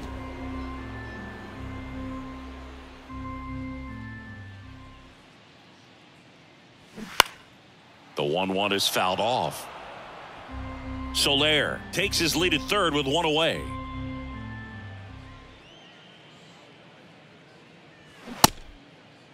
Started to go after it. Now a look down to first, and that's going to be ruled a swing. Garrett Cooper, the next up for the Marlins. Good contact guy, good defender. Cooper.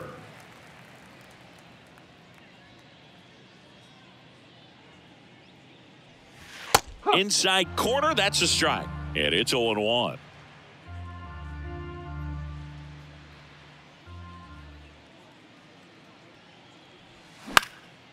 Hot shot to first base, and he snags it to end the inning. 1 run, a pair of hits, no errors, and 1 left on. 5 innings complete. It's the Blue Jays 10 and the Marlins 1.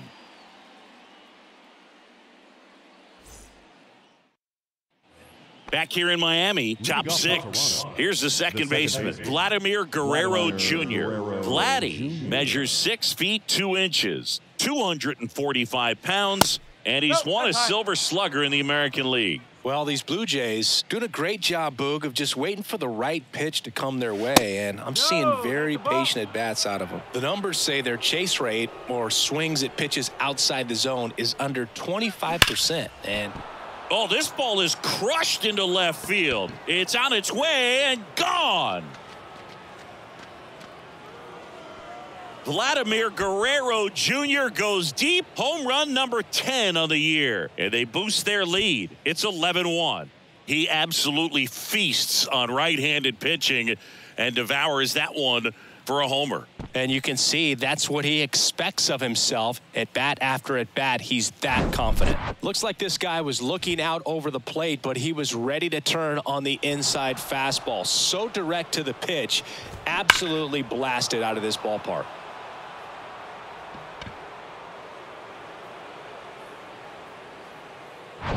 Dalton Varsho next up for the Blue Jays.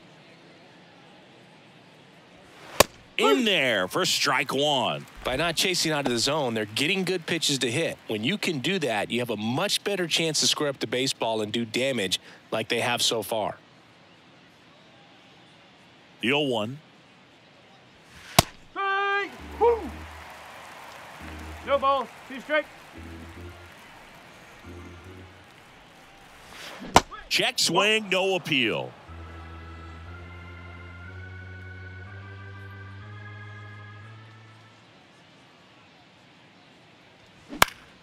Next offering is fouled back.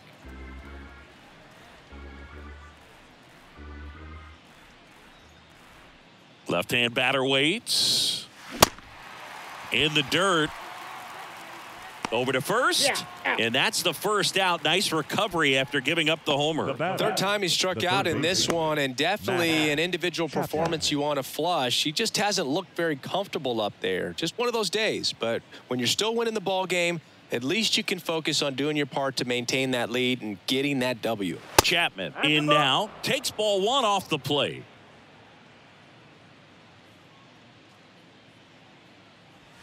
There's a strike.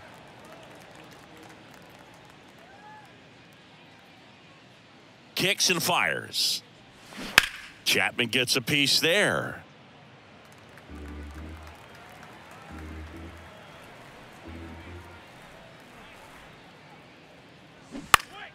Fouls it off, still 1-2. And the right-hander deals. Fights that one away, still 1-2. Kicks and deals. In the air, left side. De La Cruz settles underneath it. Puts it away for the out. The catcher, number 9, Danny. And here's the catcher, Danny Jansen. With this kind of lead, he can swing freely, try to hit the ball out of the park, do what he loves to do. Jansen started after it, tried to hold up. Now a look to first, and he held up. The wind to kick the pitch. That's inside. After giving up that home run earlier, it just doesn't seem like he wants to challenge him. And a strike. 2-1. The 2-1. High fly ball out into left center field. De La Cruz on his way over, and that ends the inning. Vlad Guerrero Jr. with the solo shot for Toronto to the bottom of the 6th inning. It's Major League Baseball on the show.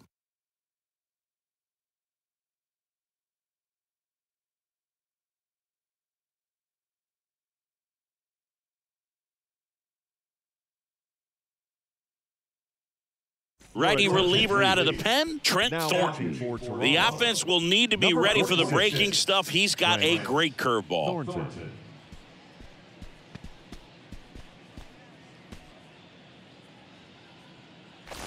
And at the plate for Miami, John Birdie.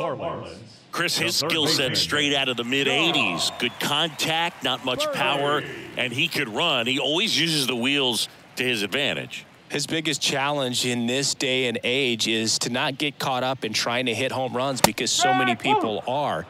That's in there, and that's strike one. I think baseball's starting to understand that those guys are valuable like they once were. They need them in this game today. That one misses. 1 strike. 1 ball, 1 strike.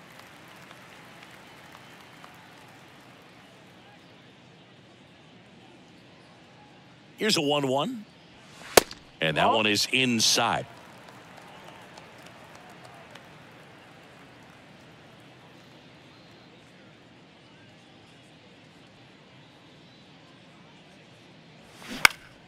Fouls one off. 2-2.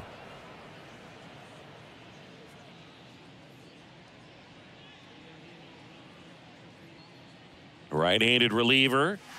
That one 3 missed. balls, 2 strikes.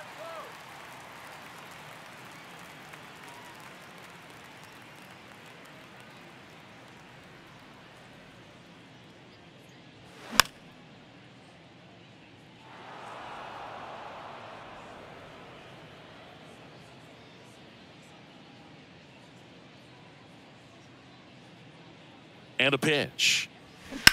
Ripped on a line. He dives but can't hang on. That's a base hit.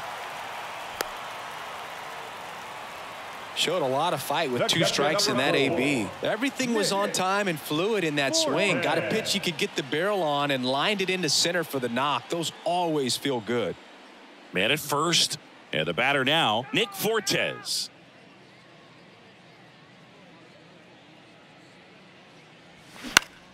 He swings and fouls one off. Thornton, a 6-foot righty. He features a 4-seam fastball, a slider, a curve, and he works in a 2-seamer.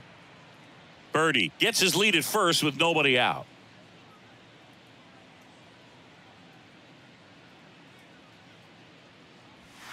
The 0-1 is outside, and it's a ball and a strike. Movement in the bullpen. Mitch White, the hard-throwing righty, is up and loosening.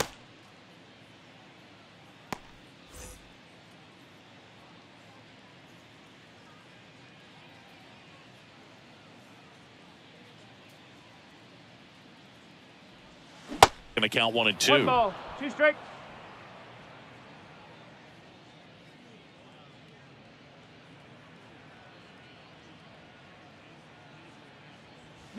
Got him. And he's down on strikes for the 2nd time today. Now batting, And up next for Miami, Garrett Hampson. Maybe expecting a bunt here. Third baseman playing in on the edge of the grass.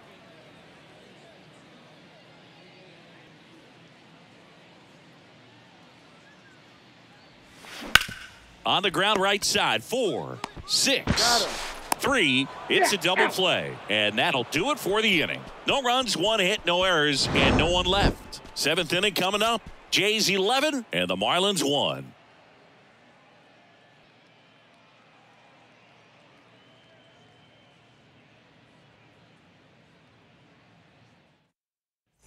Welcome back. We go to the top of the 7th. And now for the Jays, Spencer Horwitz.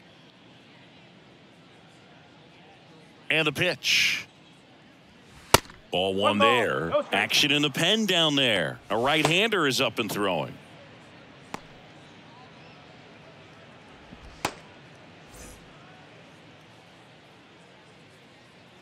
And the pitch. That misses. Now 2-0. 2 balls, no strikes.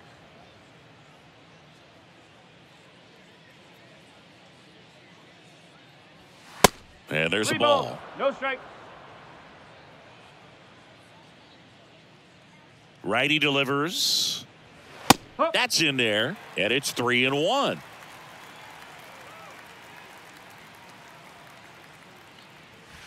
And that gets the top of the zone for a strike. 3 balls, 2 strikes.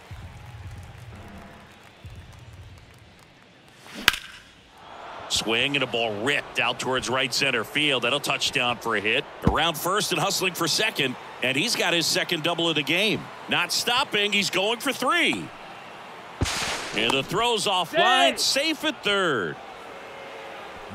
Just a beautiful triple from start to finish. Got a pitch he could drive, turned on it, and hammered it out front into the gap. Right out of the box. I love how he was hustling, and I think he knew he was going for 3 as soon as it touched down.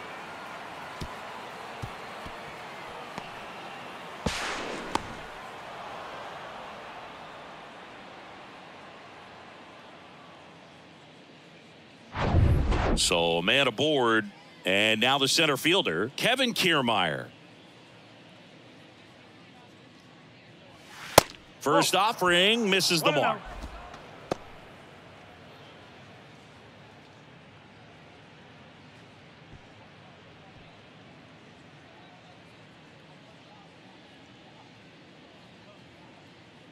Right-hander kicks, deals. That one is absolutely belted. That's going back. Back some more. In one, hops off the wall. Should be extra bases. He pulls into second. A run comes in on the play. Picks himself up an RBI. Pretty much just a textbook double into the gap. And when you can drop one in there between the outfielders, you know you're making the turn at first. Just an excellent swing.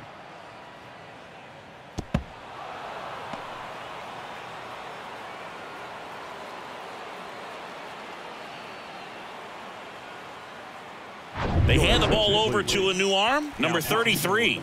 This southpaw's been really good against left-handed hitters.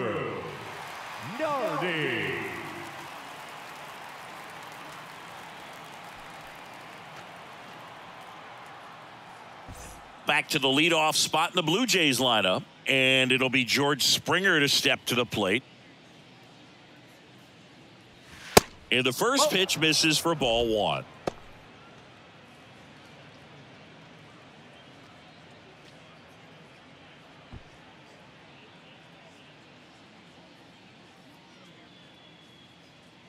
Man at second.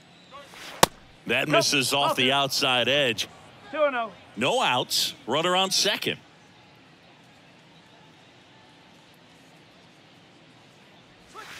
The next offering misses. 3-0. So definitely a little wild right out of the gate. Well, it could be a little tough coming from the bullpen mound to this mound, but you've got to find a way to get ahead in the count quickly. He hasn't. We'll see how this at-bat turns out. Maybe a little loss of focus on the mound right there. Pretty much gifted him first base with a quick free pass.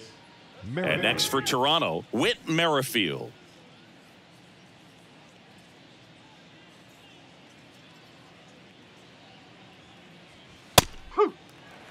Well, an at-bat can be a little bit of a dance. Strike one here, but a few more pitches. We'll see how it turns out.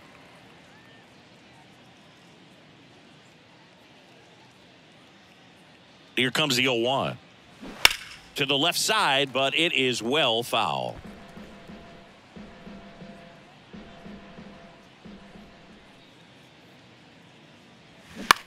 And that one is lifted in the air. And it falls. The throw in, but it's offline.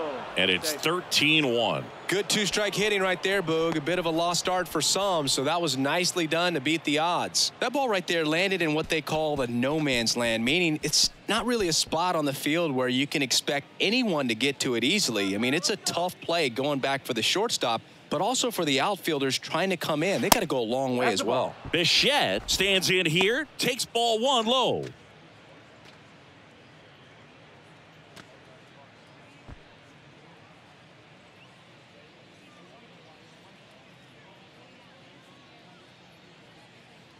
And now the lefty just missed.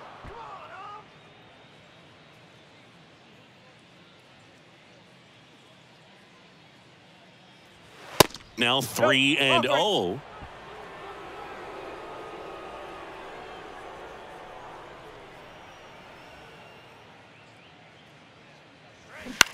On the ground, a short could be two. Amaya to second, and it's a double play. Got what he was looking for on the mound right there, and his infielders took care of business. Pretty textbook execution between short and second to turn that into 2 outs. And now here is Vladimir Guerrero Jr. He's already homered in this game.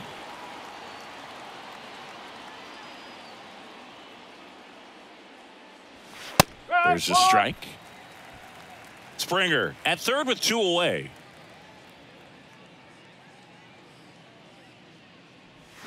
Strike 2.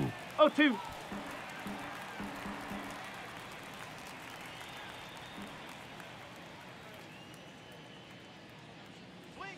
Just misses with that one. And that's awfully close. I don't know how you take that. He's seeing the ball out of the pitcher's hand really well right now. Hit weakly on the ground. Over to Cooper. That ends the inning, and they limit the damage. They get 2 runs on 3 hits, no errors, and 1 left. Midway in inning number 7, and it's time to stretch. Jays lead it 13-1. And welcome back. And now the shortstop, Jacob Amaya.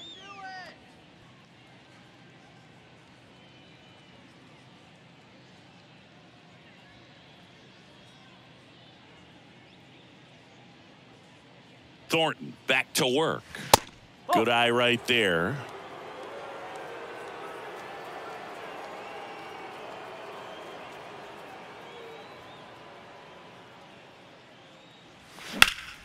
Up the middle. Dives, but it kicks off his glove. He decides to eat it, and they catch a break as they get a base runner at first. The batter, number And 3. now for the Marlins, Second Luis baseman, Arias. Luis. Arias. That one misses, and it's 1-0. Well, the leadoff man gets on. You want to minimize the threat by playing sound defense. Hopefully the pitcher can get a ball on the ground and they can roll him up for 2.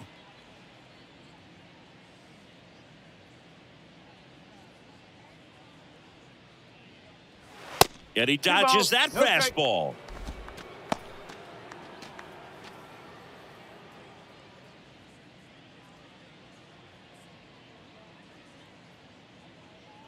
And a pitch. Off the mark there. 3 balls, no strikes.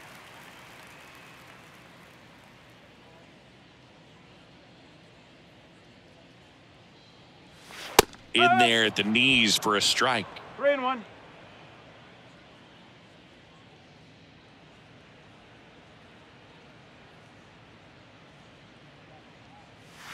And there's a foul ball.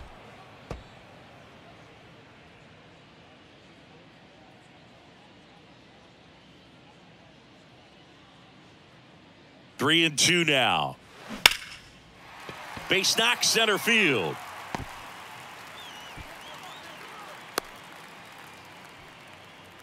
Back-to-back base hits. The right You'll often hear the phrase short to it, long through it, and that's a great example of it right there. Got the barrel in the hitting zone early, squared it up with the well-timed swing, and came away with a beautiful line drive into center field. Now at the plate, Jorge Soler. Hey. There's a strike.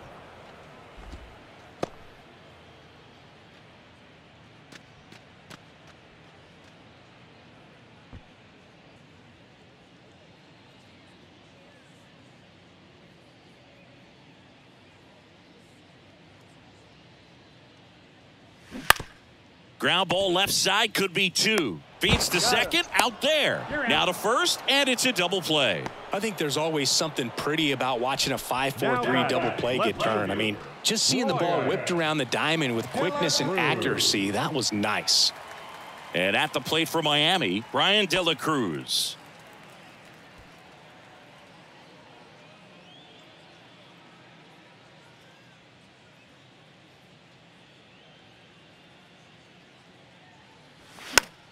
And fouled off. 2 outs with a runner at third.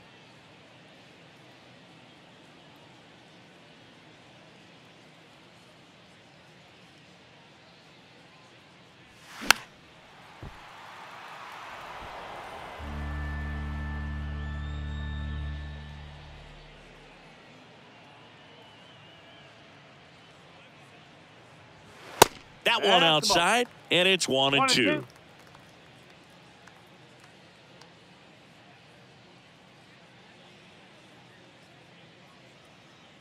The pitch. Popped up, foul territory behind the plate. Jansen pulls it down and he makes the catch. And that is that.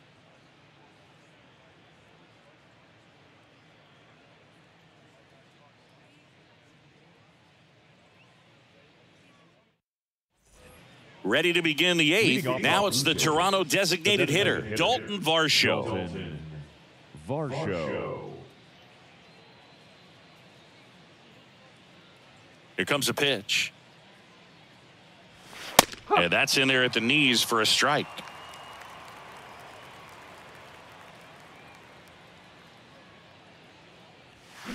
That's to third. Tosses to first. First out in the top of the 8th. Now batting, the third baseman, Matt Chapman. And here is Matt Chapman.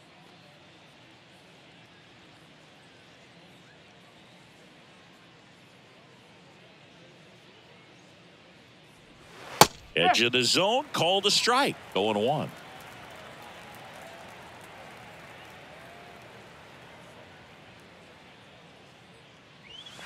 And that's a little bit high.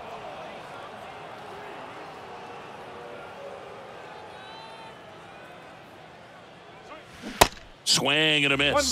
1-2. For a guy that's been swinging the bat, well, all game long, that was a pretty ugly swing right there. I'm sure he'll tighten it up on this next pitch. Next one misses, and the count is even, 2-2. 2 strikes.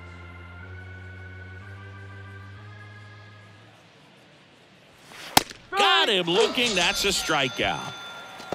Well, just couldn't pull the trigger on the fastball right there, and I don't think he was taking it, thinking it might be a called ball or anything. I just think he was flat out frozen.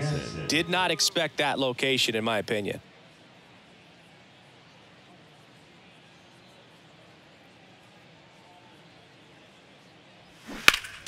Foul back our way, and that's out of play.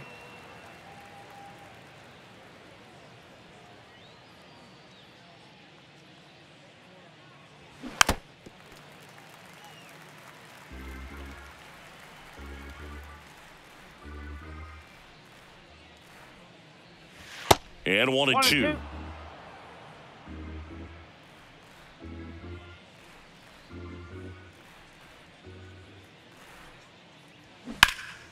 High fly ball near the pole. That one is foul.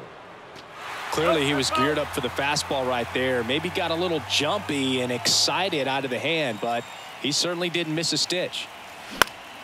Foul ball, still a 1-2 count. Well, he's having a tough time getting a pitch by him. As a hitter, you feel pretty confident that you're seeing different pitches still able to make some type of contact. 2-2. That misses. 2 balls, 2 strikes.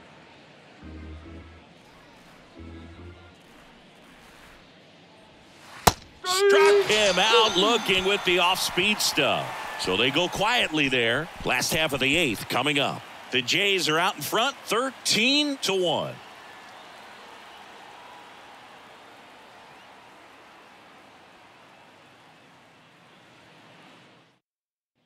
Back here at the ballpark, and now Yuli Gurriel. The designated hitter, Yuli Gurriel.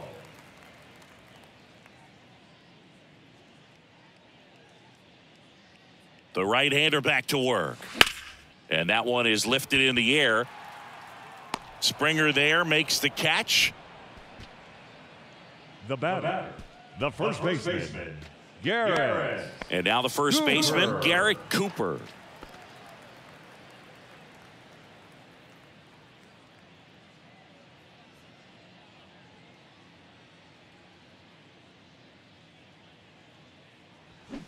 And a good fastball to start him off. That's strike 1.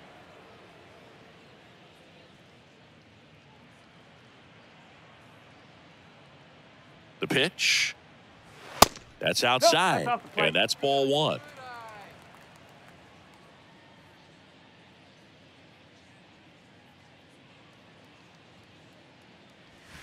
Good eye right there. 2 balls, 1 strike.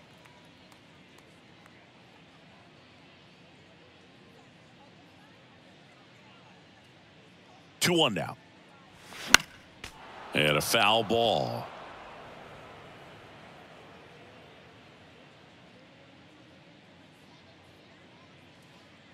Righty to the plate. And now it's filled up.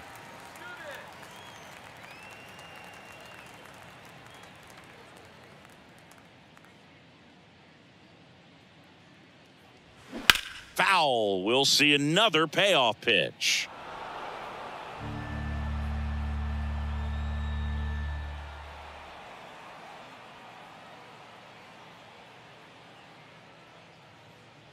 And there's ball 4. Oh, looking for a swing and miss right there, or for the ump to help him out and make a call with that last pitch, but neither happened. Close pitch, but a good take to earn that walk. So digging in, John Birdie.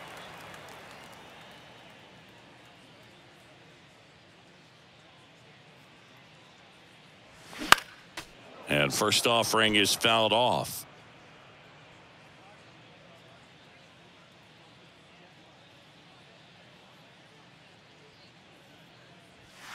Looked like it was a little bit up.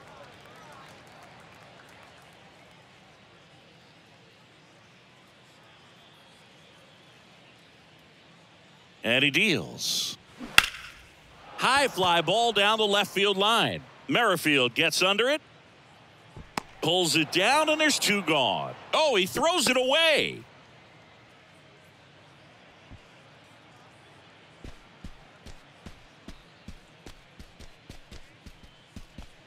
Man at first, Nick Fortes, the next up for the Marlins. This guy, one of the best defensive catchers going. You talk about framing, the ability to block, catch, and throw. He is at the top of the game.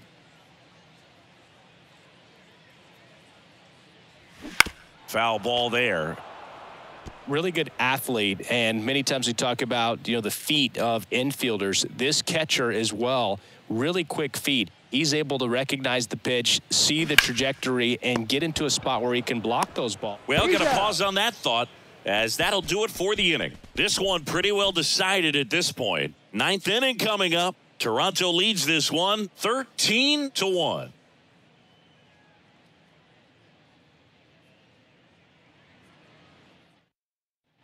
Back here at Lone Depot Park, we go to the 9th, and here's the first baseman, Spencer Horwitz. Really impressive with the way he frames, the way that he sets it up, because sometimes those pitches are off the plate, but because he sets up and presents it so well, he steals strikes for his pitcher. The lefty, the 1-0. No, that's a ball. The wind to kick the 2-0. That one in there across the letters. Well, on paper, it's favorable to have a fairly quick inning here with 2 of the 3 hitters he's set to face batting from the left side, same side he throws from. The wind of the pitch. Spoils that one, and it remains 2-2.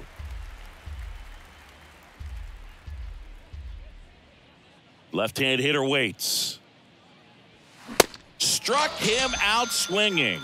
Couldn't catch up to the heater. Came inside with that 2-strike fastball nicely and just bunched him up on the inside part of the plate. Couldn't get around on it and catch it out front.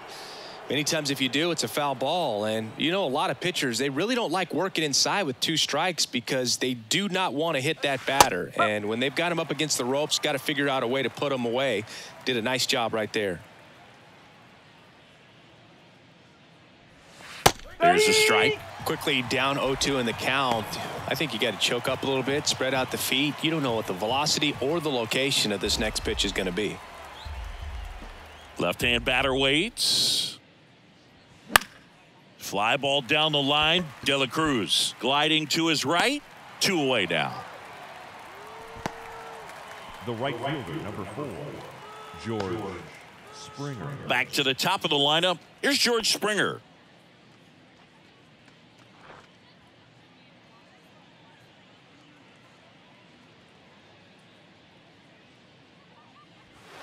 In there, and it's 0-1.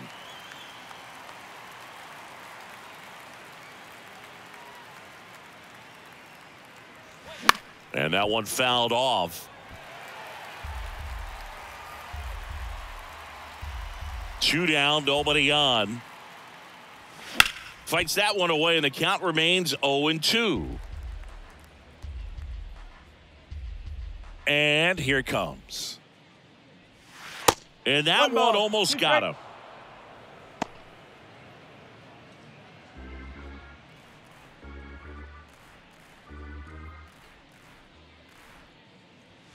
He goes down looking. 3 up, 3 down for him there. 8-9-1 due up in the bottom of inning number 9. Jays lead it 13-1.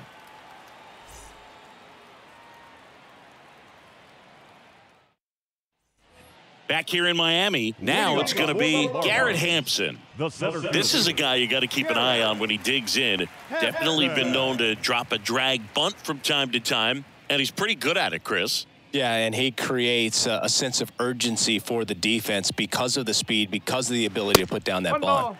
First pitch, not close. Now you see even sluggers from time to time try and use the bunt really as a way to beat the shift. Swing and a ball hit out towards left center field. No trouble here. Puts it away for the out. And there's 1 down. Now batting, the shortstop, Jacob. So up next, Jacob Amaya.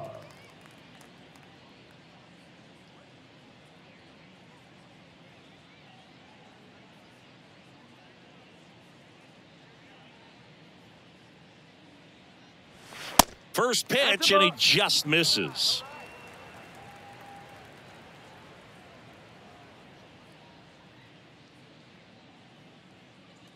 And the right-hander deals.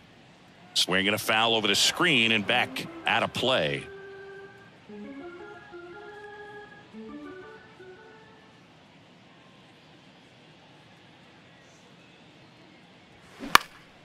Center field. Kiermaier trying to get there. And puts the squeeze on that one. Out. The batter, number 2. Second baseman, Luis. Now it's the second baseman, Luis Arias. Good swing out of him last time. Ripped a liner into center.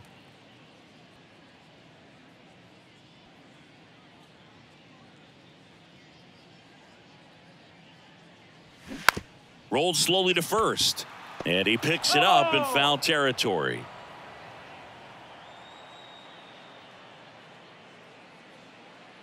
Here's the 0-1. And that one fouled off.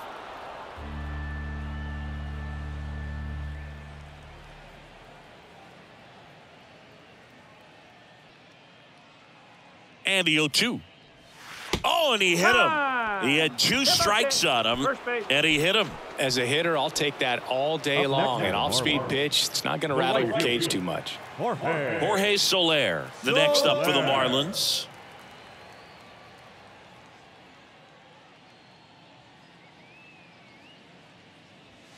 First pitch just misses.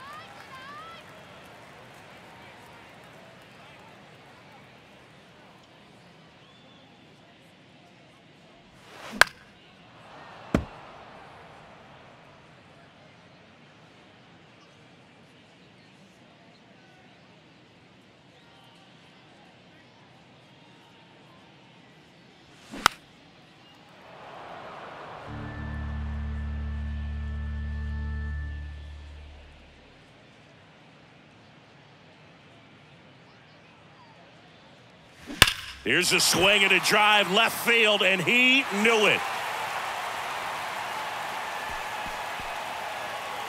Jorge Soler goes deep. His 22nd homer of the year, and they inch closer. It's 13-3.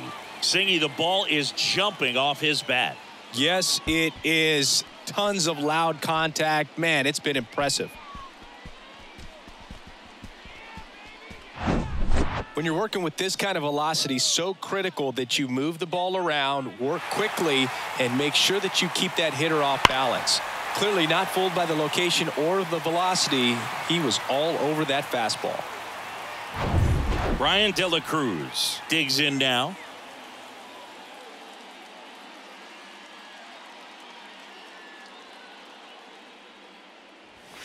Pitch misses inside. 1-0.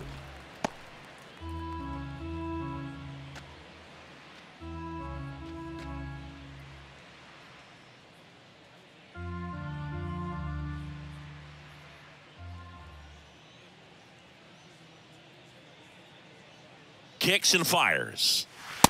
Ball. 2-0.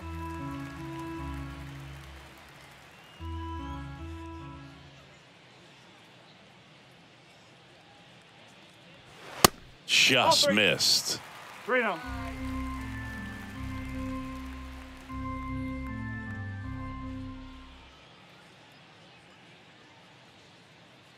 And the righty deals. That just missed. He walked him on 4 pitches. One of the things about that 2-out walk, the base runner over at first base is going to have a very aggressive secondary lead. So a ball down the line or into the gap will produce a 2-out RBI, and those are the best. That is, if you are the offensive side of it.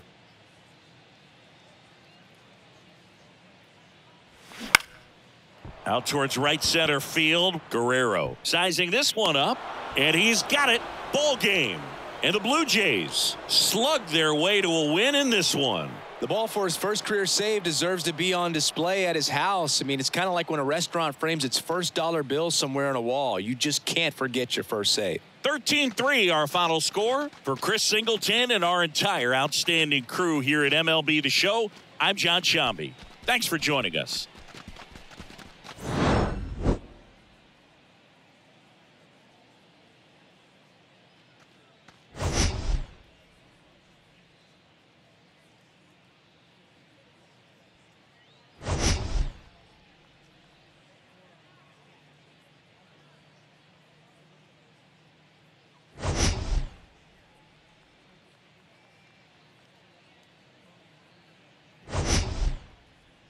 And that's what he's been to this point. We'll see how he is today. J.P. Crawford, the next to hit, takes outside.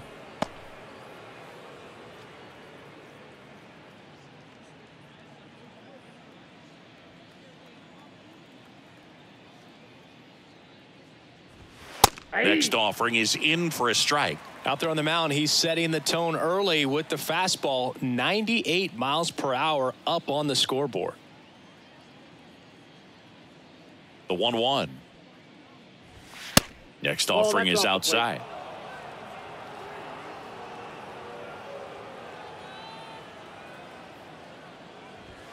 There's a strike. 2-2 to count.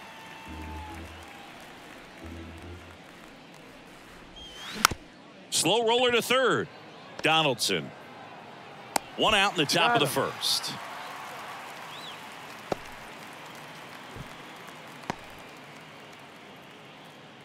And now it's Julio Rodriguez. Outfield playing very deep, not wanting anything over their heads.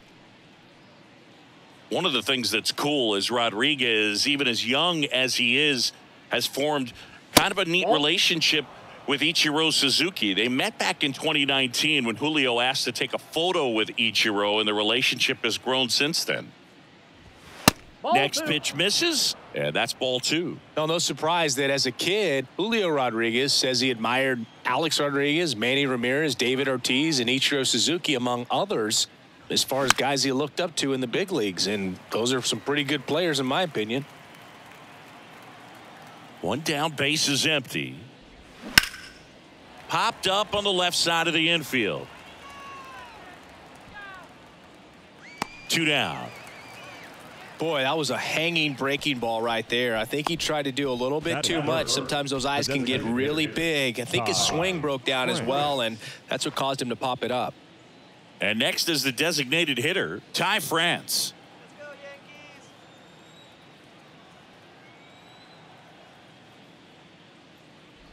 Yankees.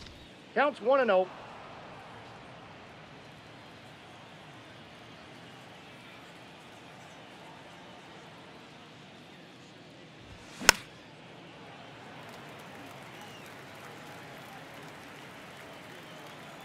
Ball to strike. The pitch.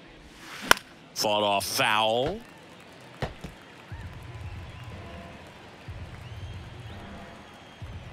The pitch.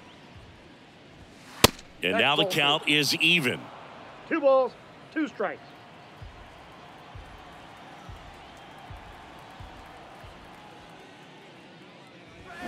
That one missed. He wanted that fastball high and tight, looking for a strikeout. Just didn't locate it very well. Next offering is fouled back. 2 outs. And that's ball 4. That's upstairs. Ball 4. Oh, very close with the location right there. It's just tough to get rewarded on the call with pitches near the top of the strike zone. Here's Teoscar Hernandez. In for a strike. It's 0-1. All ones the count.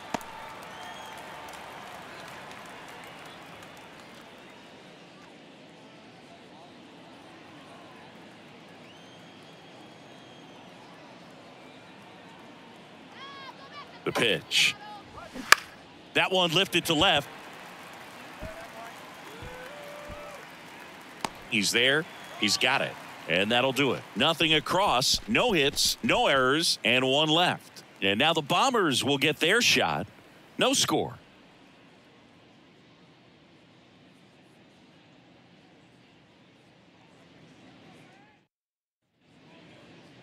Back here in New York, and the right-hander with the good curveball, George Kirby. And Chris, he's a guy that gets better when things get tough.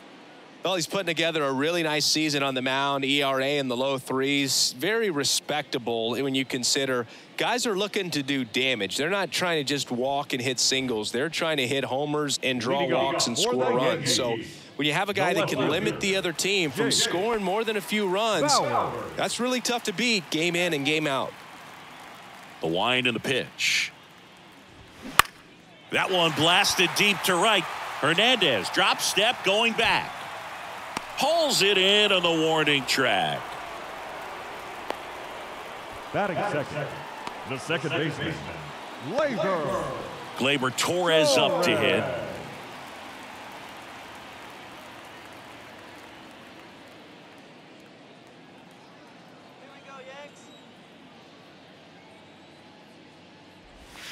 That one's in there, 0-1. Really good cutter that he's able to front door and back door. That pitch is devastating. Nope, that's a ball. Next offering misses, and now it's even 1-1. 1 strike. The wind to kick the pitch. And now 2-1. That's inside.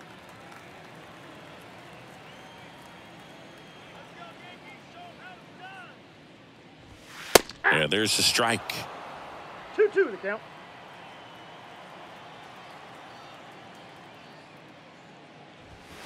The next offering misses. And now it's 3-2.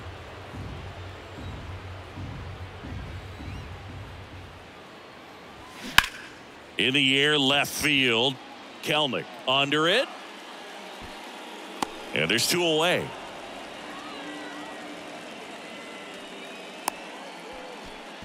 Batting third, the designated hitter, Giancarlo Stanton to the plate now. Stanton.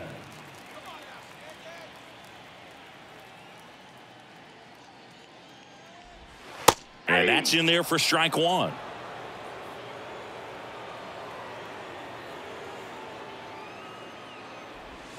Outside. That's out.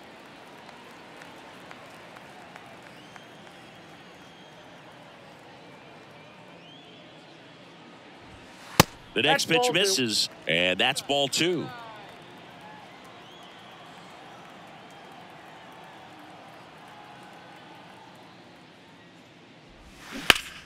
Here's a rocket out to left.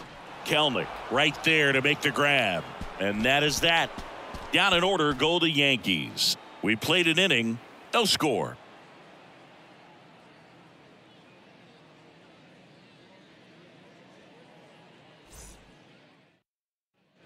Back in New York, top of the second, and now for Seattle, Jared Kelnick. Jared Kelnick. And a pitch. Ball 1, no strikes.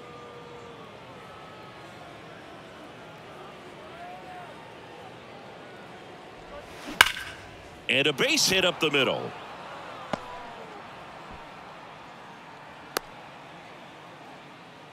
Everything came together perfectly for him right there. Against good pitchers, you got to take advantage of the mistakes. That was right in his wheelhouse, and he didn't miss a stitch.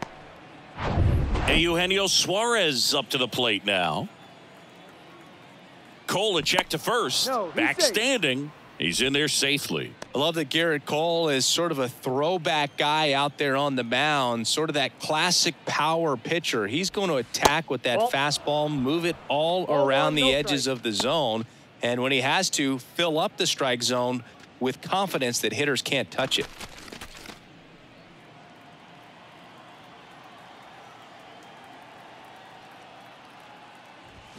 Next offering is downstairs. Cole, of course, the first overall pick by the Pirates in the 2011 draft out of UCLA, and really blossomed as he moved from Pittsburgh to Houston in 2018. Makes a nice grab and a full sprint. 1 down. Every day during batting practice, these outfielders get about 10 minutes of balls in the gaps. They practice this, and when the game comes, they make the play perfectly. Cal Raleigh getting ready to hit. He's one of the 2 pitchers to strike out 14 batters in 3 consecutive games. Pedro Martinez was the other to do it, but Garrett Cole, again, just first offering. Runner goes. Swinging a foul straight back. At the belt and fires. This one ripped, but foul to the right.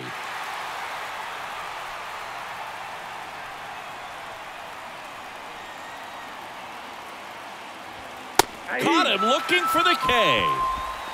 Frustrating end to the at-bat for the hitter, and I'm sure that's going to sit on him for a little while. You want to be ready to hit the fastball. Sometimes you can overthink things, and I think that was the case right there. Mike Ford at the plate. There's a strike.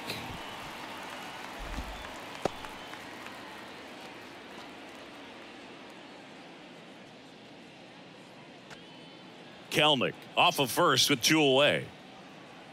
Cole a check to first, and he's back in on a dive.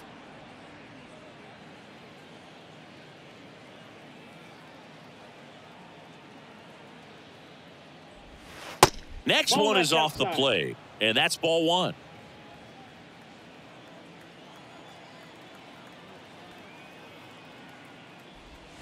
And there's a ball. Good slider down and in can be so hard to get on plane with. You're better off taking that pitch.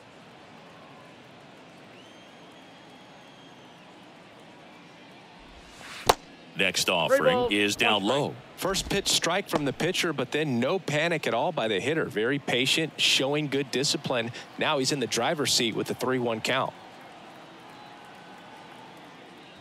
So now 2 on and 2 outs.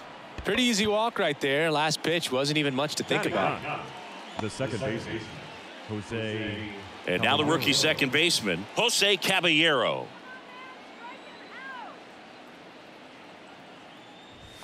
First offering, and it just misses.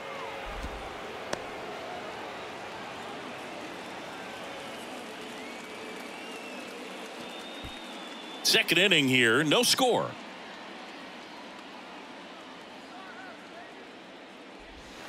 Next offering is in for a strike.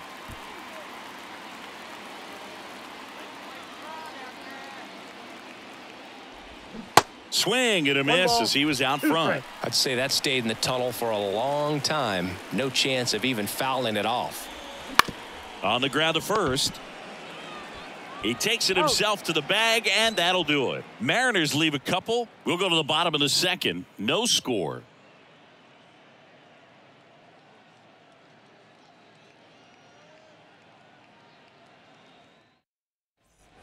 Back now in the Bronx. Bottom of the second. Now, Anthony Rizzo. Anthony Rizzo. Kirby back to work. That catches the outside corner. 0-1. Boog, when we talk about Anthony Rizzo defensively, one of the things I like as a former outfielder is his ability to handle foul territory and just negotiate that sidewall to make some incredible catches. Edge of the zone for a strike, and a count 1-2.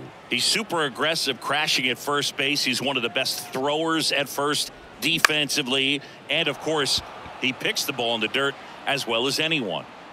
Drops into the glove. 1 up, 1 down. Batting fifth, the third baseman, Josh.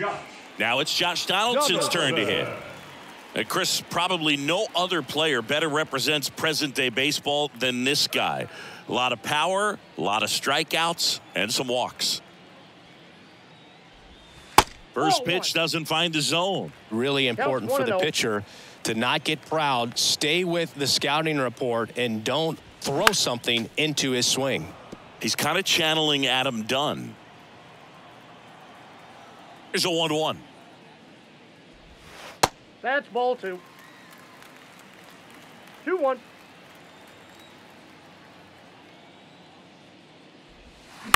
And a foul ball. 2-2 now. Way high. Way to lay off that fastball up right there. You're looking for something you see well that you can handle, but you also have to keep the discipline so that you're not popping up pitches that are just a little too high. Payoff pitch. Stays alive. Well, he's desperately looking for that swing and miss. He's going to have to just change speeds a little bit, try to move it around, create just a little bit of illusion at the end. And it's ball 4. He missed down low. What a battle. It's not always easy laying off a 3-2 pitch, and I'll tell you what, he earned that walk. And now Bader up to the plate. Good power. Not great in the OBP department.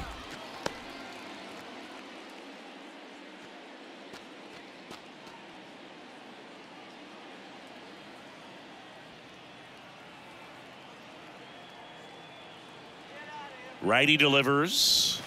Splits the plate. Strike 1. Pretty rare location right there, right down the middle. This guy paints the edges. I'm not sure if you're going to see that pitch again as a hitter.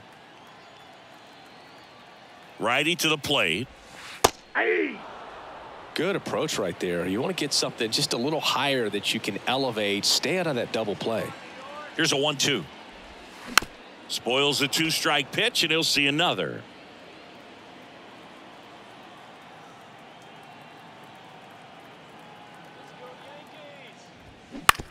To short, could be 2. Feed to second, that's 1. Throw to first, but he beat it. Batting 7, The right fielder, Billy. Here's Billy McKinney at the plate.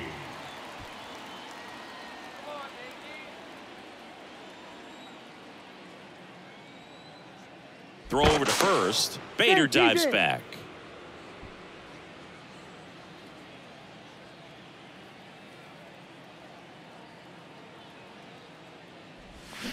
Swings through that one. 0-1. Pickoff move to first, and he's back in easily.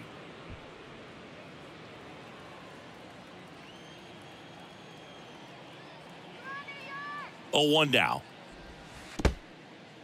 Little trouble with this one behind the plate, and the runner holds. And the pitch. Runner on the move. Pitch is low. Throw. Save. That was close, but StatCast shows us why he so often seems to be on the safe side of these steal attempts, Chris. Yeah, you see that plus speed, and he needed every last bit of it to swipe that bag. Such a threat on the bases. Ground ball right side. Ford takes it himself, and that is the inning. The Yanks leave one. We'll move to the third with no score.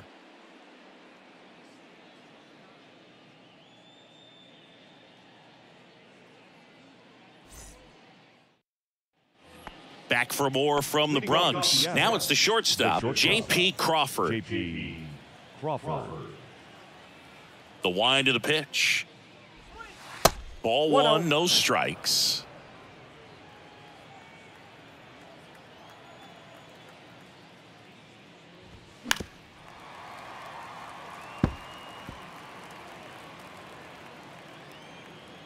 Kicks and deals. Swing and blast one down the line. It's gone if it's fair, but it hooks foul. Well, that ball's hit pretty hard and sure had home run distance, but if you're the pitcher out there on the mound, you execute it. That hit him. And the leadoff man is aboard to start the inning. So, Boog, if you had to take one for the team, where would you want to get hit? Chris, I think I'd have to say upper hamstring.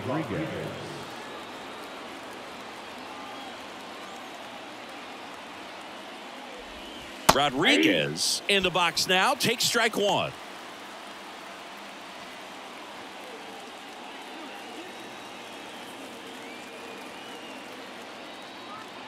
And the pitch. Ball. Runner at first with no outs here.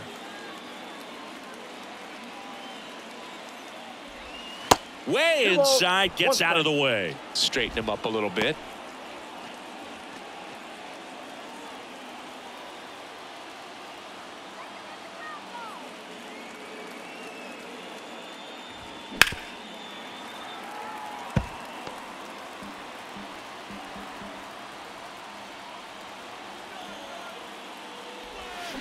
The other way. And it hops over the wall for an automatic double. Off the bat, I thought they were going to score their first run of the game, and that feels like a tough break. But look at the bright side. Really good contact at the plate, and now they're working with not just one, but two runners in scoring position. So they'd love another base hit right here. Next to hit, Ty France worked a walk in his first trip to the plate. And misses inside. Ty France, a pretty cool story. A 34th round pick in 2015 out of San Diego State. And in 2022, he was an all-star. The pitch. Fouled off. He was late. Crawford, the runner at third. Rodriguez stands at second. No outs. In the air, center field. Bader should have it. One away.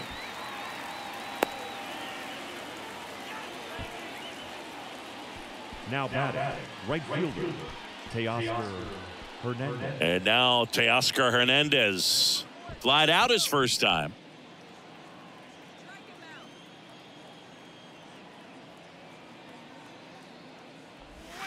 That pitch gets the corner, and that is strike one. Well, in this situation with runners on, you got to get ahead in the count so that you can dictate the rest of the at-bat. Nice job right there.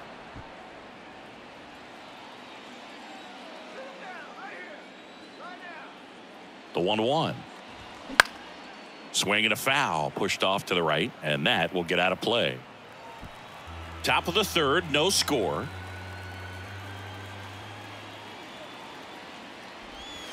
Next pitch misses way outside.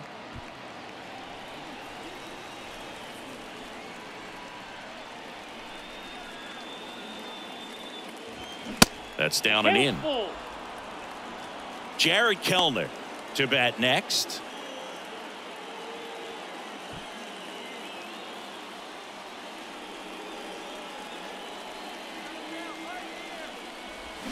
Swings through it, and that's a strikeout.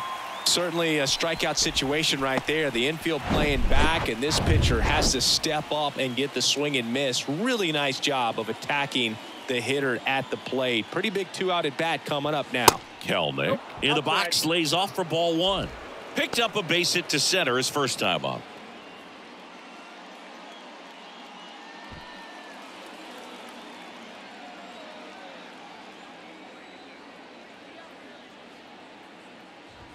And there's a strike. Second and third, 2 down. Swing and a miss, and it's 1-2.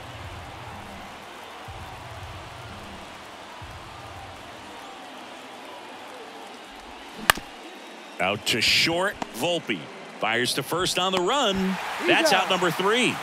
Mariners leave a couple, and we are still scoreless.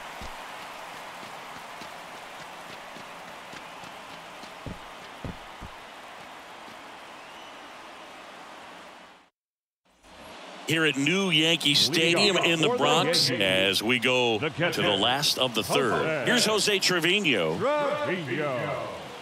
Kirby back to work. That one's in there. That's strike 1. Trevino in his 4th year in the 8th spot in today's lineup, and he won a Gold Glove last season. Knocks it down to the hole, but the throw to first gets him easily, and that's the first out. Batting 9. The shortstop, Anthony Volpe. Anthony Volpe, the next to hit.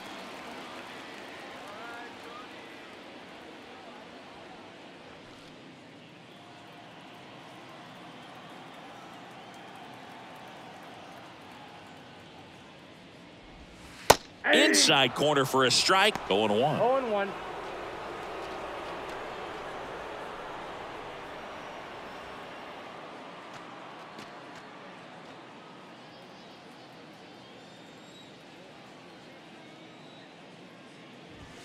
That's in there. No balls, 2 strikes.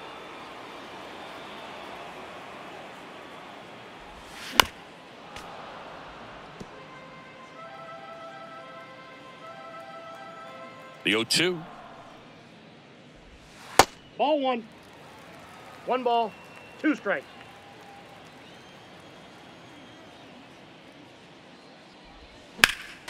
Fouls it back with 2 strikes.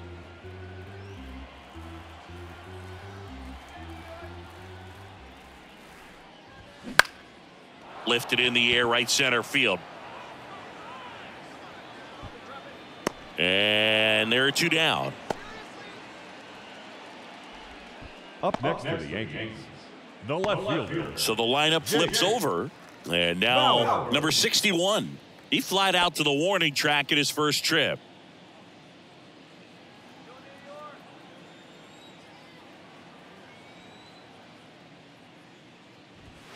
And that one a little bit high.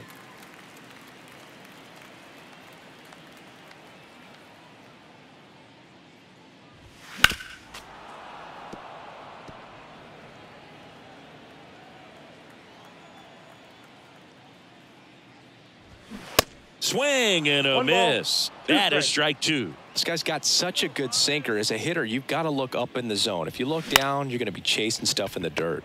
That one the other way.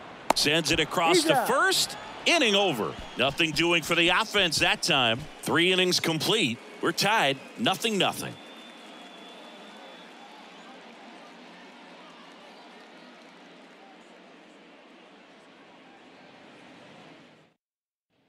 Back at Yankee Stadium, John Sciambi with Chris Singleton, and set to lead off the fourth, Eugenio Suarez.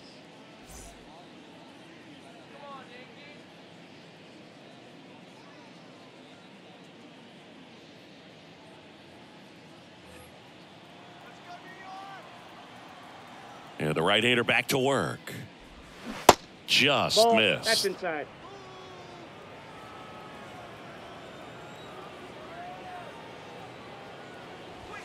Pitch misses there. 2-0.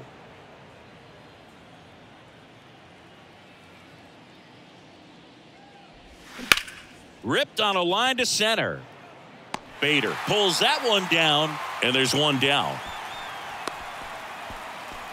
Up next for Seattle, the catcher, Cal Raleigh up next for the Mariners. Struck out looking at his first at bat. He is at the top of the game in terms of defense at the catching spot. That one catches the zone. That's strike one. It's so impressive because these guys have to do so much study and preparation for their pitchers, for opposing hitters, and really their number one job is to guide that staff through a ball game. And so when you also can turn it up offensively and be a force there, that is a win-win, every manager's dream.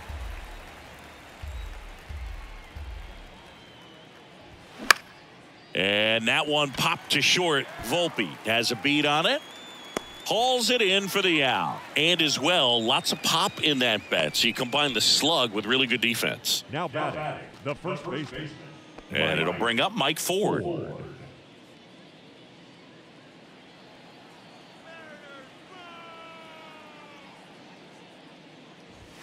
That one drifts inside. In 2022, Garrett Cole set the Yankees single-season strikeout record with 257 punch-outs. Pretty amazing mark for that historic franchise. Next one misses, and it's 2-0.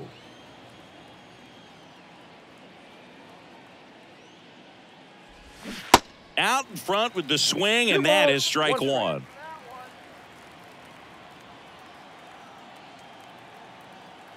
Right-hander kicks, deals, and now it's even up.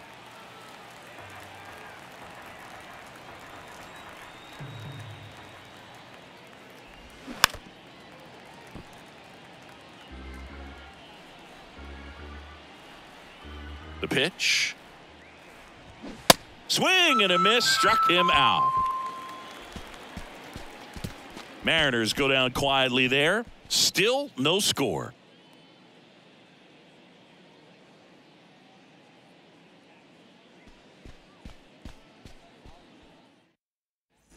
Bottom four, now the number 2 hitter, Gleyber Torres. The second baseman. For you growing up in New York City, I mean, you're a big sports fan. Tell me about your experience with the Yankees growing up. I really went to Shea Stadium more than I did to Yankee Stadium. I grew up a Phillies fan. There was one game, though, that I went to as a kid. I sat in the upper deck. It was the game that Bo Jackson hit 3 homers in his first 3 plate appearances and then hurt a shoulder diving for Deion Sanders inside the park home run. That's probably the most memorable game that I ever attended as a fan at Old Yankee Stadium. Giancarlo Stanton. And now it's Giancarlo Stanton. He's 0 for 1. Stanton, a guy capable of hitting it a long way. Oh, you can tell how comfortable he is. Look at that front foot on the line as he is close to the plate. But he can be very quick to a pitch that is down and in. Next offering in the dirt. And that is ball 1. He's a guy that's changed his stance over time. It's been a little more open, straight up, and now more closed. One thing hitters will do, it's not so much about the stance, but it's what it does to the brain in terms of resetting and how they approach the pitcher. That misses. 2-2. 2-2 the count.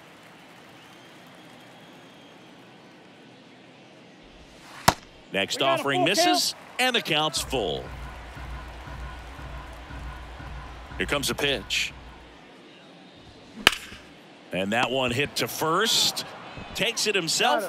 Already 2 gone here in the home fourth. Up next for the Yankees, the first baseman, Anthony And here is Anthony Rizzo. First time up was a pop out.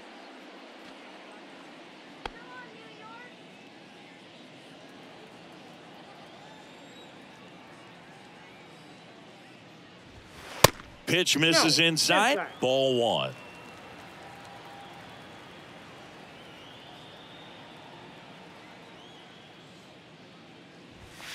And there's a strike.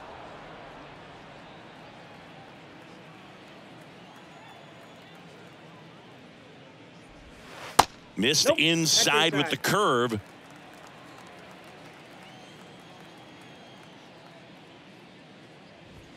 Close one, doesn't get the call. 3-1 now.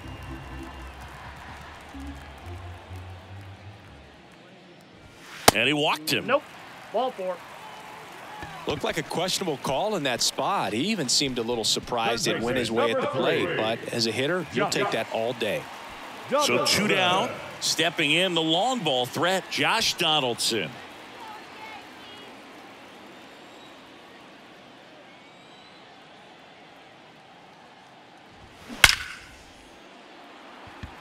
Knocks it down. They stop the lead runner at second. Now 2 on with 2 outs. First pitch swinging, went up there with a plan to be aggressive. Nice line drive to the pull side right there, but he didn't spin off of it. That's the key. You still have to extend through the baseball in order to hit a line drive like that. Runner in scoring position now, and a good opportunity to push across the first run of the ball game. Harrison Bader will hit next. 0 for 1. He hit into a fielder's choice his first time. In there for strike one. Yeah, I'm surprised we didn't see a visit from the pitching coach here. Just to remind him, focus on the hitter. Don't worry about anything else.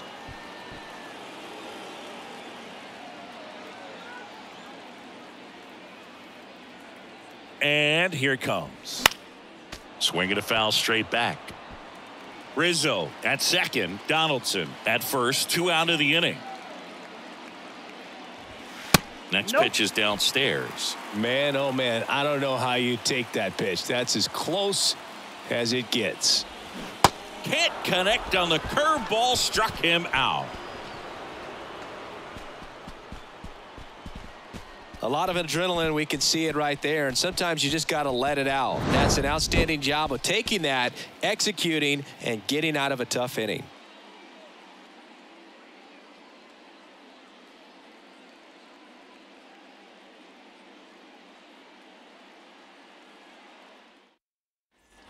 Ready now for the 5th inning, and stepping in for the Mariners, Jose Caballero.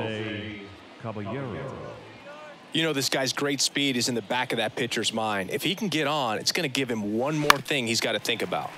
That one fouled off. Well, these Mariners showing great discipline at the plate, and patience definitely seems to be the name of their game in this one. They haven't produced a run yet, but the pitch count for the starter is starting to climb, so they're hoping that starts to pay off soon. Boog, I don't think that pitch would have been called a strike, but he did such a nice job of pulling his hands tight to the body and just getting enough of the barrel on it to be hard enough back up the middle for a knock. J.P. Crawford up next for the Mariners. First pitch, and he just misses. And I think they're in a good spot thanks to their pitching, but no one would be shocked if this offense strings something together to take the lead.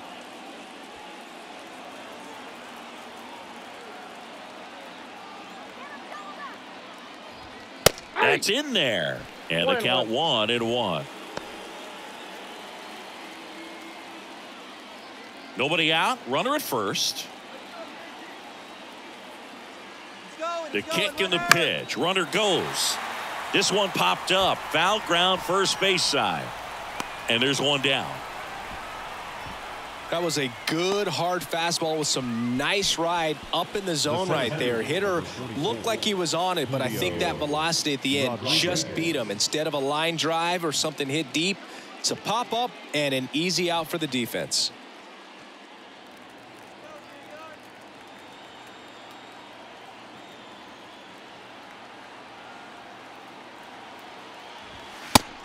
It's a pitch out, nothing doing, and that's ball one.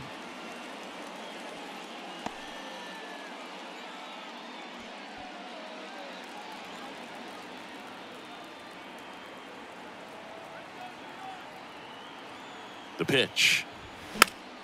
And a pop-up right side, foul territory. Rizzo brings it in with a nice running grab. Ball's just not carrying the first tonight. Now, you would actually say that to your teammate in the dugout. No, I'm not that cruel, but someone would say it to me, and I'm sure it's probably been said before.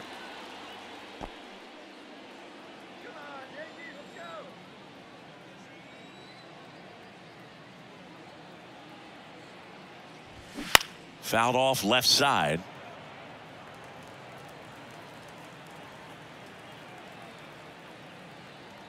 And a pitch. Runner on the go. Swing and a miss. Throw. Save. Chris, his wheels were the difference maker on that play. Just got in there. Yeah, with StatCast's help, we see his top speed on this stolen base, and that's a big number. I mean, man, he really made his athleticism work for him on that one. Going to count 1 and 2. As a pitcher, you know the runner on second is ready to push things with his speed. A base hit's probably going to be a big run, so you really have to execute on the mound.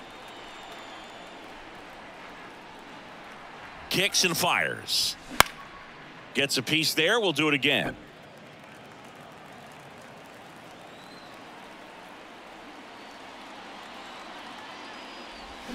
Swing and a miss. That's a strikeout. Slider got him for strike 3. No runs, 1 hit, no errors, and a man left. Last half of the 5th coming up, and we still have no score.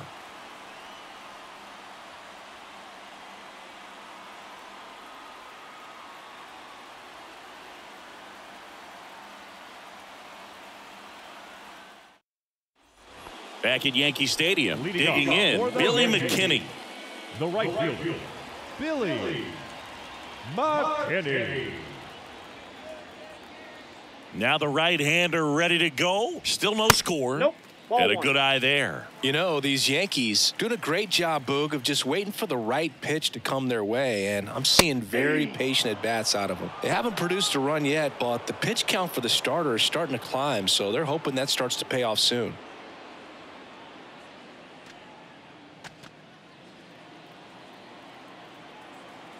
Left-hand hitter waits. He swings and hits a fly ball center field. Rodriguez settles under it. And it's caught for the out. And I think they're in a good spot thanks to their pitching, but no one would be shocked if this offense strings something together to take the lead. Here's the catcher, Jose Trevino. First time up, he grounded to third.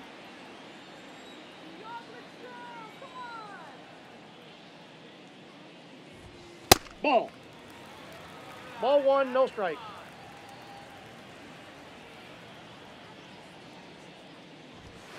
Next offering is in for a strike. He's controlling things out there on the mound, not messing around at all. He's been in attack mode since the very start.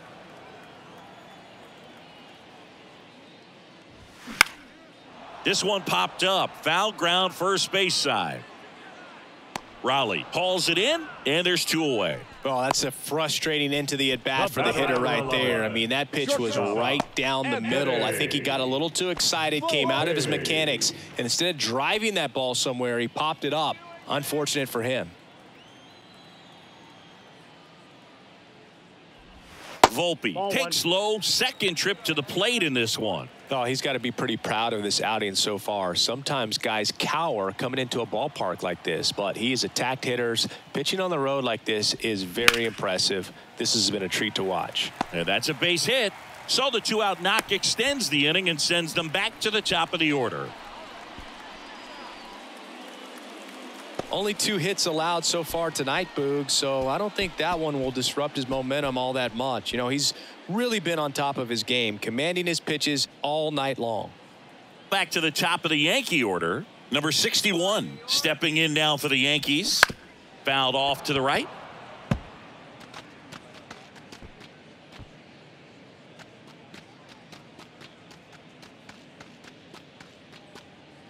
Volpe off of first with 2 away. Check on the runner. Volpe dives back in safely.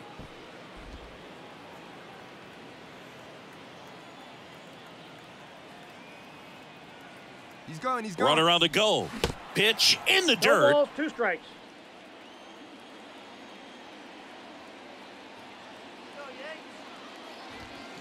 And down on strikes he goes. 3rd out. So no runs here on a base hit, no errors, and 1 left. We're through 5, and we still have no score.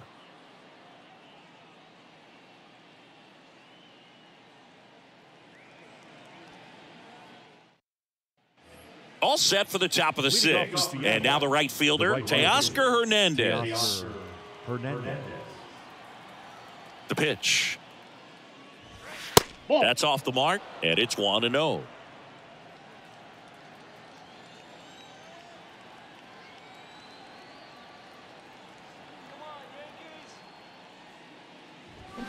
Turned on, but foul wide of 3rd.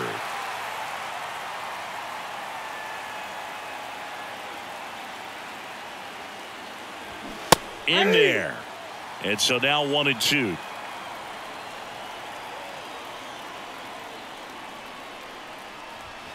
Yeah, the 1-2 misses to even the count. The 2-2. That's foul off to the right side, keeps the AB going.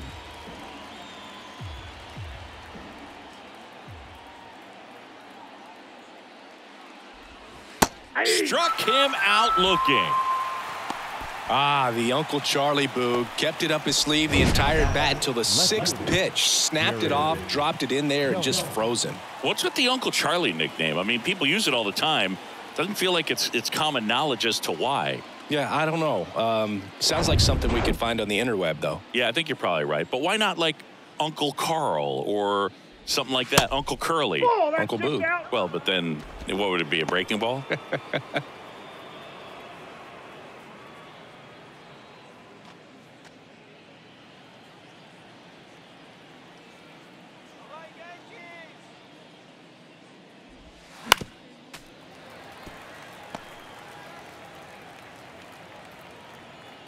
Left-hand batter waits.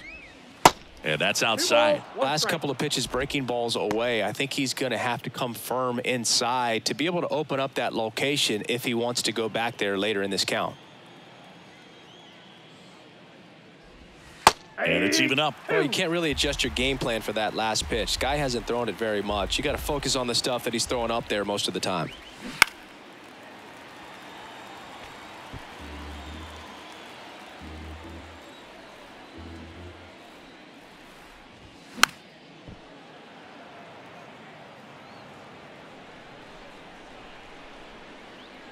Comes the 2-2. Got him looking. Froze him with the heater at the knees. Back-to-back strikeouts to start the frame, and that's now 3 in a row. Yeah, he's really settling in and getting a feel for his pitches, throwing them where he wants to right now. So we'll see how long he can keep this streak going. Hey, Eugenio Suarez up to hit now. Strike 1. 0-1.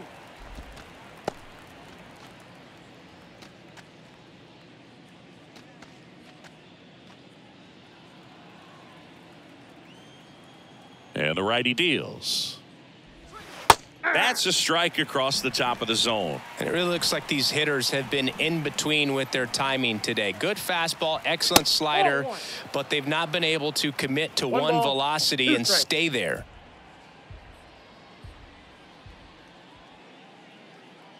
Two outs. Knocks that one away, and we'll do it again. I always remember watching Johan Santana pitch, and when he was in his prime, you would see a lot of guys out in front, right-handers pulling that change up in the stands and then fouling the fastball the opposite field up into the stands. Swings and misses, struck him out. Nothing across here this half. 2-3-4, 2 up in the home half of the 6th. And we still have no score.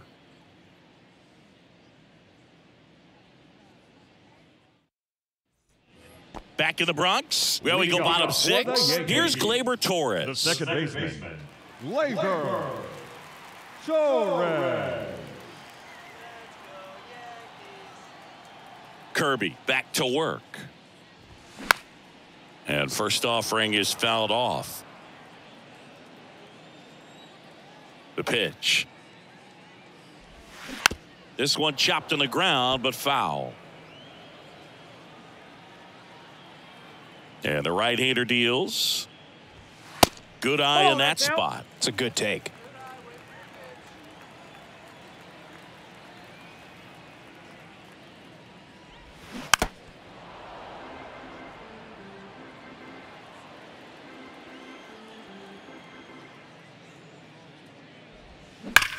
That's hard hit on the line. Kelnick makes the catch, and there's one gone. Man, that's one of those at-bats where you have to remind yourself it's about the process. He did everything right there. Nothing to show for it. But in your mind, you have to convince yourself that it was a very good at-bat. Stanton in the box again. Takes a strike.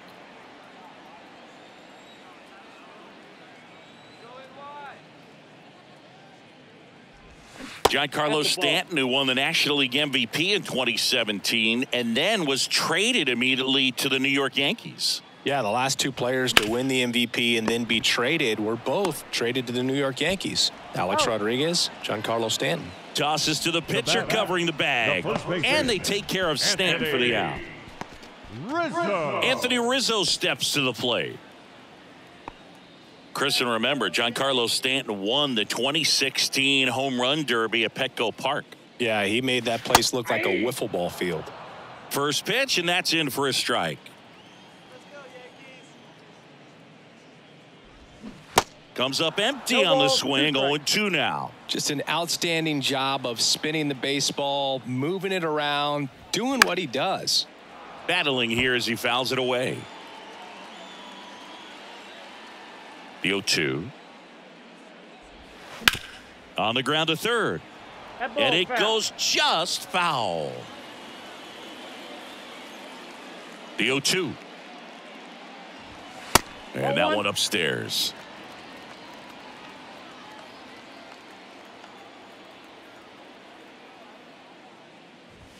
Swings and crushes one. Right field, way back and gone. Anthony Rizzo circles the bases. The Yankees score first. It's 1-0.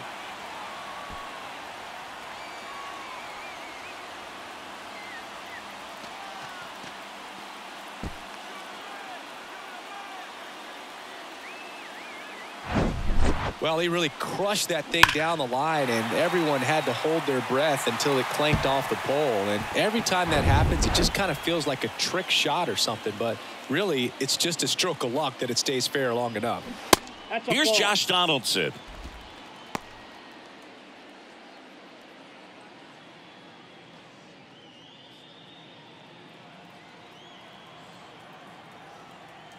The 1-0. And that's too high. Kirby, maybe a little less aggressive on the mound right now after that home run, Chris. Yeah, it seems that way. You know, guys, they can come out, feel good, but then all of a sudden get touched up a little bit, and they start trying to throw instead of pitch. They're not trusting their stuff.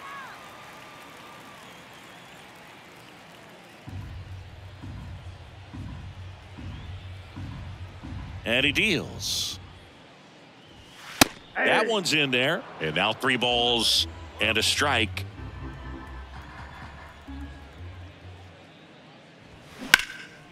Swing and a high fly ball to left. Kelnick under this one. He makes the grab, and that'll do it. Another look at the long ball for the Yankees. It's now 1-0. You're dialed into the show.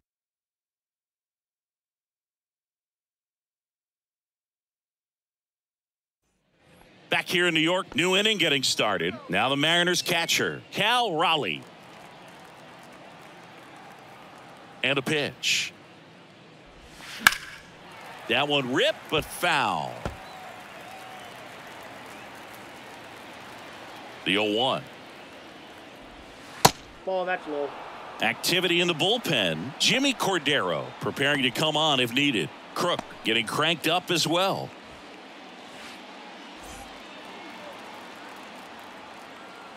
The tying run at the plate.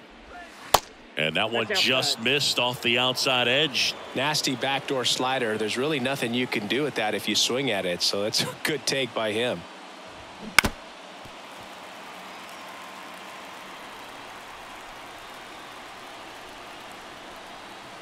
And now 2-2. Fights it off. He'll see another.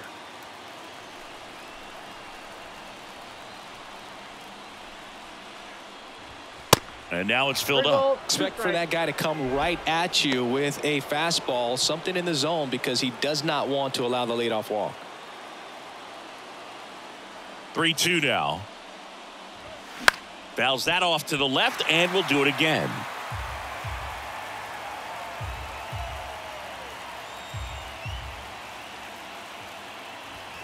Got him.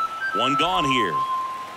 Well, big power guy right there and generating so much bat speed. It's hard to bring that to a halt once you've committed. He tried to check the swing, just couldn't do it. Mike Ford up next for the Mariners.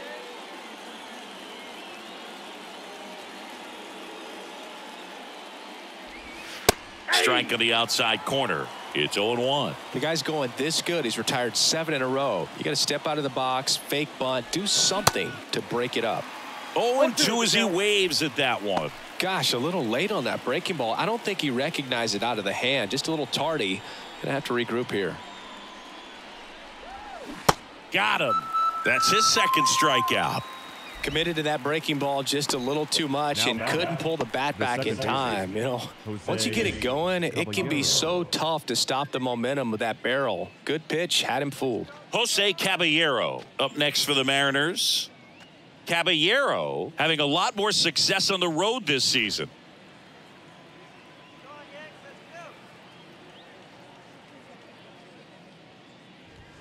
That catches the zone for a strike, and it's 0-1. Well, I'm impressed with that challenge pitch right there. Even with this slim lead, this guy's not afraid to go right after these hitters. Next one off the plate inside, and the count even 1-1.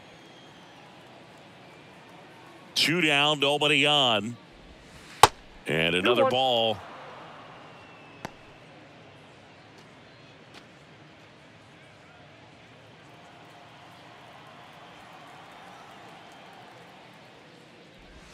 And he takes a strike.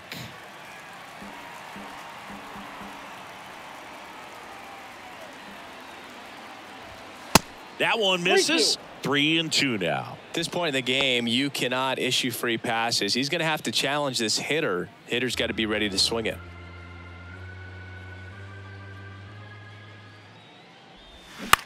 Ground ball left side. Donaldson tosses to first in time. And the Mariners set down 1-2-3. Mariners are down in order. They still trail 1-0.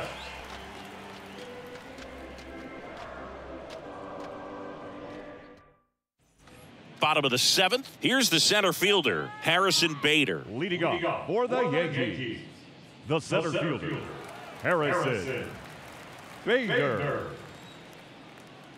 And a pitch. On the ground, out to short. Tosses across to first, and one away in the bottom of the 7th. Up next for the Yankees, Billy McKinney digs in now. Billy McKinney.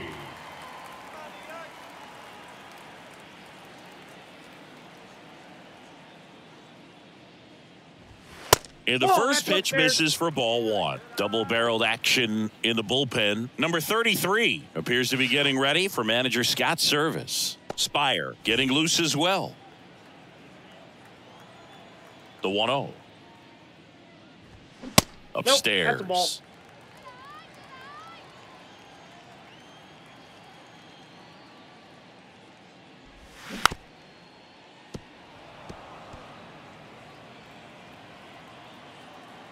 The 2-1. There's a strike.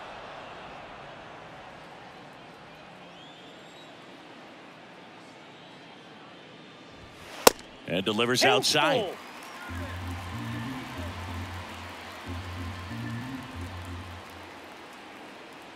Righty to the plate. And there's ball 4. Take your base. Well, he's starting to look a little gassed to me, and we'll see if they go to the bullpen in this spot or not. Now the catcher up to hit, Jose Trevino. Now just about to hit that century mark, 100 pitches for this game. Check swing, went around, 0-1.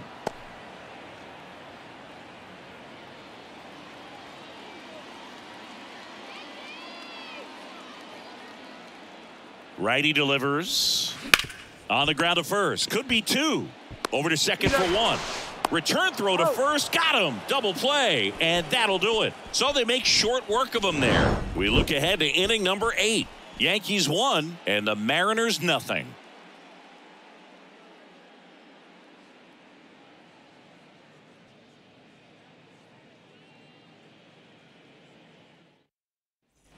Welcome back. We go to the 8th. Here's the shortstop at the plate, J.P. Crawford. The wide to kick the pitch. Just off the inside edge. Bullpen activity starting up now. Clay Holmes getting loose out there for Aaron Boone.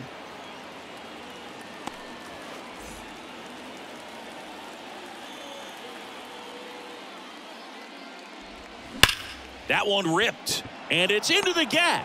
So a runner aboard to start the inning. Well, a swing like that can help you come out of this struggle. We saw the numbers coming into the ball game, but all he's trying to do at this point is help his team win. Julio Rodriguez up next for the Mariners. First offering misses the mark. Well, here's a good opportunity in this inning to get on the scoreboard after that leadoff hit, and heart of the order coming up right behind them. This is where they need to get going. Crawford on at first, nobody out.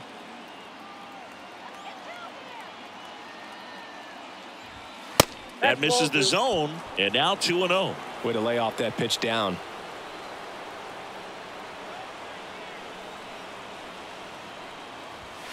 And it is 2-1. He must have been looking for something else because he gave up on that pitch a little early. It was right down Main Street.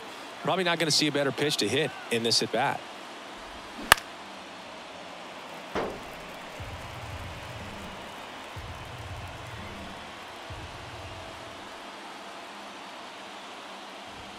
The next offering misses. 3-2 now. Ty France waiting for a turn at the plate.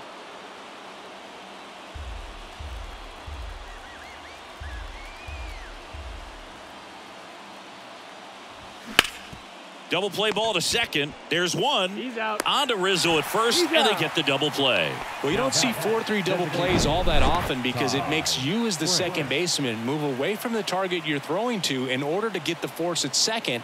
But he looked very sure of himself on that one. Nicely done. Ty France now at the plate. Fastball for a strike. It's 0-1. 0-1.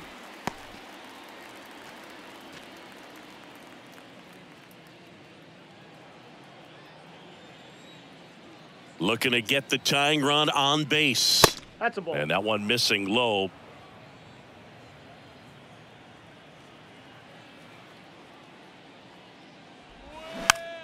Swing and a ball popped up. Volpe makes the play, and it's out number 3. One hit in the inning, but no one left. Home half of inning number 8 straight ahead. Yankees 1 and the Mariners nothing.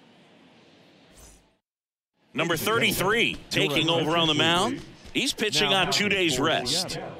Number 33, Ryan Wu.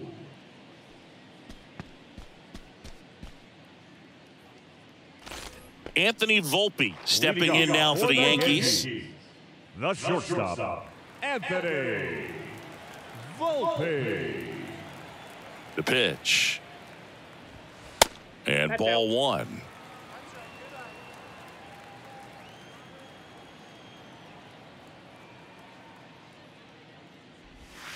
Good eye right there. 2 balls, no strike. Hard on the ground to first.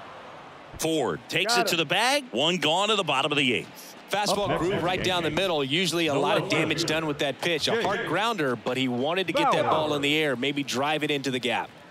So the batting order turns over. Number 61 stepping in now for the Yankees.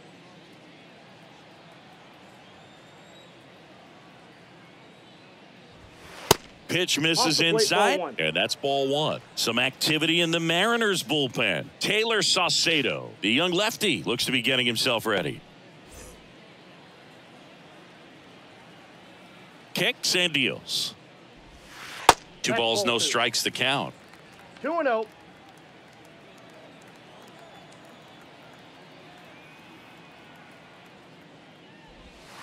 Breaking ball through there for a strike. 2 balls, 1 strike.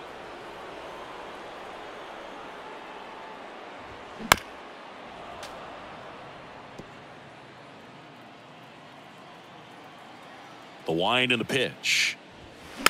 Swing and a bouncer. 2 up, 2 down. Now batting, the second baseman, Gleyber Torres. Here is Gleyber Torres.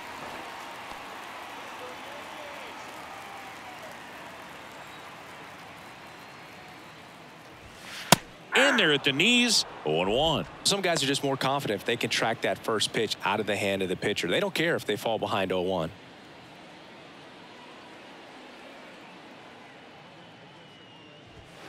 Strike on the inside corner.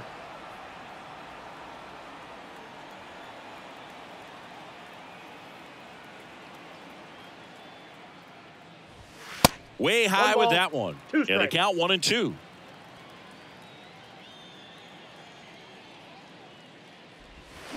And a ball evens the count. The wind of the pitch. Line drive. Puts the squeeze on that one. And that'll end the inning. Looks like he's heading back out for the 9th as he'll go for the shutout when we get back. Back now, and on the mound, the closer, Clay Holmes. And I can't imagine any save is an easy one. You're holding a small lead on the scoreboard, and you know those hitters are going to give you the best at-bats they can. So it's always high stress. Let's see what he's got here to try and close it out. And here comes Hernandez in the box now. Takes strike 1. 0-1's the count.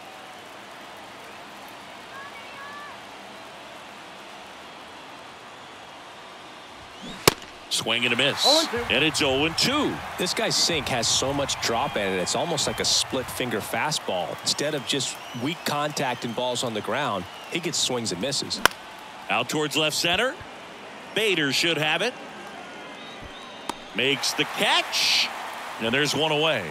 That's a big first out right there, and that changes things. Yeah, you can kind of see how just the hope and optimism is shrunk a little bit, but they got a couple more outs to work with. They got to find a way to get a runner on and get one around the bases.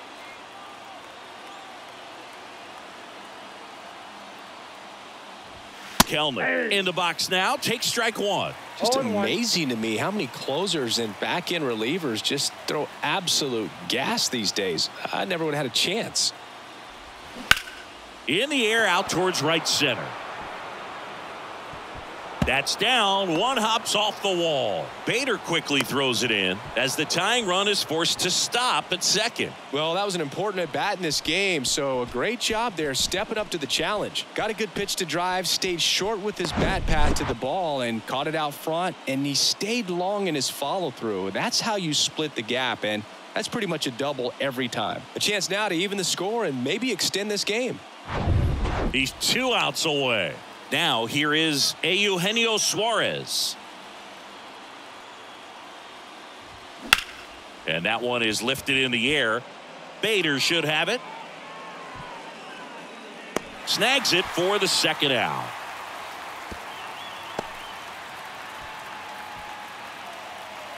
The batter, the catcher, Cal Raleigh. And now the switch hitting catcher, Cal Raleigh, trying to deliver as the hero. Well, comfortable or not, these are the situations closers, they seem to live for. I mean, you get into some hot water, a jam, tough spot, whatever you want to call it, but this is where they earn their keep.